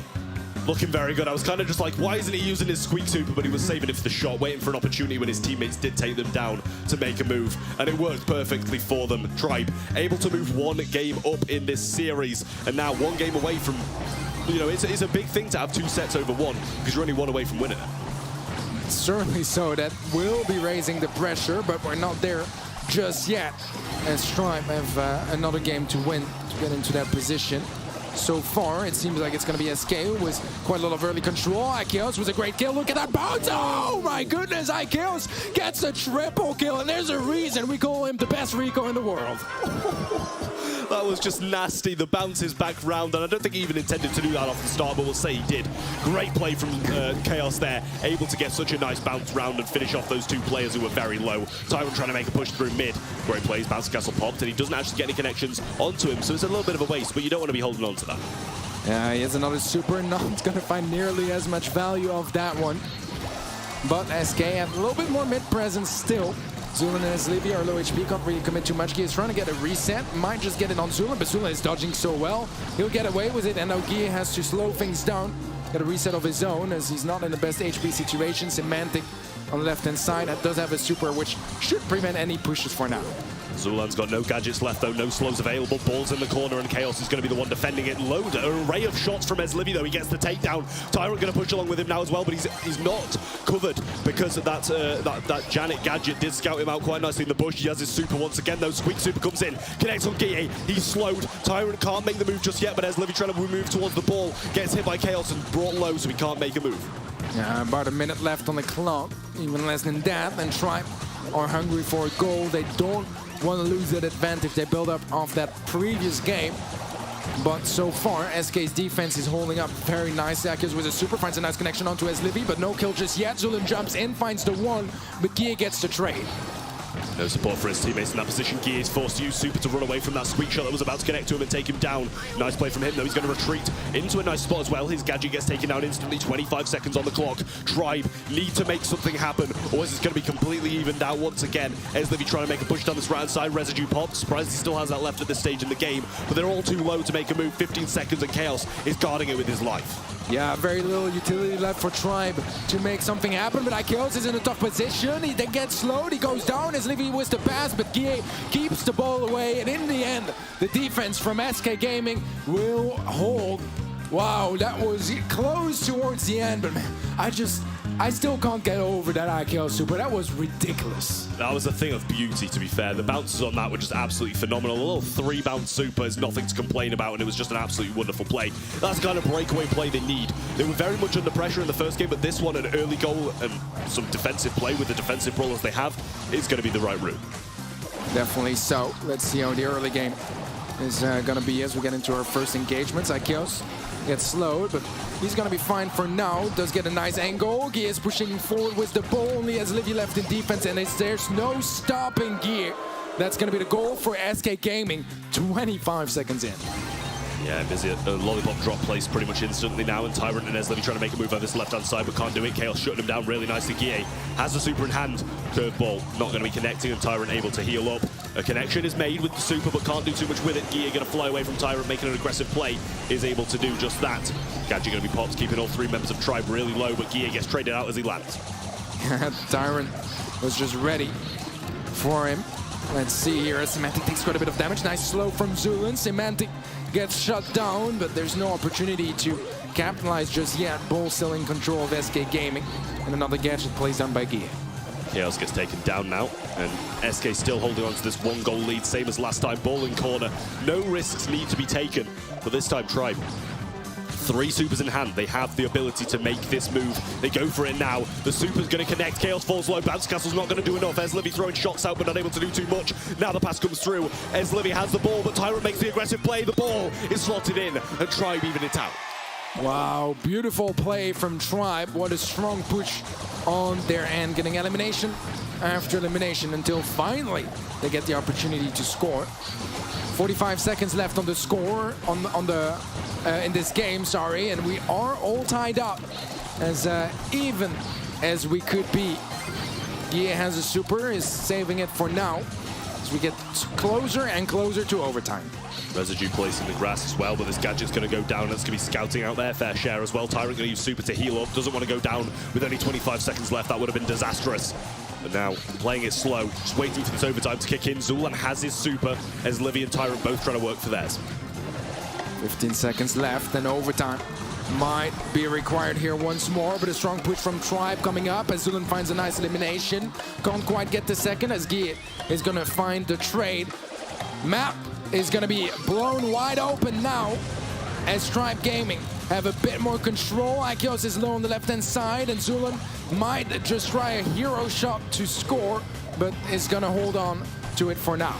Yeah, he's waiting for the 1-2. Tyrant needs to get a super to be able to make a super pass towards Zulan here, but he plays it back towards him. Wants him to make the play because he has that super already. Still working for his over this right-hand side and getting hit hard. But then Semantic is going to fall low on the spike now. The play needs to be made. Zulan's hitting shots. The ability to jump in is there. Look how low they all are. Zulan's going to go for it. The ball's going to be behind him. The takedowns are there. The super comes in. The double connection. And Tyrant will finish this one off. Wow, Tribe Gaming NA. Despite some heroic Rico plays from Ikios, they still shut them down. That's going to be 2-1 in sets now in favor of Tribe Gaming, in a really good position right now, with set away from joining Zeta Division in the Grand Finals.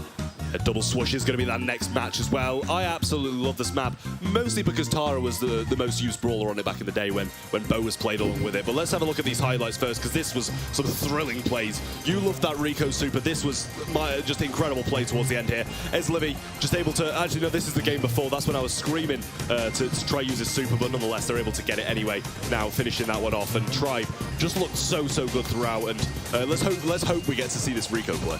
Yeah, I'm hoping so. Not quite sure just yet. Yeah, look at that. That was absolutely nasty. The last bullets as well, right, to close out those kills. And it is the man himself that scores it up. Unfortunately for Escape, that wasn't quite enough to make it a set. Tribe Gaming taking over the lead now. Yeah, see, this was the first goal here, evening things out, making sure they could go to overtime, and then the double squeak super connection was just amazing. Even if they didn't go down, they were too slow to get the ball, and they did go down. Zulan, you're looking like your head's about to pop off with that screaming on the stage there, but we absolutely love to see it. The enthusiasm is where it's at, but we see these goals scored. Tyrant with the 2 and Eslevy with the 1, whereas Chaos and Gear were the ones on SK. Man, that was such a scarily close set, just one goal making the difference. Towards the end there, we were in overtime, all tied up in that Brawl Ball game, all tied up in games and in sets, but now it's a very different story because Tribe, they've taken over the lead, and now it's up to SK Gaming to match it or go home. Yeah, well, they really do need to here, and especially because this is possibly the set that will move Tribe onto that finals to face off against Zeta Division. If they manage to get this one, though, SK Gaming will even things out and bring it back to that 2-2, where we'll require the last set to decide it, and that'd be a great way to finish off the semi-finals.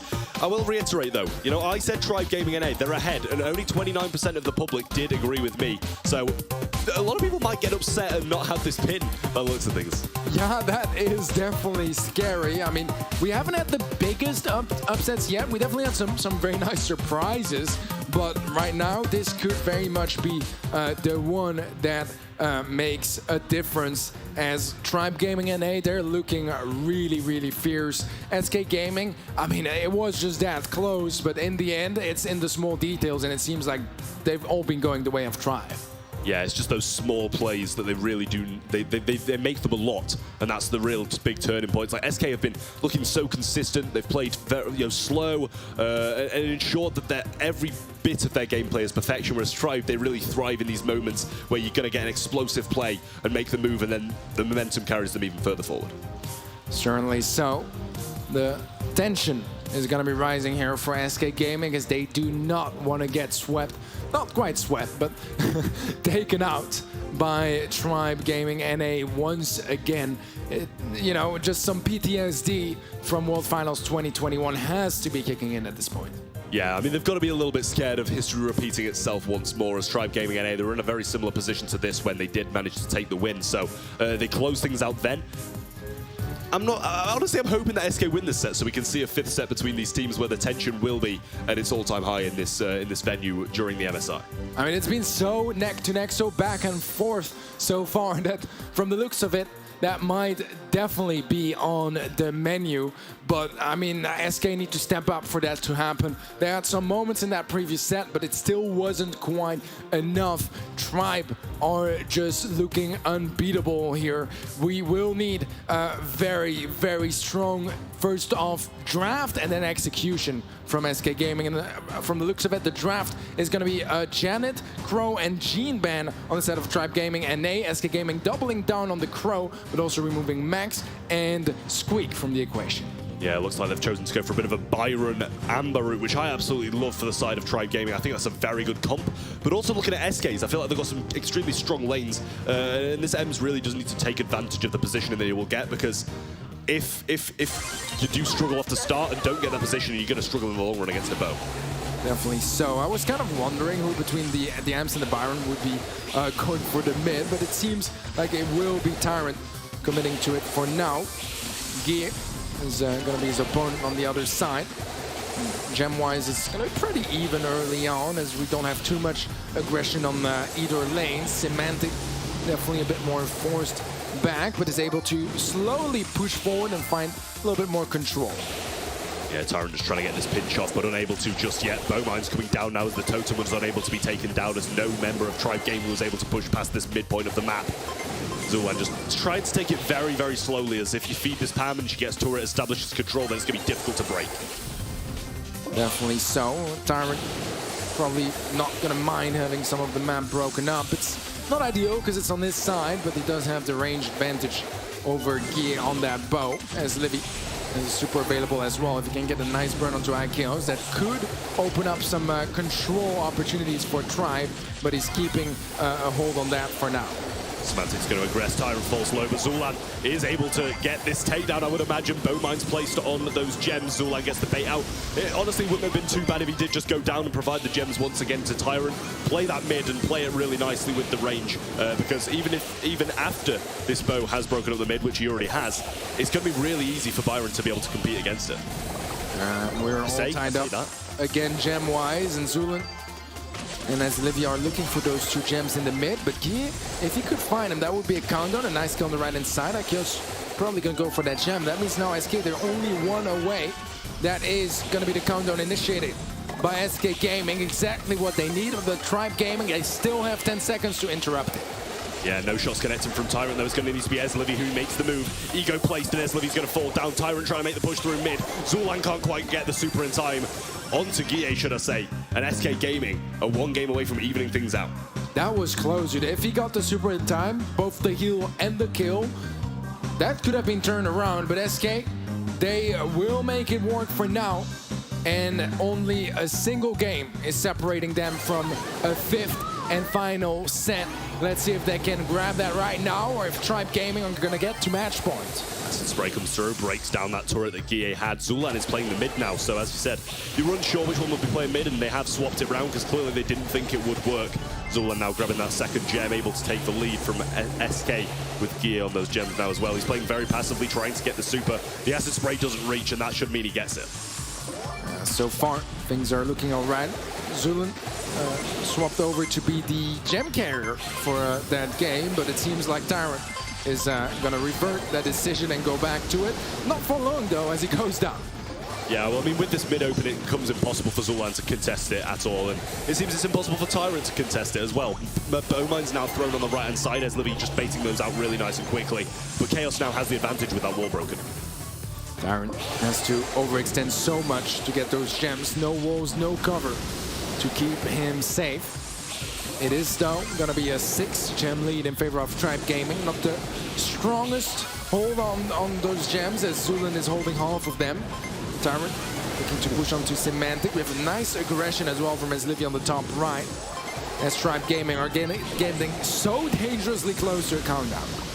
Yeah, 8 stars in the hand now, 4 stars in the hands of SK. They've got a lot of work to do. This next gem is going to spawn on their side, but after that, they're going to need control, as that will come to Tribe, and that will be the countdown as well, as Livy making the aggressive play, but Tyrant's going to run for it anyway. He needed to make that play now, as the right side was going to be folding and collapsing as it pushes in. Tyrant might fall now. They get the reset, but they don't have enough gems anyway. Quick pickup from Zulan, put 10 gems over his head, and then now Byron can aggress a little bit.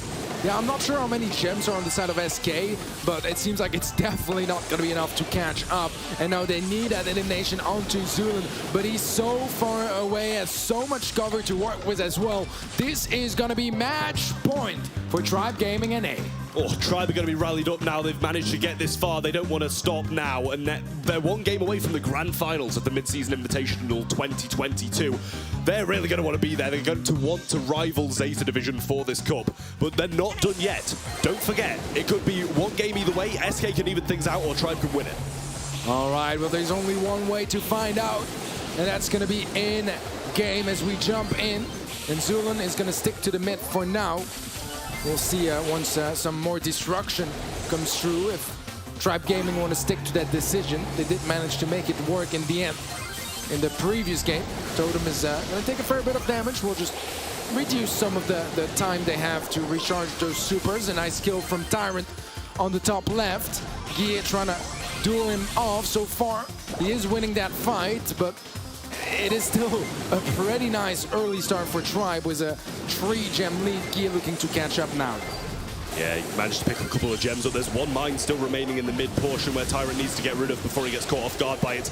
Trying to get the pinch on Semantic, though, gets the splash onto him, stopping his healing for a while. At least Malaise will do just that. Now, SK seemingly in a position where they can start to bring this back. It's 4-4, but they still have all of their walls, and it's pretty established control, but now seems to switch, but Tyrant falls low.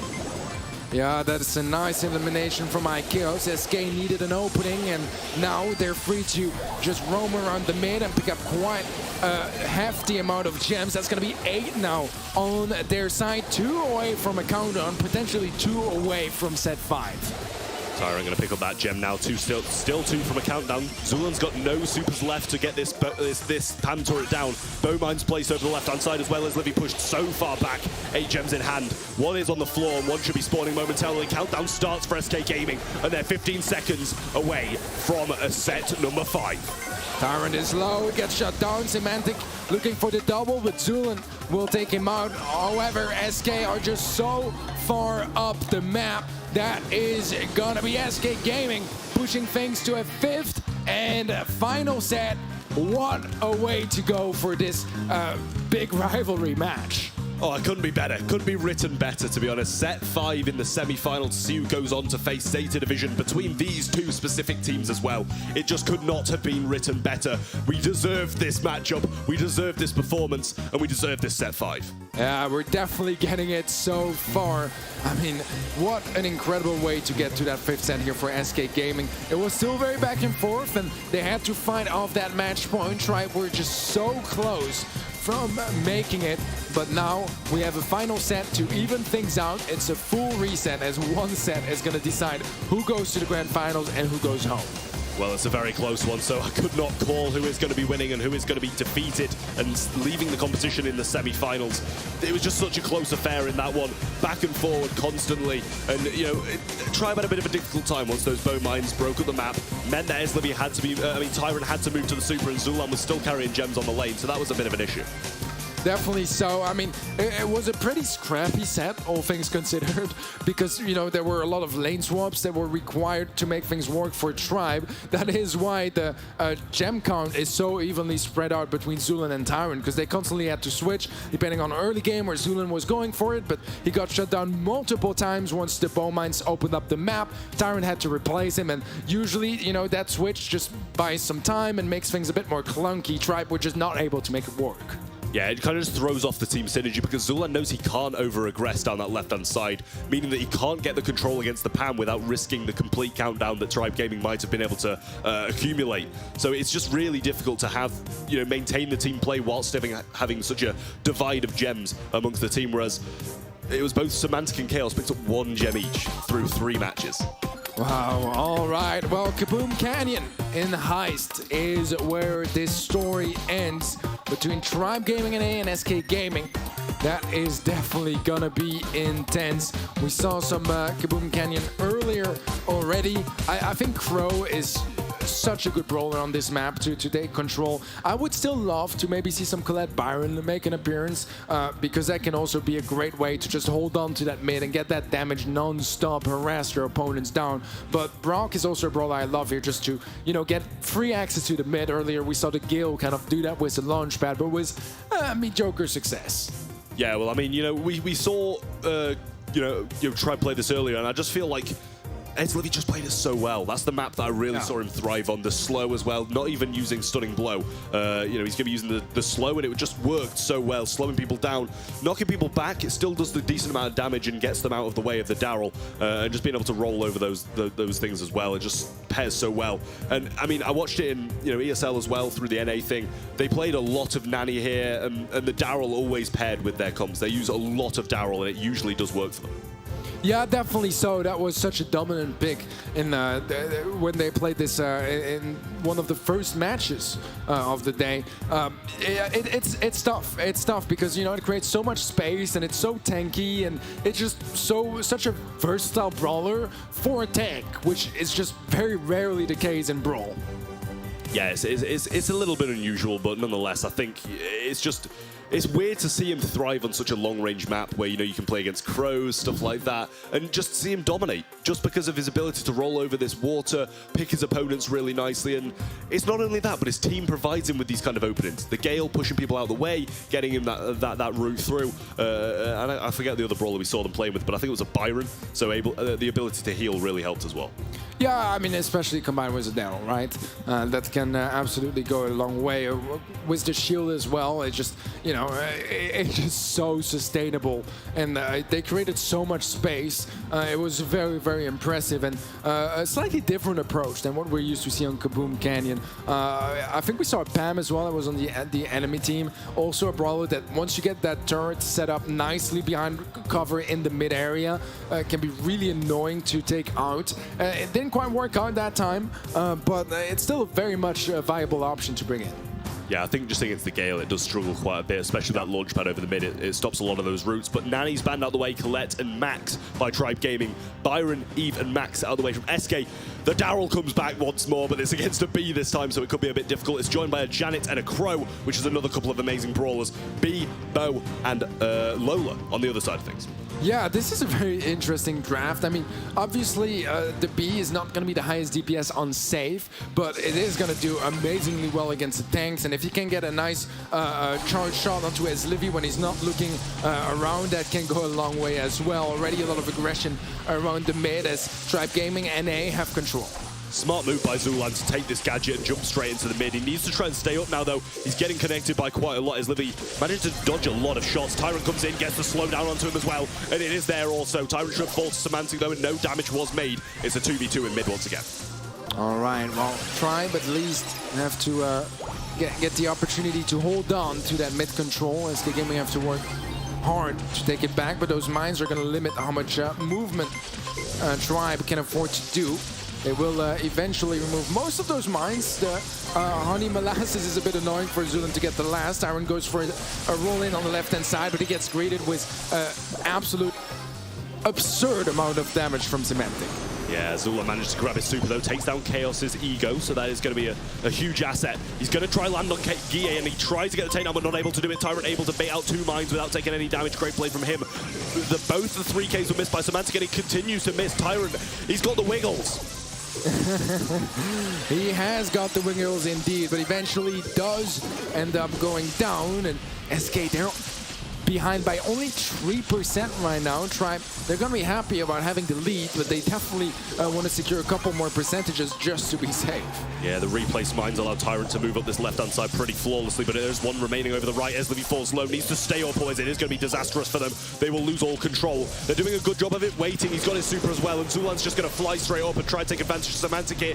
Goes in, gets in the pocket. No, he just slides in. The bone mines are there, though, but he turns back. Guille gets him down. Tyrant's rolling in, trying to get some damage, and nothing comes from it. Still 4% splitting them.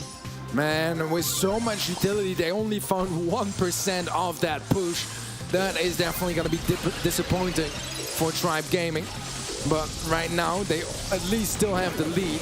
Only 20 seconds left into this game, and SK, they have yet to even hit that blue save. They've been trying to get access to the middle all along, but now a charge shot is already more than enough to take over the advantage. Tyrant is going to roll through the water, but gets shut down before he can connect to the save. And this is looking a whole lot like a match point for SK Gaming, and they will lock it in, I believe. A final push. Oh, it's only 3%. Close ending. I mean, you know, we hear the screams, but that was incredibly close. SK Gaming going from facing match point to a game later having it. Wow, that is quite a different story here, as now Tribe Gaming and A, they have no room for mistakes whatsoever. They cannot afford to drop this game. But, you know, if they can make it work as they did for the most part in the previous game, they could get to double match point. Already, though, some kills going the way of SK Gaming. Tyrant should get shut down. Will be indeed. Will spawn back with his super. But so far, it's already a better start for SK, and they won the previous game. Semantic over the left-hand side, going to use his super, though. Tyrant has his in hand. Bow mines in mid as well, which I'm not sure if they're aware of. They need to be careful with those as Livy falls low, and Zulan is pinned in spawn as well, with a slither of HP, unable to do too much at all. SK with full control, but no damage just yet. Yeah, nice super from Semantic, although doesn't quite get any connections actually. Zulan in a tough position will go down. Let's see if SK can hold on to the mid of his Tribe and finally retake it. Tyrant is going to go for the roll, trying to create a little bit more space, but it seems like Lola has been doing such a good job at dealing with the Daryl from Tyrant. And at Chaos, he might even find a double here as his Livy is looking to be his next target, but some nice wiggles will keep him up. Tribe Gaming definitely not done fighting, but they need access to that mid because they are behind by 10%. Tyrant has the super, and he also avoids a lot of shots. He should take a hefty amount of damage when he comes out of the shield, though, and he does. Gets 4% on the safe, though, and there's Livy now trying to take control of this portion. Gets the slow onto Guille, but unable to have any support from his team as Tyrant's respawning, and Zulan is just being handled by Semantic. Semantic looking to get the slow, finds a double connection as a matter of fact, as Livy in a tricky situation. Tyrant is one shot as well. They are getting all cleaned up by Guille, and right now SK are still keeping that 6% lead. There's a bit more than 30 seconds left on the clock for Tribe to turn things around. It's only 6%, but they need those 6%, how precious they are. Yeah, 27 seconds on the clock now. Tyrant has his super though. Bowmine's on the floor. B's there with 3K, misses it, has another one, misses that as well. Needs to start from square one, getting those supers once again. He gets the slow, he gets it onto him, but no connections are made. Zulan trying to make his move. He can't get his super, as Livy with the super himself, but he can't make any moves. Goes in, can't get the takedowns, and SK Gaming are going to take it and move to the finals, as no further damage from Tribe will come in. SK make it to the finals. Oh my words, it was only 6% making the difference in the end, but SK Gaming, they get their revenge, and IKEOS, look at the excitement, so happy about getting revenge. A tough loss for Tribe for sure, but SK Gaming, they'll be joining up Zeta Division 1 in the grand finals. Yeah, a great performance from SK to bring it back from being against match point to be in a position where they have it and they're taking advantage of it as well. Tribe Gaming falling at the last hurdle to make it to the finals, but still a very commendable performance from the Tribe Gaming NA roster in this last game here. You know, at certain points they probably should have taken it, but SK Gaming have regardless 3-2, and they get their revenge. I feel like they had the opportunities to make it happen, but maybe a little bit of choking, a little bit of nerves. SK, they held on so firmly though, and their defense was just unbelievable. In that first game of Heist, Tribe Gaming had all the control in the world, and in a minute and a half, they got like 5% damage. So, dude, that defense from SK was just so strong, and Tribe, they just couldn't find a solution to deal with it. Yeah, they just could not get the damage on safe. There was no openings for the B just because of no openings for the Daryl because of the B, and the Lola bow mines all over the place as well, which caught them off guard a few times, unable to get things done. Tyrant, you know, he was trying to make the moves, but was shut down consistently. Very valid point, Tribe, because I think that SK, you know, they looked at the previous appearance from Tribe on this map. They saw that, you know, their key to victory was that Daryl, and they took 3 brawlers that could at least deal pretty well with it, and obviously the B that's going to be masterful at dealing with those sort of situations. And that final set, I mean, looking at the damage, it's just so much better on the side of SK. Yeah, I mean, you've got these kind of brawlers from Tribe who need to get within a closer vicinity to deal the damage. Tyrant managing to, I don't know how he even managed to get 24,000 damage, to be honest with you. But yeah, you expect more from Eslivian Zulan, having somewhat of a decent amount of range to be able to only do that little amount of damage in comparison to the opponents is it's just not great. No, certainly so. I mean, it's going to be a heartbreaking loss for all the North American fans, as Tribe Gaming NA, they just fall short in the 5th set. But SK Gaming, they'll be joining up Zeta Division in the grand finals. Yeah, EMEA's hopes still alive after taking a couple of early defeats, both Tribe Gaming EU and Team Queso falling out in the first round. They do have at least one of the 3 teams making it to the finals. But man, their opponents are not to be trifled with. Yeah, I think it shows why we needed the 3 spots for MSI, you know? That's the excuse. We needed it to make the finals. We needed 3 spots. So you know, I'm glad we got them. Yeah, I mean, they're coming in very handy now.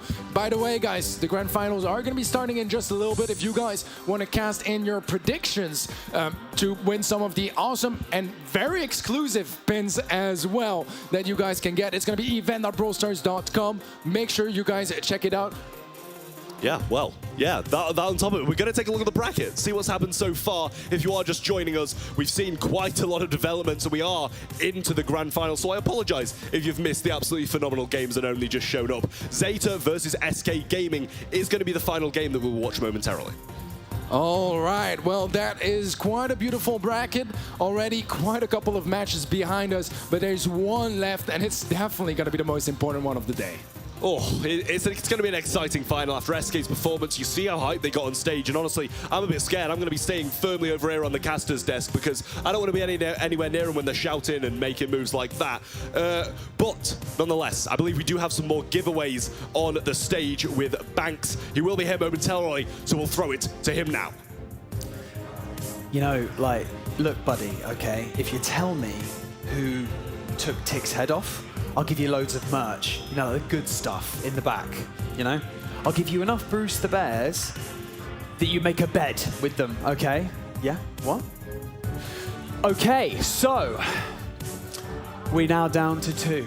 And then there were 2 teams. Zeta Division 1 with smooth sailing, let's be honest, all the way through the competition so far. But with a win like that from SK Gaming coming into the finals of the mid-season Invitational.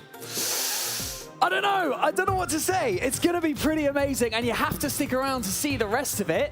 That was my serious voice again, by the way. Now we're back to normal Banks, okay? Right, so we have more Bruce the Bears to give away, of course. So, I see a sign in the audience going like, I want Bruce. You slowly get, there it is. Look at him, he looks great.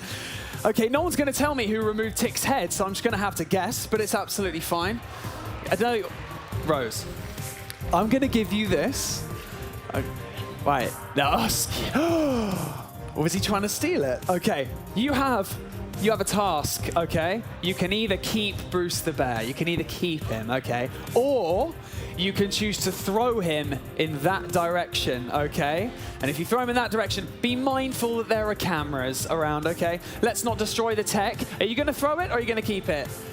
Rose is gonna throw it, everyone. Are you ready? Cheer for Rose, let's go. Let's go, are you ready? 3, 2, 1, woo!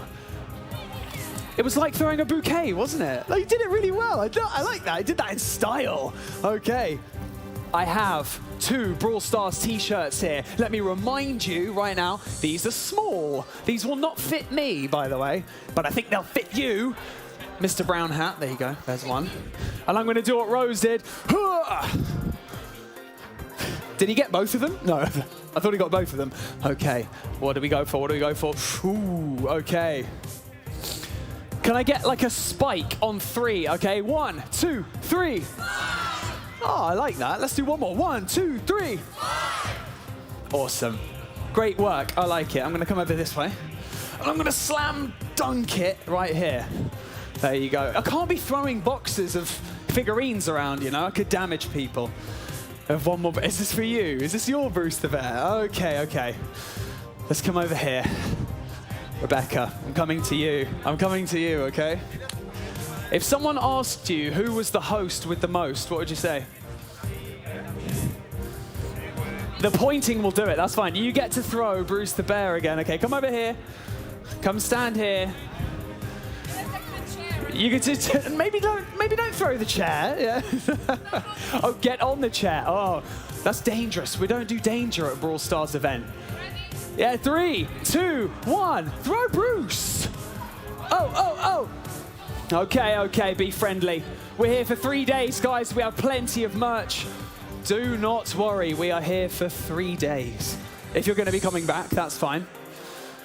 So don't forget, for everyone at home, if you are watching this, if you are part of the audience that is on the stream right now, do not forget to take part in all of the polls. Because if we break it down for you a little bit, we'll break it down in a little bit more detail, okay? If you earn 4,000 points in the online polls at event.brawlstars.com, you will get the Thorn pin. If you earn 5,000 points on event.brawlstars.com, you will earn the Chaos Cup pin. And there'll be more information on that a little bit later on, because the Chaos Cup is going to be exactly what it says on the tin, which is a British expression. And you're going to find out a little bit more about it later. And we're very, very excited to bring you that. Also, I'd like to do a little poll with the audience, okay? For you guys who have all been watching all day, you're very happy with your Bruce. I'm happy that you've got one. I'm happy. I mean, I'd like to find out who has the best merch at DreamHack. Okay, that was pathetic. I've given you so many Bruce the Bears. I think we deserve a bit more than that. Who's got the best merch at DreamHack? Who's got the coolest casters? Who's got the coolest host? Oh, you actually did it. Thanks, guys. Oh, I appreciate that. I thought I'd get, screwed over there, but that's fine. Okay, we have plenty of time. We've got a final to think about, okay? So let's bring it in. Let's bring the energy back into the room, okay? We have SK Gaming, who are going to be going up against Zeta Division 1. Hands up for SK Gaming. Who thinks they're going to take the win? Who thinks that Zeta Division 1 are going to take the win? I guess there's only one way to find out. We have another caster joining us at the casting desk. It's the one and only Ark. Ark is joined by Trav. Ark, take us into the final of the mid-season Invitational. Thank you very much, Banks, and oh my word. There's nothing quite like seeing Zulan and Semantic on the same stage. That was explosive. Chaos was getting involved as well. Everybody's having a bit of a shout-off on stage today, but nonetheless, we love the energy, and we need to keep it up through these finals. Absolutely so. Well, who would have thought that we would be here now? We've got this David and Goliath story. SK Gaming from the World Finals who went out in the first round, and now at the Grand Finals against Zeta Division 1, who, as we know, won at the World Finals. Yeah, I mean, it's a bit of a contrast, I'd say, between these two teams. SK, though, thoroughly deserved to make this far and got their revenge finally against TribeNA. Well, again, that was their big step forwards, wasn't it? Because we know at the World Finals that they were not quite ready for that, and that was where things came unstuck. So teams were getting ready behind the stage, and we'll soon be able to bring them on. Yeah, I believe they are ready now, though. So Zeta Division 1 and SK Gaming, welcome to the stage. Here we go. It is about to go down. SK Gaming, Zeta Division 1, everything on the line. Let's see. I'm expecting to hear, as well as see, fireworks, Trav. Expecting to hear the shouting from here, from Semantic, I would imagine. But nonetheless, we have two great teams out here today. Zeta Division 1 and SK Gaming going to be fighting out for the lion's share of the prize pool. I've got to say, I've been loving some of the drafts today. They've been absolutely on point, and SK off the back of that one. You know, they showed Tribe Gaming NA who was boss in their safe zone, which they looked so prominent and dominant in early on today against Milan Clash. But Zeta Division, our Zeta Division, you know they've come prepared. You know they've got all the tricks in the pocket. Can SK Gaming overthrow this final hurdle as we load up our first map mode? It's Canal Grande and Bounty. A big one to start us off, Trav. Yeah, well, I mean, look at the percentages as well. A lot of people are agreeing with the Zeta Division 1 prediction that I believe a lot of the audience went with as well. 62% to 38% of SK Gaming. So not miles off, but at the same time, it is favored by Zeta. I mean, it's not uncommon to give them the edge. I mean, they have thrived under such circumstances. The pressure just never seems to get to them. They've got such a hard exterior of steel. Nothing seems to penetrate it. And, you know, they have just always looked very much the opposite of SK in this environment. You don't tend to see much emotion. You don't tend to see much display or extravagancy. It's all calm and collected. So this is going to be probably one of the biggest contrasts that we're going to see on stage today, Trav. Yeah, I mean, you're not going to get much of a reaction if Semantic and, you know, Chaos are shouting across. They're just going to be there playing some Brawl Stars, living their best lives, and possibly even taking it all, because that would be a real big story. 2021 champions, and then the next LAN after that, 2022 MSI champions as well. Well, this is the thing, you know, they're not going to be able to, you know, be intimidated. That is the point. You know, SK are going to try and give them all the lip and all the, you know, and it's just going to be like water on a duck's back. I don't think the Zeta are going to be deterred or stirred. So SK are going to have to really bring all that energy which they have on stage and put it into their thumbs. Yeah, you're not going to make any intimidation on this team. Zeta Division, ice in their veins. Definitely a really, really solid team. Mechanics, they've got the mentality, they've got the extremely good team players, just a really, really well-rounded team. But SK, on the other hand, they're coming off the back of a win. They've just played. Massive momentum boost, especially as they're hyped up as they were.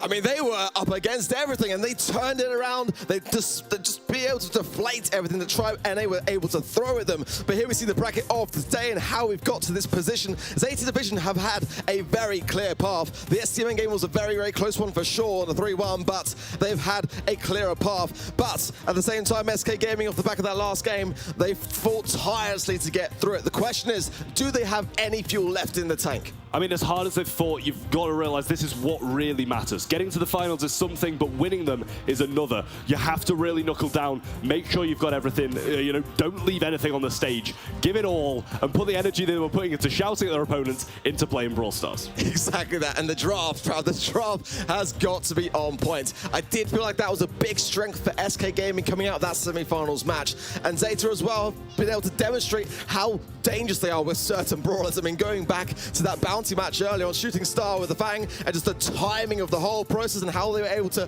take that away, I gotta say, that was a highlight for my day. And they are so dangerous, even when they feel like they are just kind of building up to that moment. You don't think they're necessarily gonna hit it, but they just do. They hit it every single time. Yeah, I mean, that Fang was just ridiculous. Like, they've got so many countermeasures against it as well. They've got Lamp Blowout, they've got a pull, they've got Eve jumping away, and he still managed to pull it off. That is just, Shitampo's, he's just so good at the game. It's just ridiculous how good he is. He's just like unstoppable no matter what he plays. Had a bit of a rough time on Edgar, don't mind me saying, but yeah, regardless, he picked it straight back up afterwards and didn't let that hurt him.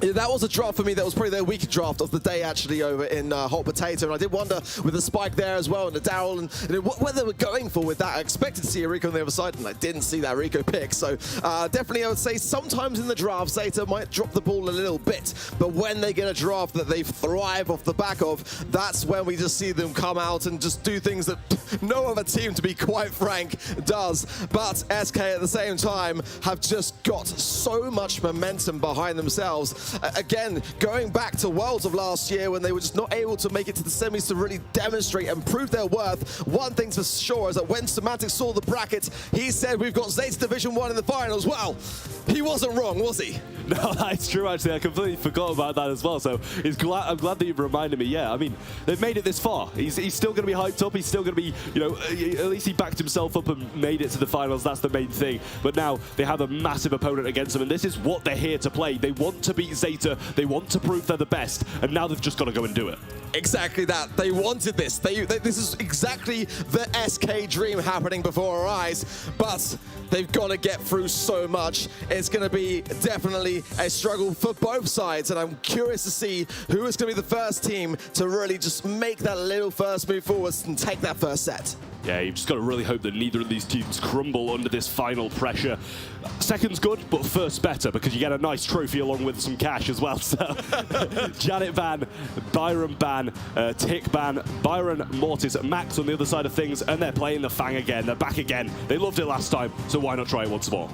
Well, we've already seen today, Sprout on this particular map can be devastating, and SK have got to be very cautious about being trapped into their spawn here. That is what this Zeta Division comp is going for. The Fang pick there as well is a scary one, so SK going to have to play this slow and steady, and look at this, how it's all on the right-hand side of the field. Quite a rarity, actually, to see as the start of the match, but the Eve pick as well. Look at Semantic. He's got so much freedom in the mid. They got the Squeak as well, and that is just nasty. Having the Squeak, having an Eve, and a Bow to pair along with it as well is just going to be so disastrous if Zeta don't manage to get control early on and not get spawn trap, because that is what Squeak is known for here. Well, the Super Totem still remains there, and at the moment SK are kind of bunched up together, going back into the round. So this point, nice residue there from IKEOS, and Shitampo just found the back of it. He gets taken down by Guille there, and Guille surviving on, low HP 222 now, and still surviving on. He doesn't go down, and he gets hit once more, but just enough health to survive again. Semantic jumps forward, Moya Goku goes down, but Shitampo does get the trade out. He gets it, Semantic's low, he's there to be pinched. Kenji gets the pull, and Shitampo is still there to pinch. Semantic should go down, and SK Gaming have crumbled. That's a big lead now with the 3-star and the blue star. Shitampo though's got that, plus one more. That's going to swing it back over to SK. 50 seconds on the clock.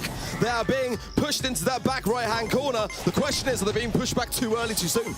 Yeah, if this Fang can get super, it's going to be devastating for him in a position like this. They're all bunched up. They're in a tough position, but Semantic's just going to walk over the water. Kenji with the pull as well. They put the bow totem down. They have no more ability to tank that. Sprout wall as well. It's going to make a connection, but Kenji gets the pull. They take the lead, and they maintain the spawn trap.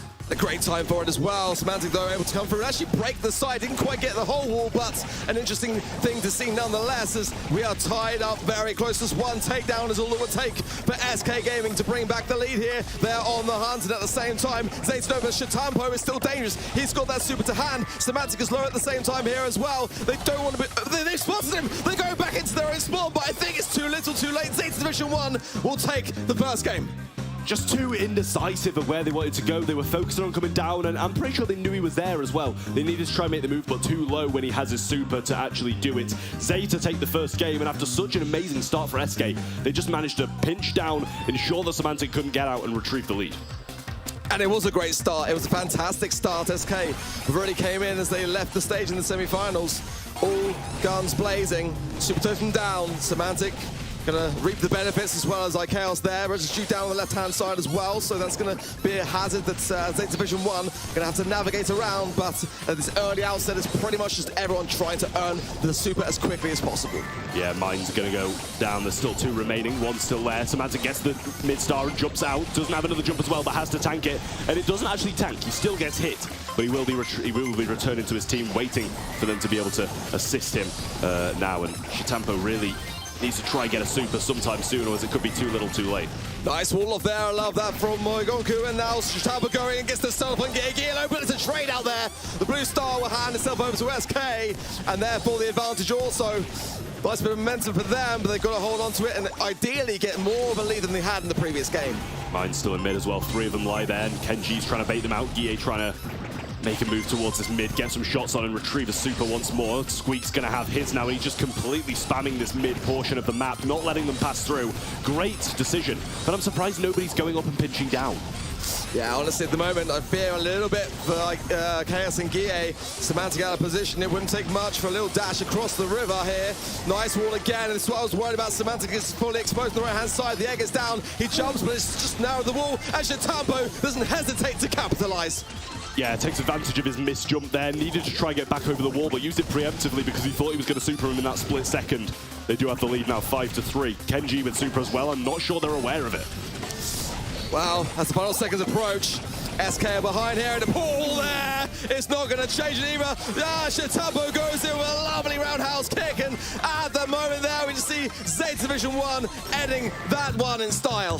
First set goes to Zeta, and it was a good one at that. Although SK had control, they remained composed and managed to bring it back. It's close though, Trav, it is. It's just small, tiny mistakes here and there on the side of SK. And a chance now to reset and discuss where those things occurred is really quite key. But as we expected to see, Zeta Division there looking very calm, very collected. It all seems to be going to the book at the moment. The thing is now that SK Gaming got to rewrite that book if they want to stay in things. And that new game mode coming in, Knockout, is going to be a big one for them. It's one that they actually tend to thrive on more often than not. They really do need to thrive now, though, because they've taken an early loss. If they take another one, it's going to be 1 set away from doing it, and the momentum should usually allow them to carry on if they do get a good draft along with it, especially with them being Zeta. I think Semantic as well, we got to hear his voice. We saw that in the World Finals, and that was actually the start of the reverse sweep taking its form, and it wasn't quite meant to be, but we did notice that when he started to speak up, they started to rise up and start to bring it back in the deficit. But the stats on the screen there, pretty strong, it's fair to say. Chaos struggle on the stars and bounty. Semantic and Gear about the same sort of level, but there's one player that stands out to me, Shitampo on that Fang pick, and we did say going in that that was the brawler that we were expecting to see from Zeta. Yeah, I mean, regardless of how much you expect it, it's still unexpected when you see it. It's just a really weird pick, and you don't see it often at all. But Zeta, you know, deployed it time and time again. Other teams surely got to, you know, get a hold of this brawler and, you know, realize that it's worth going on into the second half of the year with these multi-finals. They're still going to be carrying on, and clearly it's flying under the radar. It really is. I mean, Fang received a substantial nerf and one that kind of dropped off the grid in many of the other regions, but it seems one that Zeta, you know, are saying, guys, you know, this one is still a good one to have, and you can see why. Going in to Gold Arm Gulch then for Knockout, and again, a very, very important draft. I would say more so on the side of SK Gaming. They do not want to fall behind here. A great map for side lanes like Rico, so I'm expecting to see maybe Zeta Division clocking onto the fact that, you know, he's one of IKS's best brawlers here. You know, Sprout as well can do a great deal in the mid to shut down the lanes. Byron, you can't rule that one out as well. Then you got the big, heavy brutes in the meta right now of Janet and Eve and those kinds of things as well. Bo, I mean, you take your picture of this map. It's designed for so many brawlers. It's got a bit of everything. It really just depends on the bans and how that plays out, and then you kind of have to, you know, work around your opponent's comp as well. I was really just going to say, you know, Sprout and Tick are the real big brawlers on this map. Playing those throwers really well results in an incredibly easy win if you do manage to get them. And, you know, quite a lot of the time the bans are very strategic. You ban one thrower in hopes that your opponents don't, and if you got first pick, then you're going to pick that up quite quick. Well, one thing I've got to say about SK Gaming is that when they are behind, they're actually more dangerous, and that has got to be something that Zeta Division cannot take lightly. They like the pressure, they thrive under that environment, and right now, that's the situation at hand. Down one set, but far from out at the moment. Going into knockout, a chance to slow down the pace might be exactly what they need to bring things back in their favor. Yeah, they really do need to slow things down, just ensure that they're able to, really get their head around things. Because Zeta's playstyle is unexpected. You don't expect anything to happen. We saw it in the last one. He baits out the jump and goes in afterwards. So, you just can't predict what these players are going to do, and that's why they're just so good at picking out, singling out players and just ensuring they get the takedowns when they need to. It's like chess, Zeta are always one move ahead, or 20 sometimes, as the case may be. Let us know over at event.brawlstars.com how you guys are getting on as well. Hopefully you guys are getting involved in those trivia and getting your way towards those pins. Thorn waiting for you first. Chaos Cup follows shortly after that, and double points this time around as well, so you've got plenty of time to catch up on anything you may have missed prior to the MSI. Yeah, catch up on those pins. I know I've got them so far, and honestly, I'm going to have a good Chaos Cup if I want to get these 2 pins, because so far, my predictions have really been pretty much in the bin, to be honest with you. Barely got anything right, and, maybe I should just be sacked. Oh, back on the stage, Trav. Why not stop there? Ultimately, we can just...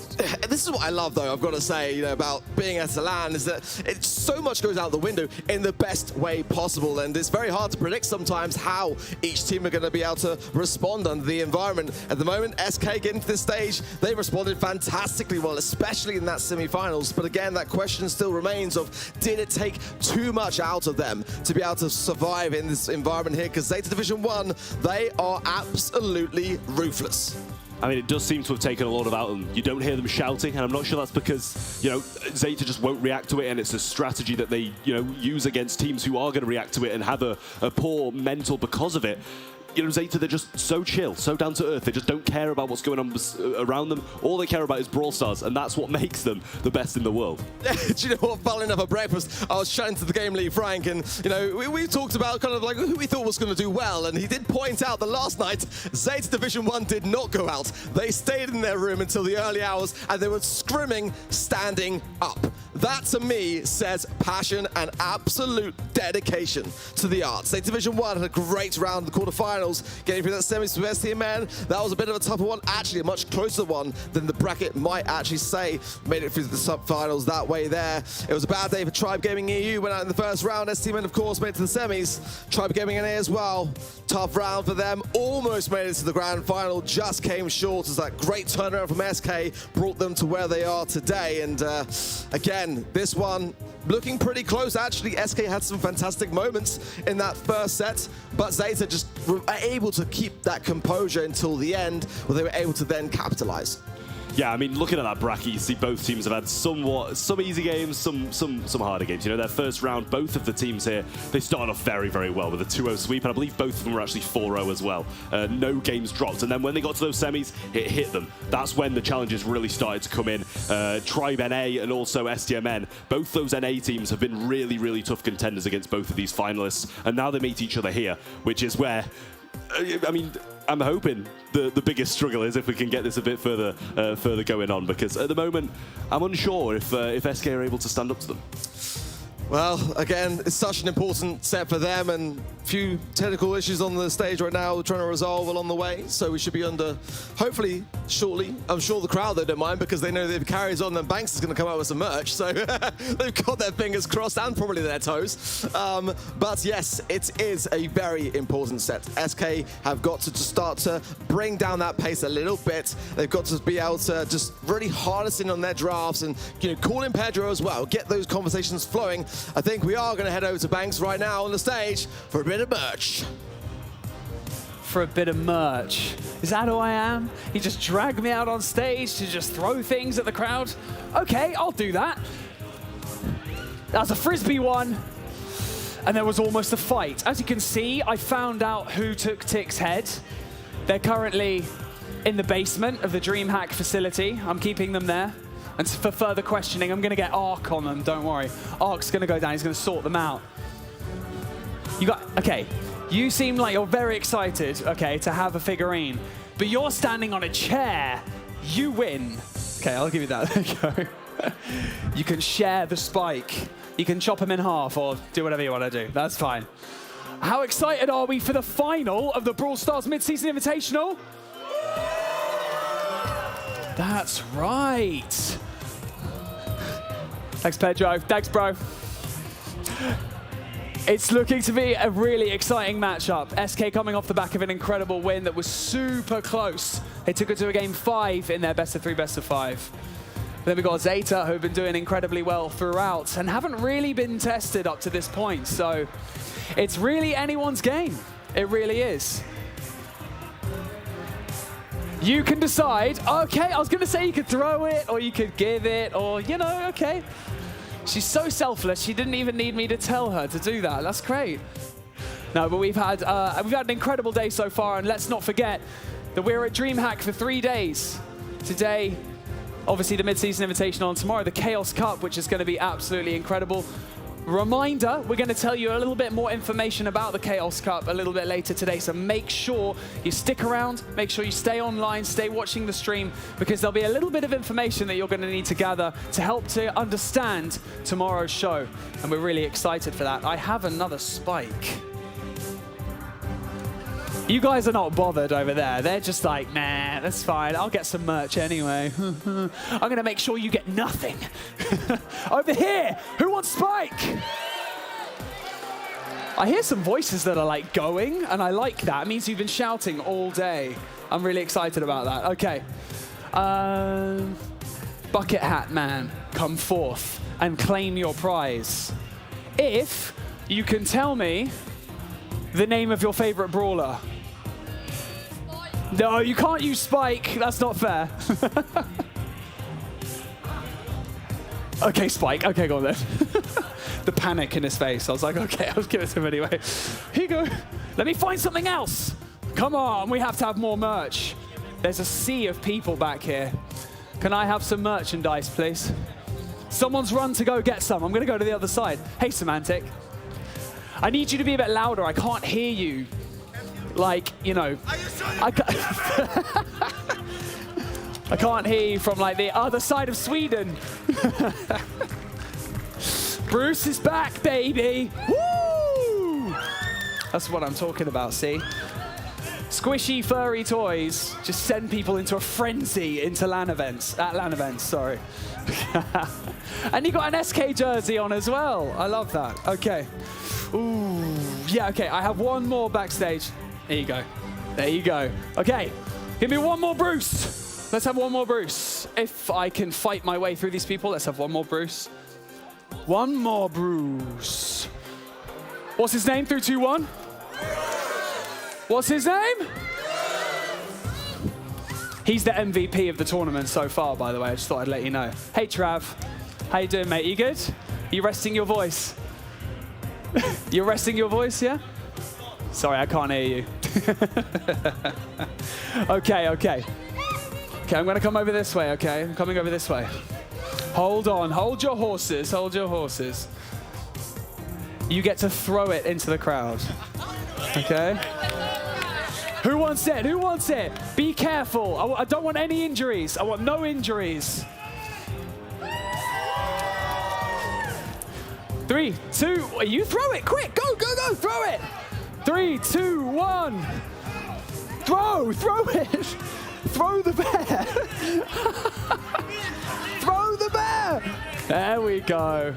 Okay, no one get hurt, please. Okay, it's time to find out our mid-season invitational winners. This is for all the marbles. I'm gonna send you back over to the casters. It's Ark and Trav. Let's close this one out, guys.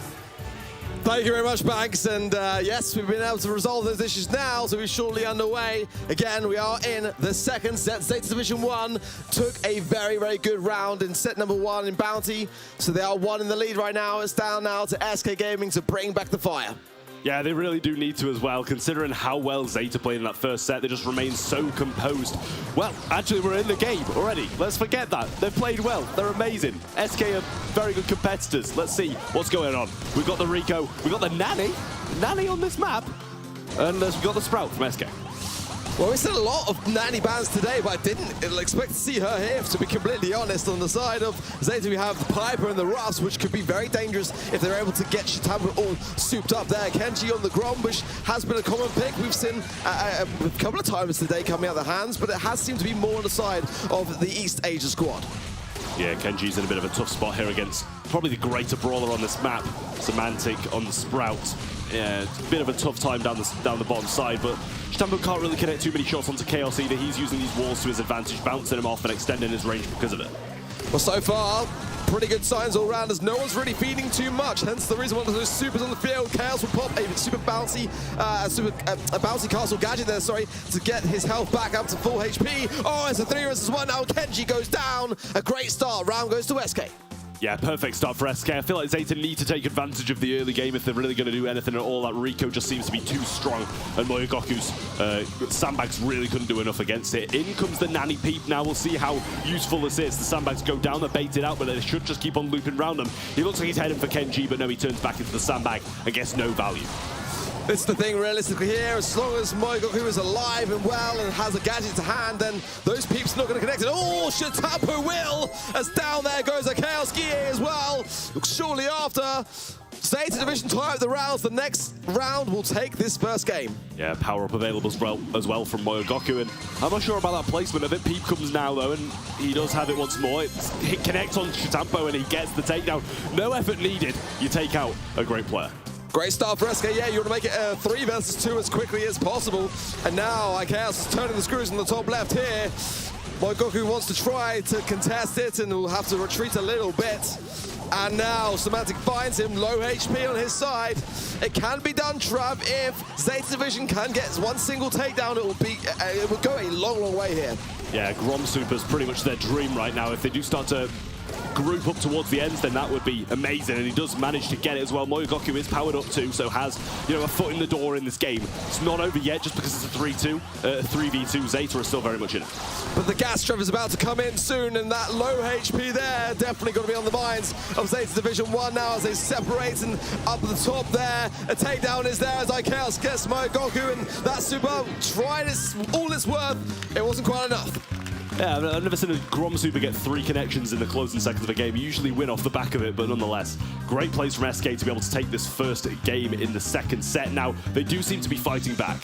Yeah, it does seem like a little bit of timeout went a long way for them and just allowed them for that reset, and now we start to see them thriving off the back of it. I'm surprised as well as, again, I feel like the Nanny pick is pretty counterable by the Roughs, but it's all about the way that SK maneuver themselves around the map and try to push Zeta Division 1 exactly where they want them.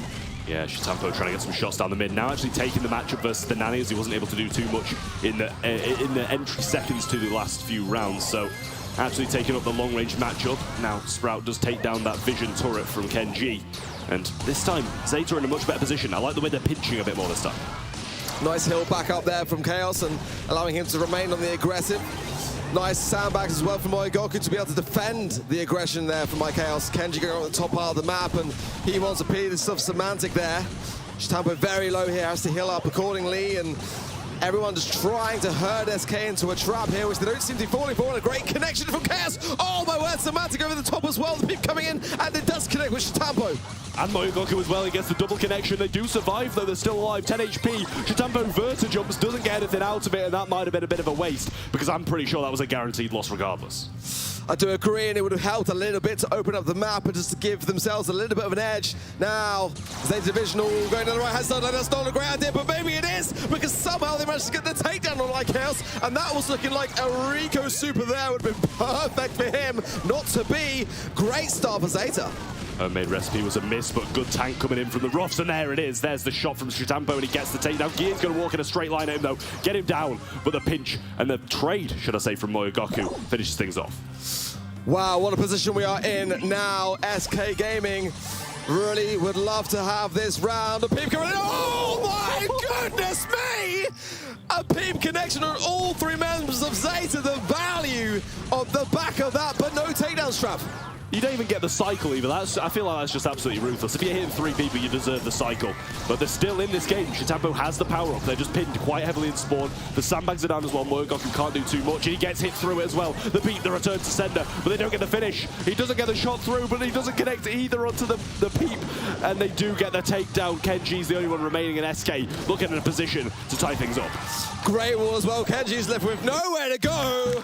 And that trap is better. better. That's what we expected to see. A bit more life there from SK. And now it's one set apiece. Yeah, that's a knockout masterclass from SK Gaming there. That was just absolute perfection. How are you going to get... How are you going to be 2021 World Champions and get hit all 3 players by a nanny, Pete? I mean, it's a high-risk, high-reward kind of thing, isn't it? I mean, if you're going to bunch together and all go down one lane, you know, you're either going to have yourselves a bit of an advantage or you're going to take one to the face, and that's exactly what happened there. The rough sandbags were nowhere to be seen at that point as well, and that was the thing. What a great moment that was for SK. Honestly, I think it's probably the first time I've actually seen it. Yeah, I've never seen a 3-piece connection, even on like ladder and stuff like that. I've never even seen it. So competitive, that is a very rare thing. We've all witnessed history tonight, guys. But SK Gaming are going to be evening things out 1-1. And they bring it back in the same fashion that Zeta started things off. It was a 2-0 sweep in that set. Strong stuff. That was the moment there, yeah, where we felt like that may have been a better to be reserved. Here go the sandbags down there as well on that right-hand side. But I like that maneuver there as well, just going in, just to show the whole team where everyone's at. Look at that. They were able to heal up after it, but it wasn't enough. And yeah, great finish for SK, deservedly so. And yeah, that'll go a long, long way here, Travs. Momentum was much needed. Oh, it really was. That was definitely needed. Here's some of the damage, and it was 61,000. I mean, let's face it, he got about 15k just off hitting off all 3 of them with a nanny super. So, I mean, I'm sure he's not complaining, but 61,000 damage in knockout is absolutely amazing. It really is. A little bit less, though, it's going to be said, or a lot less, as the case may be. For Goku there, the lowest of all on the board. But Ruffs is definitely limited greatly by the range there. And on the other side of things, you know, he was going to struggle. Obviously, the idea of the Ruffs was to counter primarily the nanny and other such ideas. To have those sandbags can really, really help your situation there. But yeah, that would explain a little bit why, in terms of the damage output, it was a bit restricted. Yeah, a little bit difficult, really, not able to get in range of them and get the damage on. But late game, he couldn't do too much either. You know, it was just sandbags being used to tank, but just not enough damage output on the other side of things anyway. And looks like this 62% prediction might be going the other way. SK Gaming starting to look good, but Dueling Beetle's up next in Hot Zone. And SK did have a tough Hot Zone set against Tribe.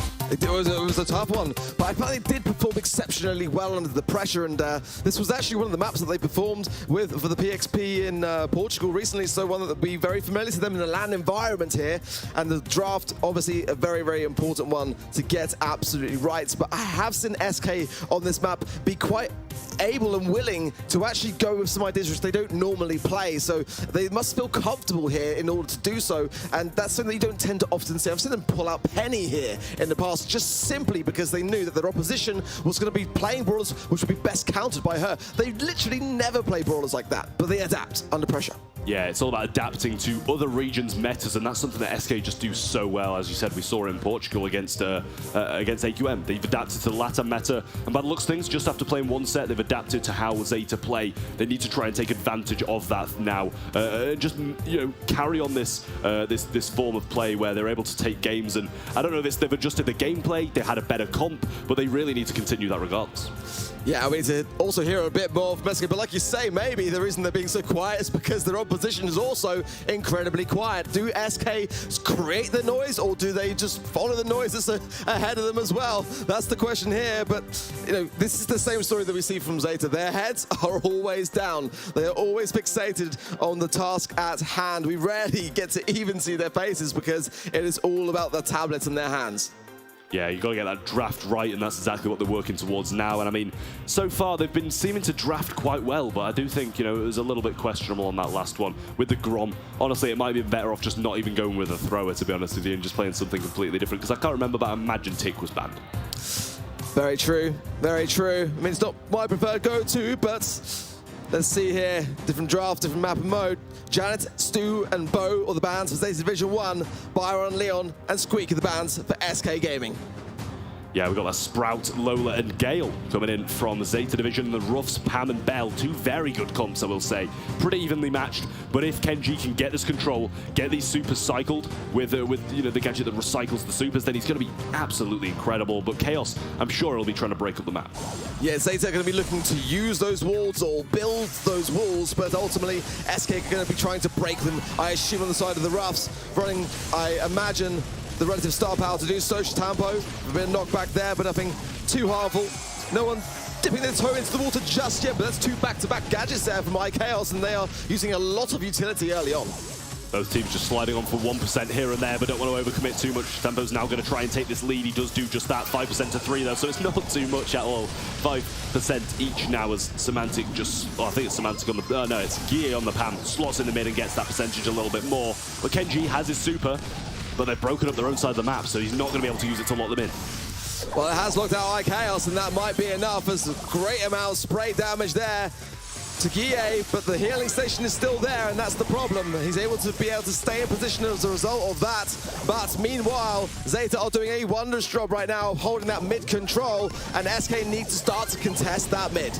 Yeah, the wall goes down again, and I believe that's pretty much all 3 gadgets coming out from Kenji there. Should only have 1 or 0 left. Shtampo does have his super now as well, so he does have the knockback capability, but nothing to stun them against on that side of the map.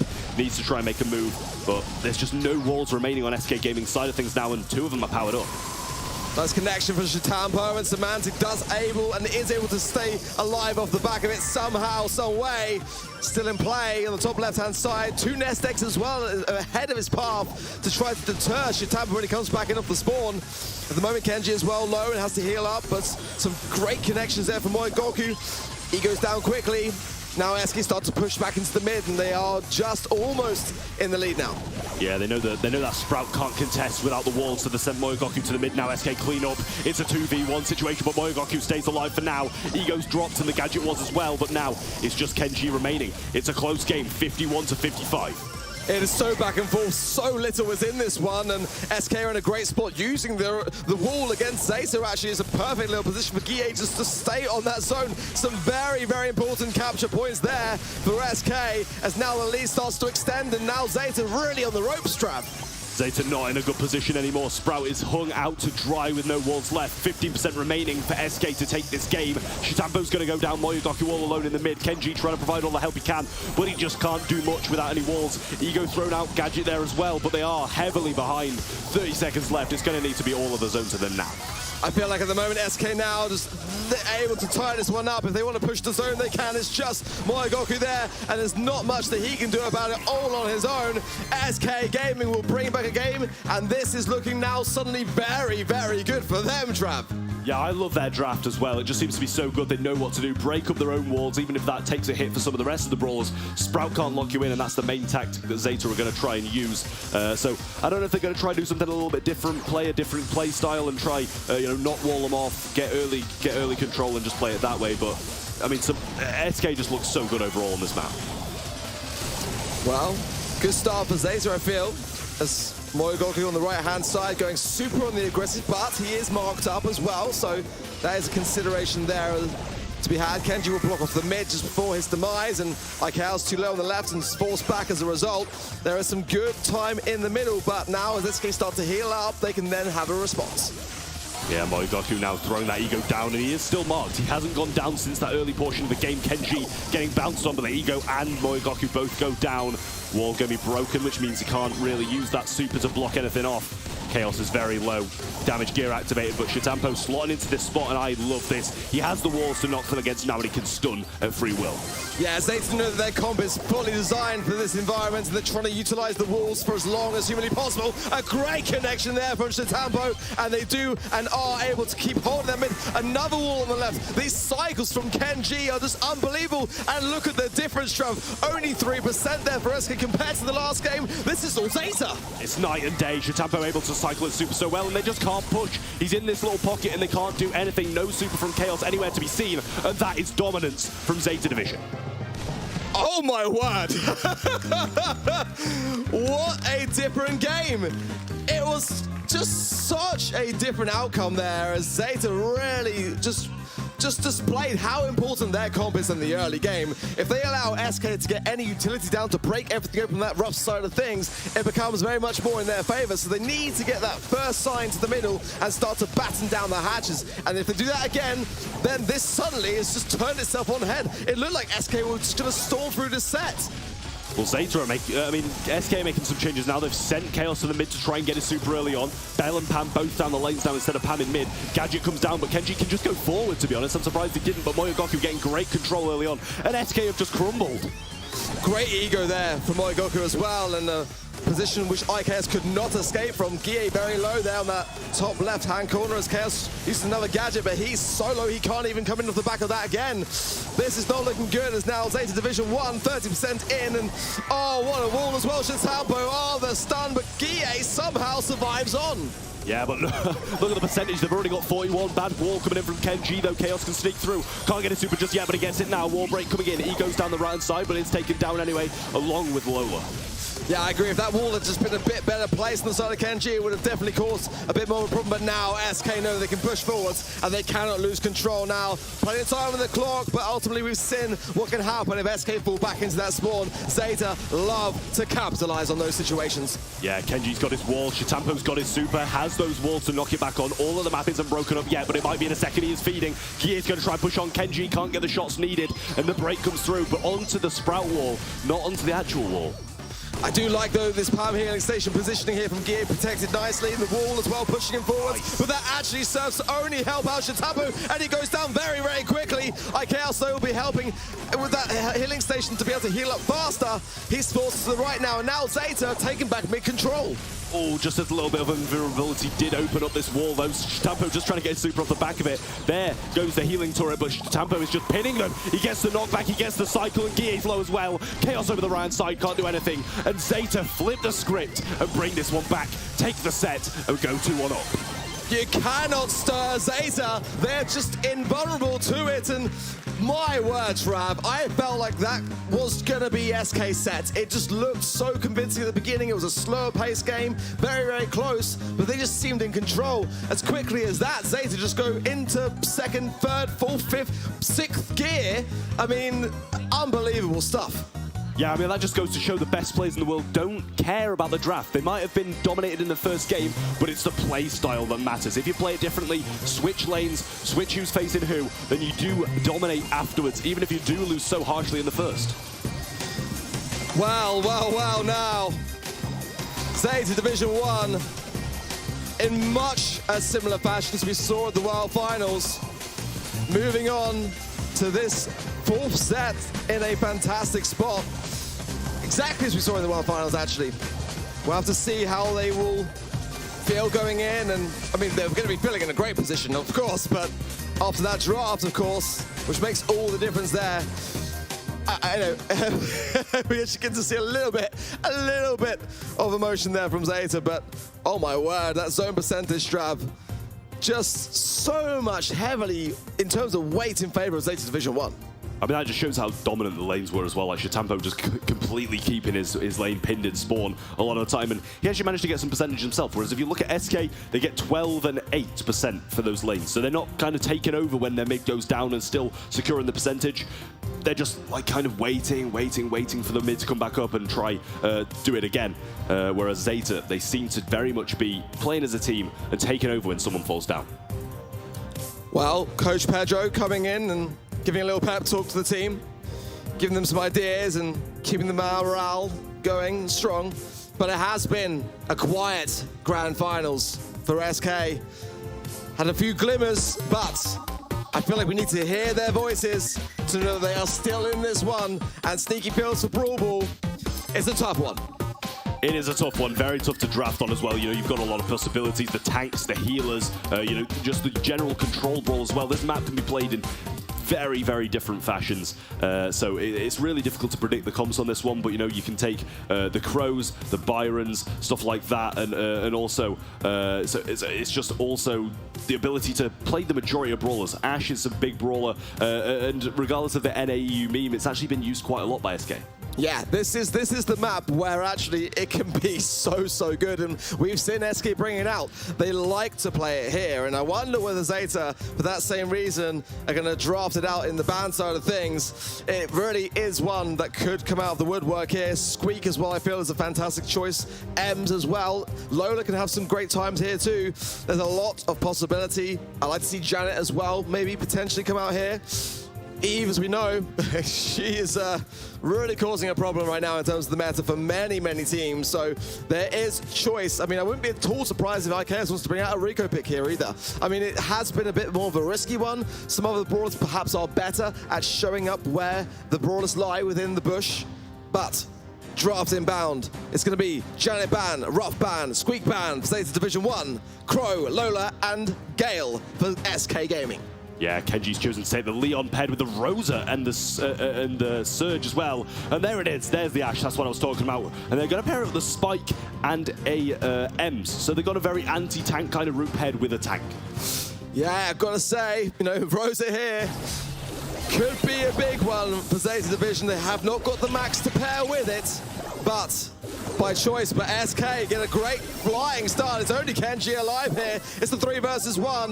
They're not going to be overly committing just yet. This is what SK like to do in sneaky fields. Just place the ball there, buy their time, and just keep that pressure rolling on. A great shutdown from Guille is now everyone forced either back into the spawn or far right. Yeah, Shitampo does have his power up, and Moyogoku did a great job of using those. Using that super to his advantage. They've kind of broken the lock that SK were trying to put them in as Kenji tried to push up. Moyogoku going to try and take his place, but Shitampo is going to jump to the right. Semantic stood still, I'm not sure why, but Moyogoku does have his super as well. Shitampo goes in, gets taken down, but gets a level up with it. I like this surge pick from Zeta, and they know best how to play it.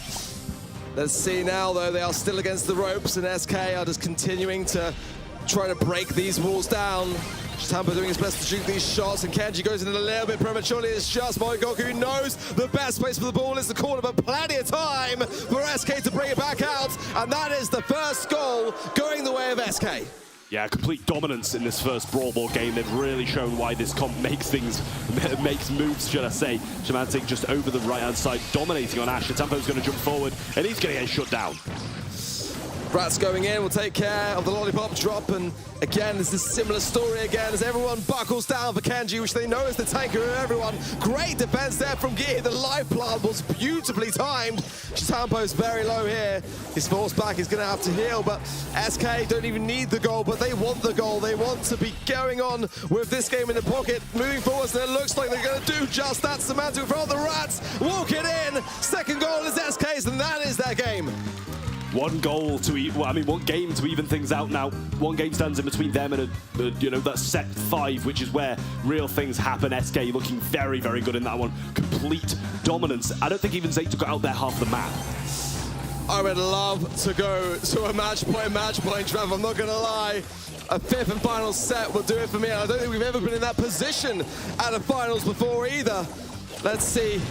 As Zeta Division start to collect a bit more, Shitampo now stacking himself up, and SK, much different start for them. They are in their back spot as Kenji brings the ball up, and it's not going to be much needed for that. Just let Shitampo do all the work. He just walks up and takes 3 of them out like it's absolutely nothing. That is how he rolls. Playing the mid now, though, they've forced him off the lane, and they've thrown the Leon down there. Slow comes in, Kenji gets the connection. Semantic is slowed. Gets that heal off, though. Rats come down. Shitampo's gone again. He's just making moves. The super's available, and he shoots it in. Shitampo, it is all him. I believe, Trav, it's Shitampo's supremacy. My goodness me. What a different game. This is what Zeta do best. They turn the script, and they are doing that now. We are on match point, Trav. Zeta Division 1 are 1 game away from the gold. Slow comes in and it connects with Semantic and Guille as well. Guille gets the heals, he's using Fertilize. Shitampo working for this first super, trying to get to level 2 where the real moves are made. Moyogoku going to have to retreat, and we're seeing SK from game 1 coming back. Well, the ball's still in the mid, but the players are very much not just trying to continue to bring these kills in. Shitampo trying to deter things on the left-hand side. The ball pushed through from Chaos. A great push back there. Semantic, who's actually going to put the gadget there to get back to a nice, healthy level of HP. Yeah, I'm not sure if I like that. I feel like he definitely had the chance of staying up and healing up regardless, but Shitampo now level 2, and Moya's going to get the takedown on the right. Jump comes through, and he takes the Rats with him, and he gets the takedown as well. He's got another super, but holding onto it, waiting to heal up. Moyogoku's got the super as well. Shitampo in a position where he was thriving last time. Kenji can just pass this ball to himself and super, and he's going to do exactly that. The ball is in, Trav. The first goal goes away of Zeta Division 1. It's match point, and also one more goal will seal the deal for them. They're looking absolutely incredible. Shitampo has his super once more. Kenji on the Ash lane on the right. Moyogoku's getting dominated though. M super comes in, knockbacks there as well, but his Invisa heal is keeping him in the mix. Shitampo needs to use his super now, but he also wants to save it. So Mantic gets the takedown, brings it back. 1 goal for the game, or 1 goal for set number 5. This is crazy. It is so close. SK Gaming are holding on, Trav, but is it going to be enough? Zeta can feel this within their grasp, but if SK can score 1 more goal, then everything changes. Chaos is doing a great job of pushing down this left-hand side. Invisibility comes in, Kie goes with him, Kenji comes in on the right-hand side with his super, he gets Semantic down. Chaos with a big super though. Moyogoku's gonna fall. The breakaway though, Kenji goes for him. Chaos falls down. They're in a wonderful position. Oh my word, Shitampo's in the middle, just trying to heal himself up and wait for their third teammate to arrive. Kenji as well is lurking, he's just trying to dodge the shots that are coming in from Gie. The information there surely being transmitted over to his teammates as well. It's looking like it could go to an overtime situation here. Yeah, that's not favouring Kenji at all. This double super comes in as well, and Chaos is popping off on this Ems. The breakthrough comes through. Semantic is the only one who's going to be forcing this one in. They take it. They're going to set 5. We're going all the way, Trav! And I wouldn't want it any other way. Oh my goodness me, SK there. They must have felt the heat. I felt the heat, so they certainly did. Oh my days. It's going to be decided in a game of Gem Grab on arguably the most epic of all the maps in the competitive scene. Hard Rock Mine takes me back to the good old days, Trav. Oh, it's been in the game for ages. No complaints. It is probably the best map to have a decider on. Everybody knows it. Hard Rock Mine, the #1 Gem Grab map, but nonetheless, SK Gaming holding on to that last thread of hope, making it to set number 5, and doing an amazing job of getting there too. Last year, as we know, it was NA Hope. This year. It is very much a case of EMEA Hope, and SK Gaming are that for us right now. If you're in the region, then you know what happened in the quarterfinals already today. But my, oh my, have SK done so well. When you look back at their performances, they've had a rough ride of things in the monthly finals. You know, from March, they did win, and a reverse sweep over Tribe Gaming to bring things to their first grand final win, but everything after March was just doom and gloom. Quarterfinal exits in April, quarterfinal exits as well in May, but far from it today at the MSI, Trap. Oh, SK, they've had a tough run, but they've made it this far. Why stop now? Set number 5. And there are the goals. Semantic walking all 4 in for SK Gaming. That is what a tank should do, and Kenji did the same. MVP material, Trav. You're watching at event.brawlstars.com right there. Semantic did wondrously on that Ash pick, and again, putting those memes to rest. Ash is viable, Trav. He's not trash. Well, I mean, I think it was just Semantic who needed to realize it himself after saying all the memes on Twitter, and clearly he's realized it himself. It's what's kept them in this game, and it's what's got them to set 5. Well, set 5. Who would have thought it? Who would have thought it that we're going to see this potentially go to a match point? But even then, I don't see it deterring either of these two teams on the stage. SK team there, of course, biasly cheering for their own team, but I think that's absolutely acceptable. Everyone in the crowd looking upon this situation as we are, Trav, and wondering which of these two teams is it going to be. It is so close to call. Yeah, I saw that guy with Shitampo supremacy, and we agree with you. Absolutely insane. His plays in that Brawl Ball game were just absolutely phenomenal. And here is the map. If you don't know it, it's Hard Rock Mine. But if you don't know it, then what have you been doing? Living under a rock? Oh, the pun strap. Oh, dear. Oh, no. We've gone to that place already? Really? Well, that poll, I feel, is much more 50-50 right now. And I think there's no way that anyone can say otherwise. We're going all the way.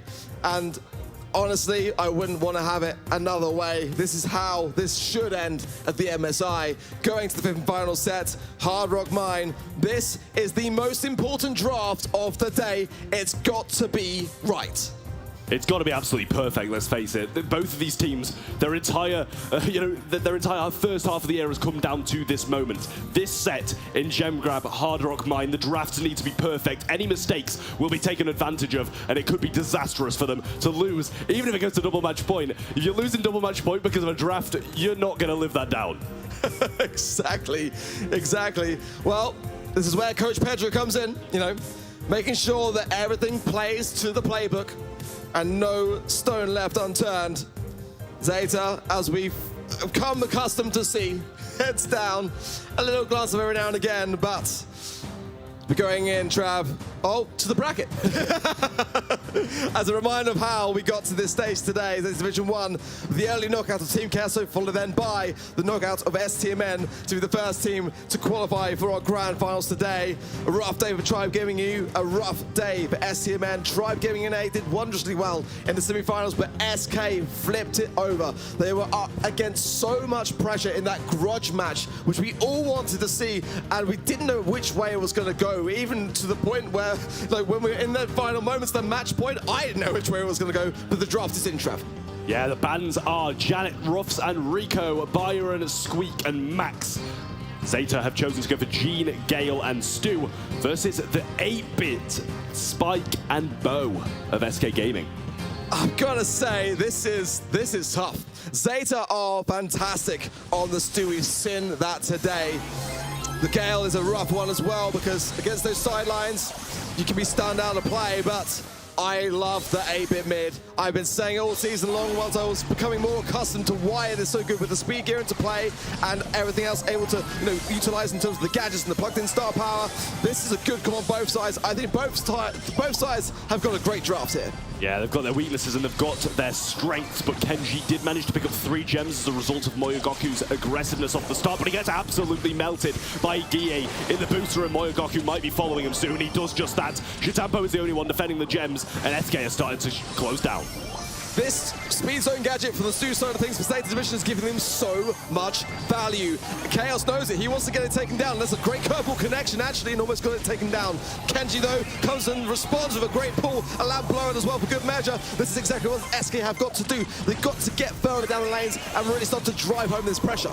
Yeah, he's used a lot of utility to get that down. Kenji's still got 2 mines in his spawn as well. It's going to take out that mid-bush where he really wants to hide. But Moyogoku picked up 2 gems from SK's side, and Gie is only left with 3. One thing there in the mid, and yeah, Shitambo pushed back, can't contest it. Gie's going to get 2 there. He can gadget out if need be if this spawns on the side of a rough situation. Kenji pushing forwards. He's got Magic Hand now, and that's a concern for sure for SK. Oh, nasty from Satampo there. He comes in, gets the knockback, gets the takedown. He does, oh my, what a pull from Genji. Gets the gems, and he is going straight back to spawn. That is the best pull I have seen in Brawl Stars Esports. Kenji making a big move and putting Zeta Division potentially, if he can survive for 9 seconds, which he will, on match points. There's no way that SK can even get to where Kenji is to contest the situation. It's match points for Zeta Division 1. Oh, what a pull. What a pull. Max range predicted it. I'm not sure if he had his zone to teleport back to, but I don't think he even saw that hitting. I say match point, it's tournament point, just to remind everyone Everything at home. point. Everything point, MSI point, tournament point. It comes down to this. SK have got to hold on if they want to bring this to tournament point here. And this is the better start. I like Semantic's positioning going further down the left-hand side here. But it is Zeta pushing through the mid here, collecting the first few signs of gems. 2-1 so far. Moyogoku got his super over the right-hand side. Kenji just trying to slot in this mid once more, and Shitampo playing very central as well, trying to avoid Semantic as much as he can. Kenji slotting in for these gems now. Gie does have the lead. Mine's down in the mid. That is going to take the walls where the speed zone's going to hide behind them, give them a bit of a tough time. Chaos doing great on his right-hand side lane, shutting down Moyogoku there. Kenji, though, as we know, he is so dangerous when he has super to hand. Chaos has like a life plant there, but places it down. That could have been the very thing to place down in the eventuality of a pull, but Moyogoku now coming into the middle. Very aggressive. Gie's forced back with those 6 gems, but SK do have the lead. Yeah, pull in hand as well. Gie's got to be very cautious. Shitampo gets the knockback and he gets the stun as well, but he TP's back. The Twister was put down and Semantic couldn't get through if he did get the takedown. But Gie managing to survive and Semantic holding on too. Much better. Much better from SK so far.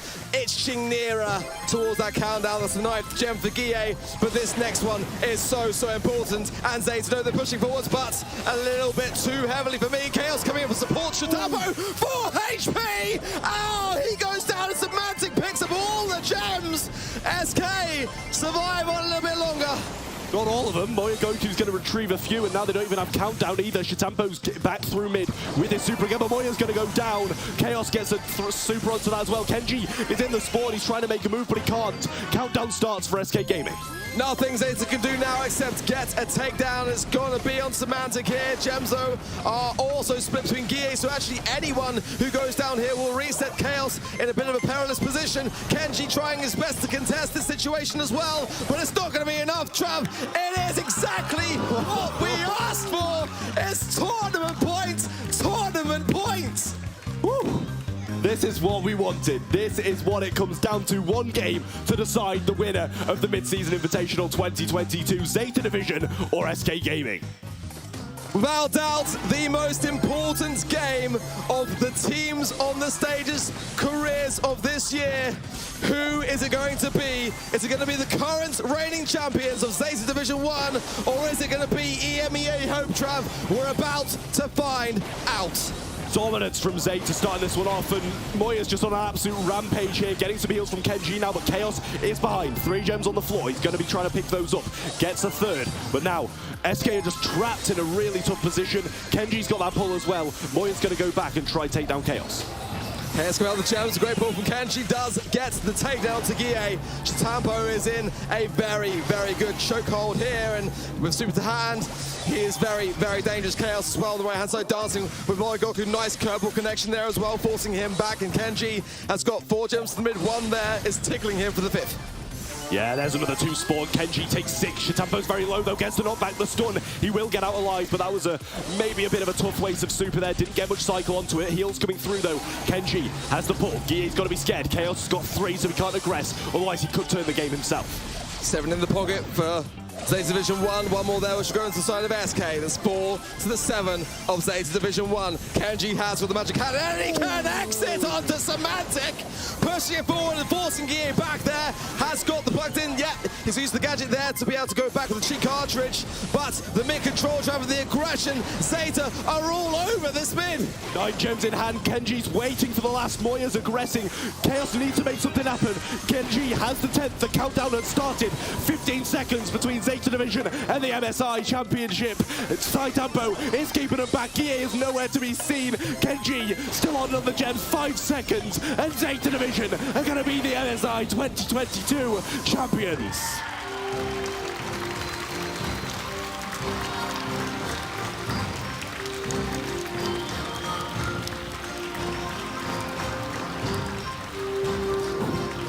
Zeta Division 1, what a day for them.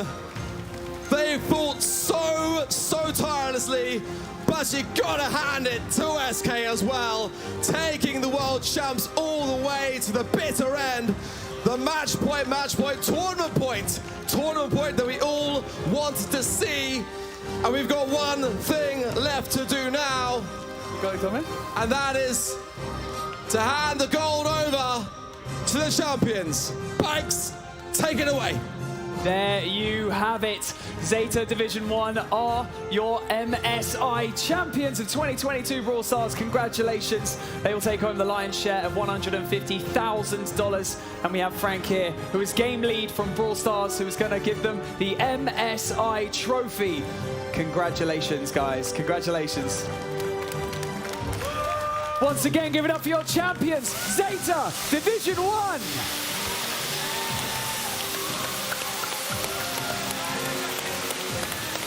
I'm gonna grab some giveaways.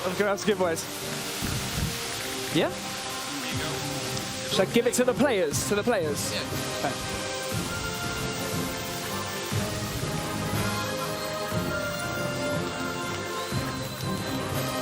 Woo!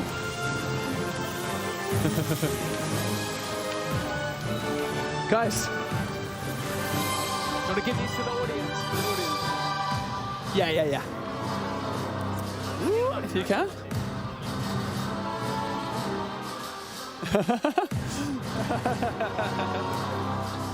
Well, Trav.